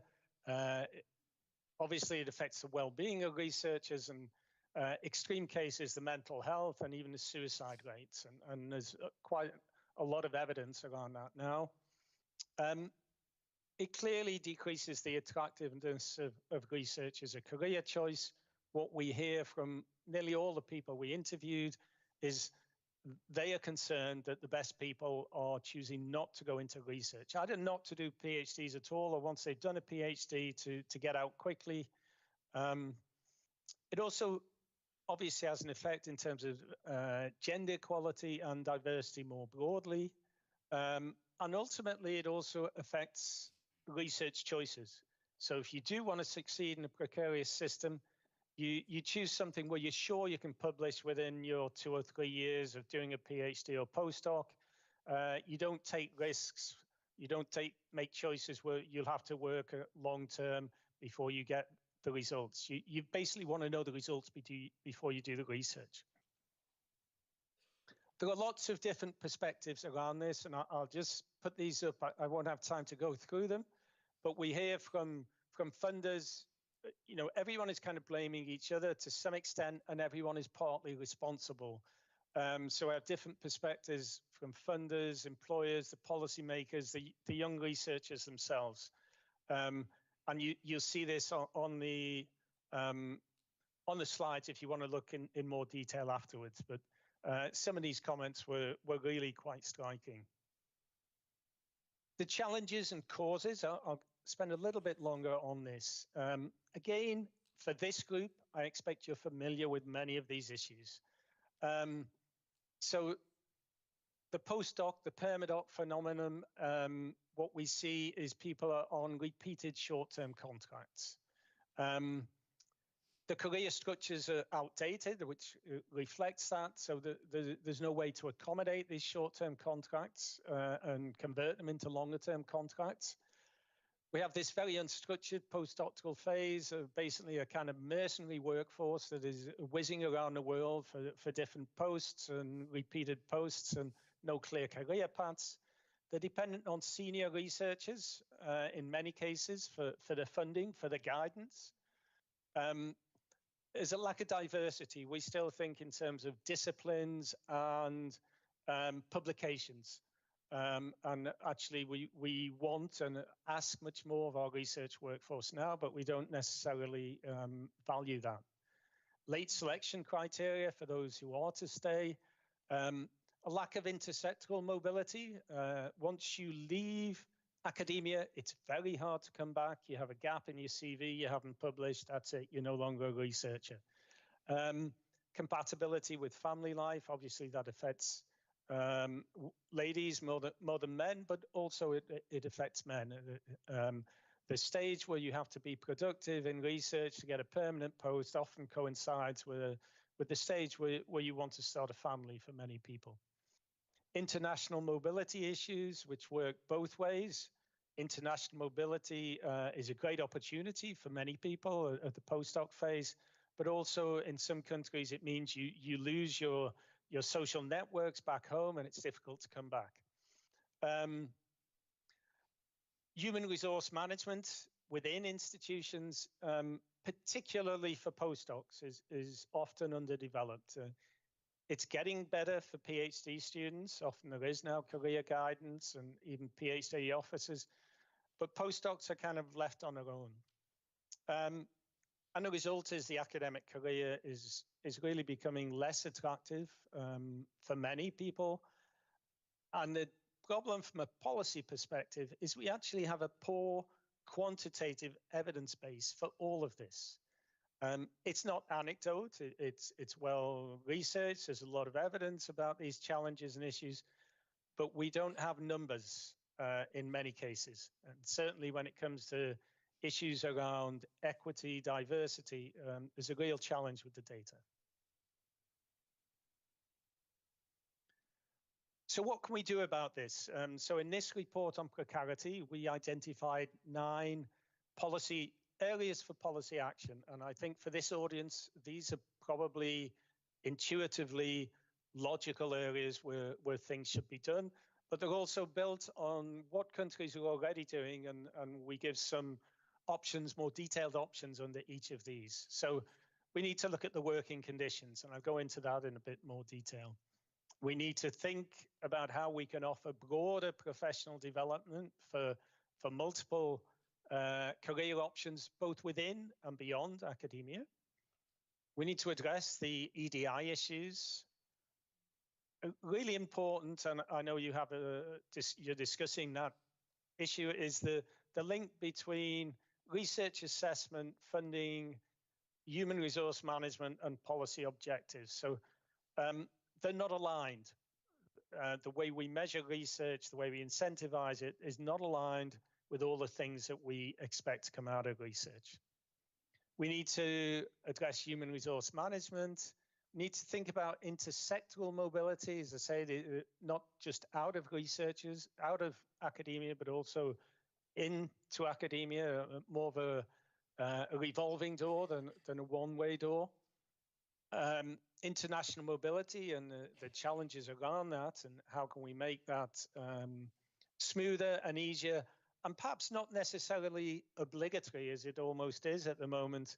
When we think about the virtual world and how we operated under COVID, maybe there's new ways of getting the international experience and links that we need without establishing, we all have big carbon footprints as researchers. Is that sustainable in the future? We also need to develop the evidence base. As I mentioned, there's a shortage of data. We really need within our institutions, funding agencies, particularly universities or research providers, we need to include the postdocs in the governance, in the discussions about the institutional future, where are we going, and particularly about the research workforce. So taking just one of those to give an example, the working conditions, what sort of things are being done and could be amplified more? Stipends. Many countries have now realized that stipends are not a good way to support either PhD students and certainly not postdocs. And so we need to move away from stipends. Of course, these are all context specific, these recommendations, and in different countries, there are different reasons why things are done different ways, but overall, these are suggestions for shift. Career frameworks, and I know you'll have a discussion tomorrow about the European Charter, and I think that's an excellent initiative. Transparency on future career prospects. Many young researchers under the principal investigator who's always been a researcher doesn't know about other career prospects or options. How do we use things like mentors to help young researchers to consider alternative careers or other career options? And not so much alternative, they should be options. Say minimum period for fixed term contracts. Potentially, some countries have brought this in recently. It's not always easy and sometimes controversial. Open-ended positions rather than fixed-term contracts to fulfill long-term needs. Again, in some countries, open-ended is actually less secure than the current sort of civil service status. And so we're not saying that we want less security, but in most countries, open-ended is more secure than the current fixed-term situation. And then we really need to monitor what is happening. So coming back to this issue of data and evidence. So we got this precarity. There's too many PhDs as a whole for the research, for the academic research enterprise as it currently stands. The academic research enterprise depends on PhDs and postdocs, if you like, at the bottom of the triangle. They're the ones who produce and do most of the research, and yet most of them will drop out in the end, and it is dropping out. We talk to many young researchers, and most of them who leave, there's a feeling of failure. There's a stigma associated with it, and even though in the end they end up in alternative jobs, there's a kind of unhappy period where I'm sure they are also not as productive as they could be. So how can we change that if that's the system as it is? And one of the answers, part of the answer sorry, is Carthage, thinking... just to say you have about 3 minutes, just so to give you an idea, if that's all right, for your 20 minutes. Thank you. Sorry to interrupt you. Yeah. No, that's good. Thinking more clearly about alternative career paths. So here, again, we came up with 8 policy recommendations around this area. So engagement between research institutions and potential employers, we need to work on that. The skills mix, we need to work on that. Valorizing PhDs, guidance on alternative careers, thinking about how we can promote intersectoral mobility, both with the business and enterprise sector and with other public sector and government. Reconfiguring actual research careers within academic research, and in particular thinking about not just research careers as, if you like, the traditional, those who have to publish, but also thinking about, for example, the sort of data stewards and software engineers and third area careers that we have. And then international mobility. Here, they're just examples. So again, there are options related to these overall recommendations. So linking with business, for example, or developing experience and skills. There are different ways that can be taken forward, and countries are doing that. Likewise, for reconfiguring the academic research careers. And one of the issues here is the Concordat issue, which I know you're discussing tomorrow. We're now looking at equity, diversity, and inclusion. I won't go through that. I'll just jump to the end. And these are the key takeaway messages from what we have done thus far. So we need to promote and valorize different career options, both within and outside academia. We need to recognize that universities and research providers are central in this, and we need to work with them.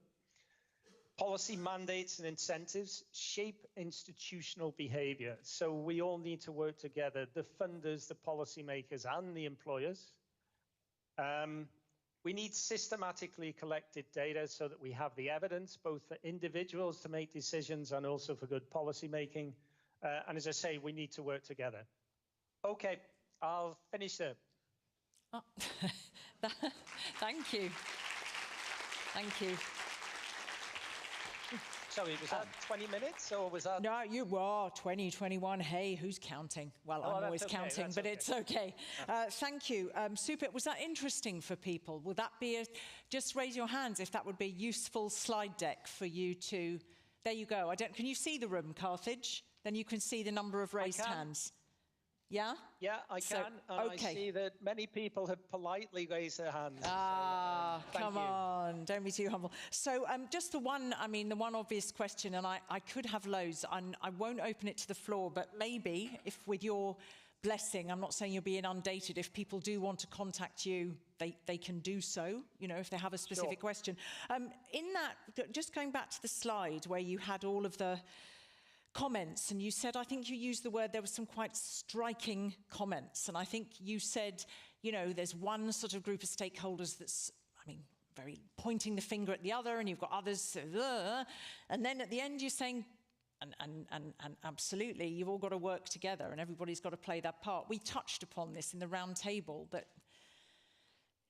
if it's everybody's responsibility, is there a concern that it ends up being no one's? Absolutely. I think that is part of the current situation. I think universities and the research providers, the employers are at the center of this, but are they going to invest long-term in individual postdocs who are probably not going to stay with them? The large majority won't stay with them. And the collective bargaining systems often don't include postdocs. They're more concerned about the permanent staff, and there are lots of issues about permanent academic staff. And Also, the PIs are encouraging the postdocs or the PhD students to leave afterwards and go and do another postdoc, to go abroad. So, as I say, they're kind of a mercenary workforce, the postdoc workforce. They go to the highest bidder. And for some people at some stages in their life, that's attractive. But in the long term, I think almost everyone sees problems with that. Thank you. Thank you very much. I was just reflecting about what you were saying. I like the idea that sounds quite racy, but not very positive. The mercenary workforce, doesn't it? It's an interesting word to use there. Thank you so much for that, because you had so much comprehensive stuff to bring to the table, and it was a very well-organized slide deck. So I'm sure it will be much appreciated by the audience who did not raise their hands out of politeness. So we do appreciate the fact that you've been with us, and wish you a very good day. Thank you. Great. Thanks very much, and good luck with the rest of your meeting. I think it's a really interesting agenda. I caught a little bit of the presentations, and they were great. It was really exciting stuff. So I'm sorry I can't be with you. That's all right. And do you know, by the way, that Carthage Smith and then Per Magnus Commandant Volt, you both have the best names at this event. That's what I'm going to say. Yeah. I think I should adopt his surname, and he can adopt my first name, and then we'll have pretty exciting names. Yeah, they're great. You've got to have an exciting name in life. Thank you so much. I'm allowed to let you leave now. Thank you. All right. We've got one more. We've got one more speaker that stands between you and me just giving you some closing housekeeping instructions. And that speaker is the chair of the Marie Curie Alumni Association, MSCA, Gian Maria Greco. Hello. You're involved in loads of working groups, an insane number of working groups, policy, communication, and genders, equity, diversity, and inclusion. And he also co-leads the creation of the MSCA whistleblowing channel. Very curious about that. And the Researchability Initiative, a multi-organization initiative for researchers with disabilities, also orchestrated by the MSCA. What are you concentrating on right at the end? Insights, fantastic, nice. Yeah. I love the way you sort of go like this, as though it's not fantastic. We changed the title last minute, but I'll explain. What is the title now then? Oh, it's something similar. You'll see in a moment. I explain. Oh, all right then. The floor is yours. Thank you.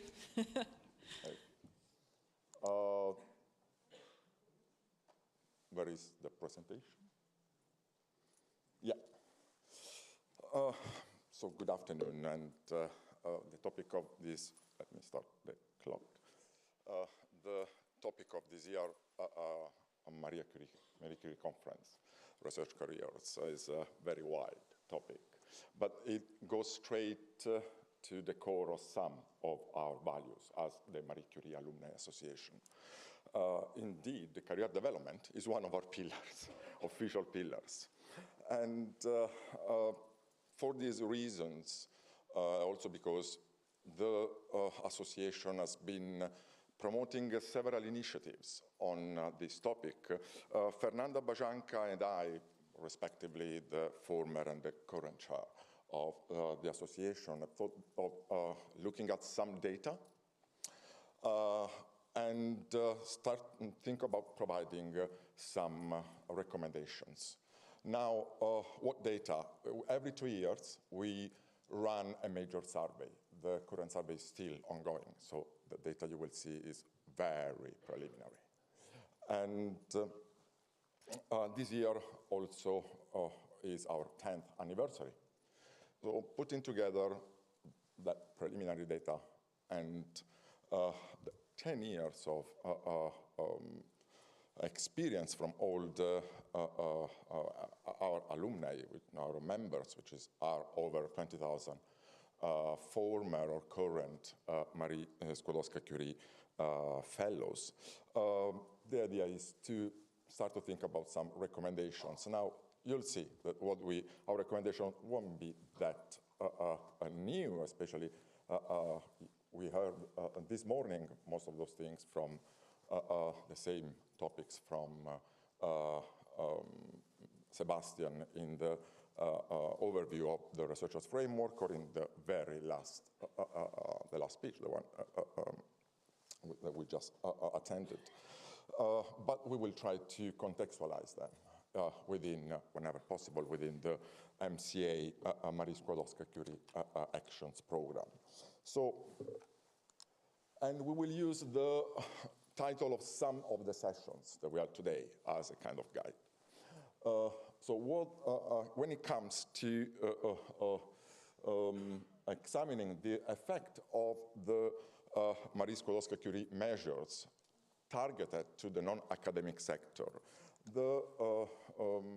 our alumni say that the balance between academic research and the exposure to non-academic sector during the fellowship, doctoral and postdoctoral, has been very, very good, either good or very good.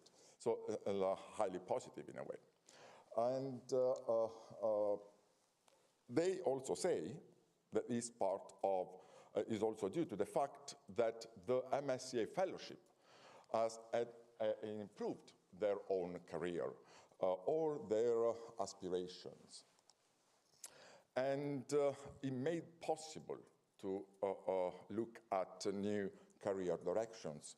So this is indeed a feature of the Marie Skłodowska-Curie Actions Program, this possibility to develop and look at new directions in our career. And they also say that thanks to the fellowship and their experience, they were able to have better prospects of employability in not only in academia, but in industry, public administration, and non-profit sector, even as an entrepreneur. However, here comes the recommendation number one.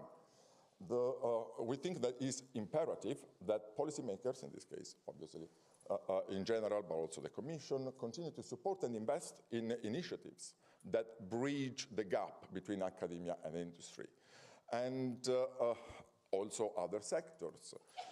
Now, it's important this because in the past, for instance, the MSCA program had a specific panel about the civil society and non-profit sector. So it will be worth rethinking, bringing it back in obviously a straightened form, or finding other ways to improve the involvement of the non-academic sector in the MSCA program. Now, what about what's happening after the PhD? One of the other, a theme of one of the other sessions. The transition from the completion of a doctoral program to the next phase is a pivotal moment for researchers. Now, insights from our alumni, our members say that they were able to take different career paths. And that was done also through the support of supervisors or colleagues at the host institutions, or even external colleagues, not specifically involved in the host institutions or the MSCA. Now, training supervisors to be supervisors has been one of the brilliant and important activities put in place by the Commission within the Marie Skłodowska-Curie programs through the guidelines on supervision.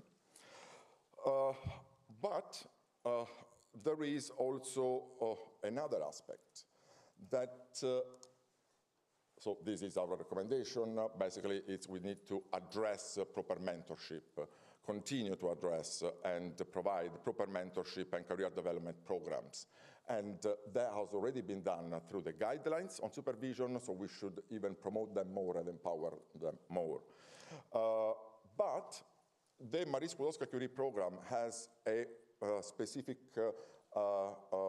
feature, the development of a career development plan, the design of a career development plan. Sadly, that should be crucial, apparently. I mean, that should be crucial in planning your own career. Sadly, the data that we have found it either moderately useful, slightly useful, or not at all useful in the vast majority of members, meaning that either cross-referencing with other data that was poorly developed or implemented or completely, in a way, ignored. Now, based on the guidelines on supervision, an idea, a suggestion, a recommendation will be to think about the possibility of developing guidelines on the career development plan, how, in a more precise, clear way, how that could be, should be designed and then implemented and then monitored, and design a monitoring scheme specific to that. Theme number 3. Now, in the realm of research careers, the linear trajectories are becoming less common, or let's put it the other way around. As we heard the entire day, non-linear trajectories are becoming more and more common.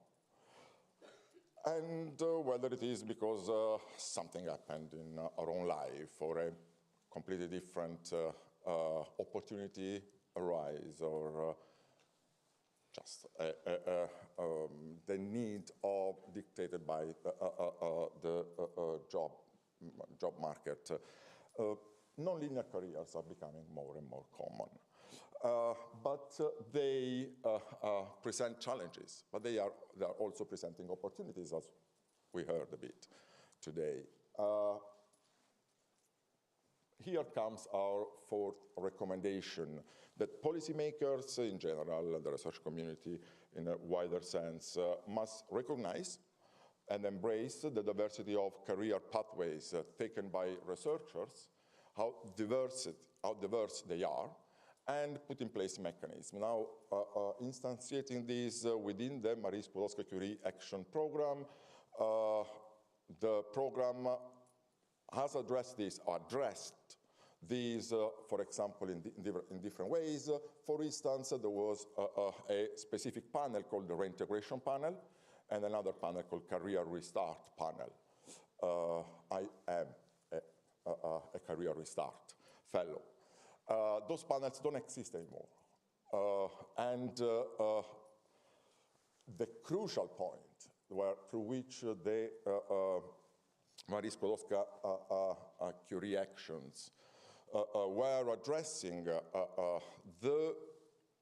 this nonlinearity was the no scientific, no research age limit. There was no limit.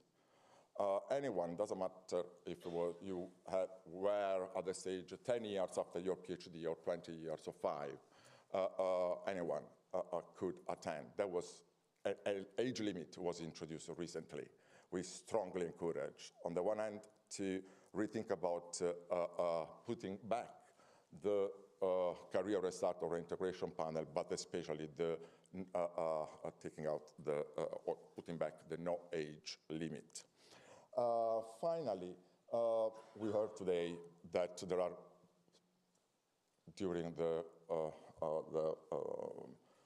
doctoral training and the research activities, there are researchers acquire skills, different skills, transversal skills, and our data shows that those skills were very valuable in the careers, even the non-academic ones, of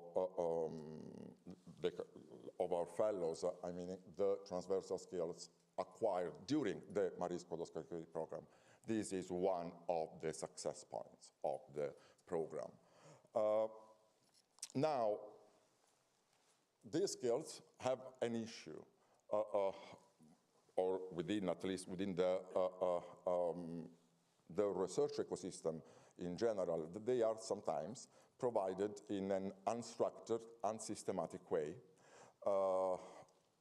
in the MSCA program, the fellows acquire them through, each one individually, but in very, very different ways, which is good. At the same time, there is also an impact on quality and on what that transferable skills are really compared to the needs of the fellows or the market. So our final recommendation is that it will be nice, we think, to promote the development of a series of hands-on training programs on those skills. Such training programs should be kind of planned at the higher level. What I mean, that should be planned in a systematic, structural way, but scaffolded. Higher level, systematic, structural way, so that quality is guaranteed somehow, so that the same training offer is provided to all Marie Skłodowska-Curie Actions fellows. But a training program is also bottom-up, because it can be scaffolded and can be customizable, so that it can be adapted to the specific need of that fellowship, of that fellow, of that researcher, of that doctoral researcher. It's 13 minutes. I was given 12, so I'm late, and that's it. That's us. In our last, the very end of our last annual conference, we look tired but happy. We were very happy, and that's it. Thank you very much for having us.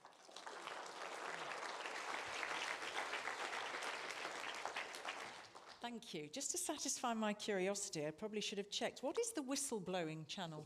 Oh, that's very nice. It's, my baby. Okay. And Fernanda's baby as well.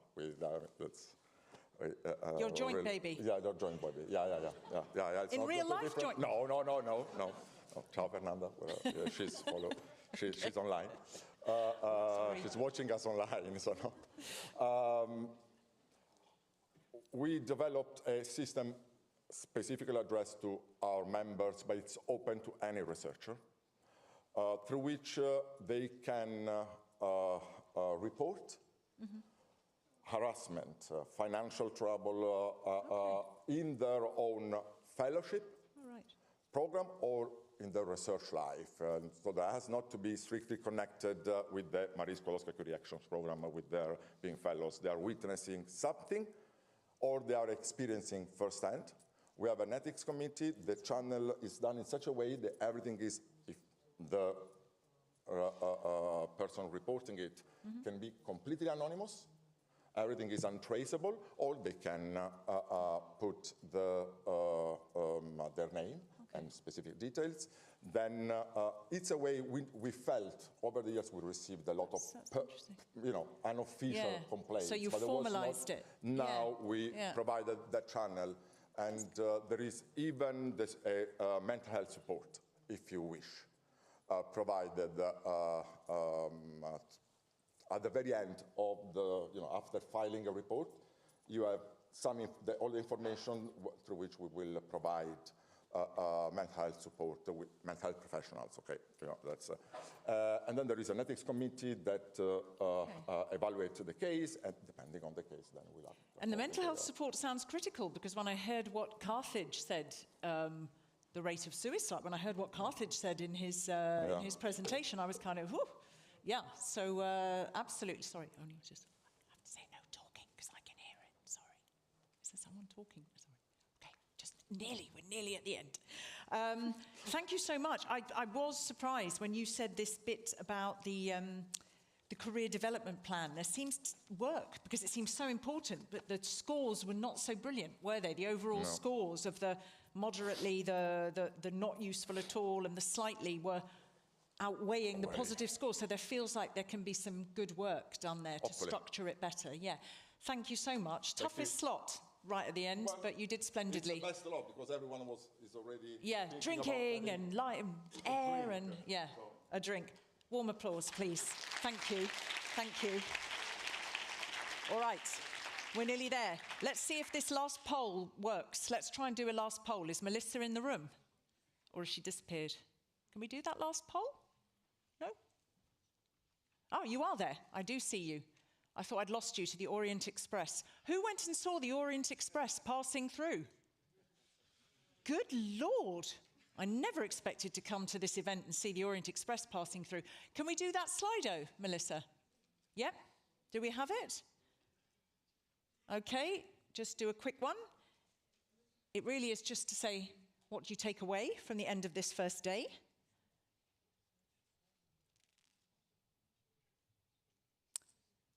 So just have a moment, if you can jump on. What would you say? More awareness of diverse career pathways available? Some really concrete ideas, more than just awareness? Plenty to reflect on and digest? Excited to visit the mundaneum? The mundaneum, sorry. I don't throw in Latinisms like Boris Johnson used to do, quite like that. Although I used to be very good at Latin. I was my teacher's favourite. But obviously it didn't get me very far, if you look now. Energised by the speakers. So, what most resonates for you?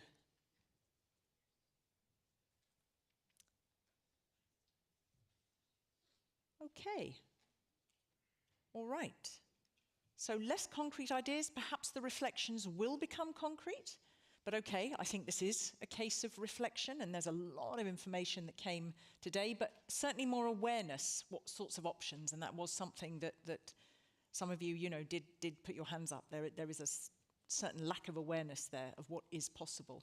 Okay, that's great. Thank you very much. Just a couple of things, because I think it's my job as moderator to say. What I did take away was this issue of language, the language, taking it out of the research arena into sort of the private sector. And I was also listening to language. I think I was one of the workshops talking about, was it transferable skills? There was a gentleman talking language in terms of mobility. I do just wish to say thank you so very much, because it never ceases to amaze me. I'm speaking in my native tongue, so hey, I ain't challenged there. And I do not say this in a what do you call it, patronizing way, but it is gobsmacking to me, the mastery that you all have, that you all come and present in English, when it'd be much nicer sometimes, I think, to present in your native tongue. So it's always impressive. So that issue of language was particular. I caught about the face-to-face networking. Face-to-face was always the way to, listen, you never know what you could find. So always just pushing there. Who's responsible? Again, this kind of issue. There was the talk there that universities might put things on, or certain resources, and then up, nobody goes. So your employers are interested, but there's that kind of sort of gap between the two getting together, and there seems like there could be some really good work done there. Interesting, the question that got asked, is it tricky? Is the researcher your identity? Is it quite hard sometimes to think? And then, but the knowledge that you can continue with that in a career in the private sector, you can also continue to do your research. I thought that was interesting. Maybe it sounded from NIDA that the findings from employers that they said, what weakness, it's not a great word, but where could there be more improvement for those coming from that arena? And it was in project management, collaboration and teamwork. So, I don't know, maybe that seems fair or unfair to you, but definitely that's what came back. And I would like to rebrand soft skills, hardcore skills. That's my thing. And if anybody's interested, I was just fiddling around on LinkedIn, and they came up with the 10 top skills that a number of the top companies, whatever they define top companies on LinkedIn, define. It's very, very interesting what comes out of it. So if anybody's on LinkedIn and wants to have a look, I would have a look, and it embraces such things as conflict management, strategic thinking, determination, which is apparently a very difficult one. That's all around resilience, a very strong work ethic. Again, adaptability, collaboration, leadership, how you guide others, attention to detail, all sorts. So it's interesting. They sort of unpack those and have a look at them. And again, I call them hardcore skills. Right. There's been so much that you've had to listen to. What about this evening? If you're going there, who's going for the guided tour at 7 o'clock? All right, you have two options. Either you can get yourself there. As I said, it's 20 minutes from here. But there is a group leaving this building at 18:30. So if you fancy being accompanied, do it. If you want to walk on your own, fine. Be a Billy No Mates, we don't mind. And who's at the Ibis Hotel? Ibis Hotel, there is a group leaving there at 18:40, okay? So 18:30 from here, 18:40 from the Ibis, or you just make your own way there. Dinner is at 8 o'clock, the guided tour is at 7, all right? Please don't be late tomorrow. Do set your alarms, okay? We start at 9:15 sharp, so for all of you online, 9:15 sharp. There's an awful lot to get through. More pitching, more round tables, voting, a fabulous award ceremony. It's going to be a complete roller coaster. And please do take the time, if you haven't done the posters yet before you leave, kindly do it. That would be brilliant. Have you had a good day? Yeah? You've learned stuff. You walk away with stuff. Fantastic. So, thanks to all our brilliant speakers. Fly, be free. Air your brains, and I will see you back here tomorrow. And to all of you online, thank you so much.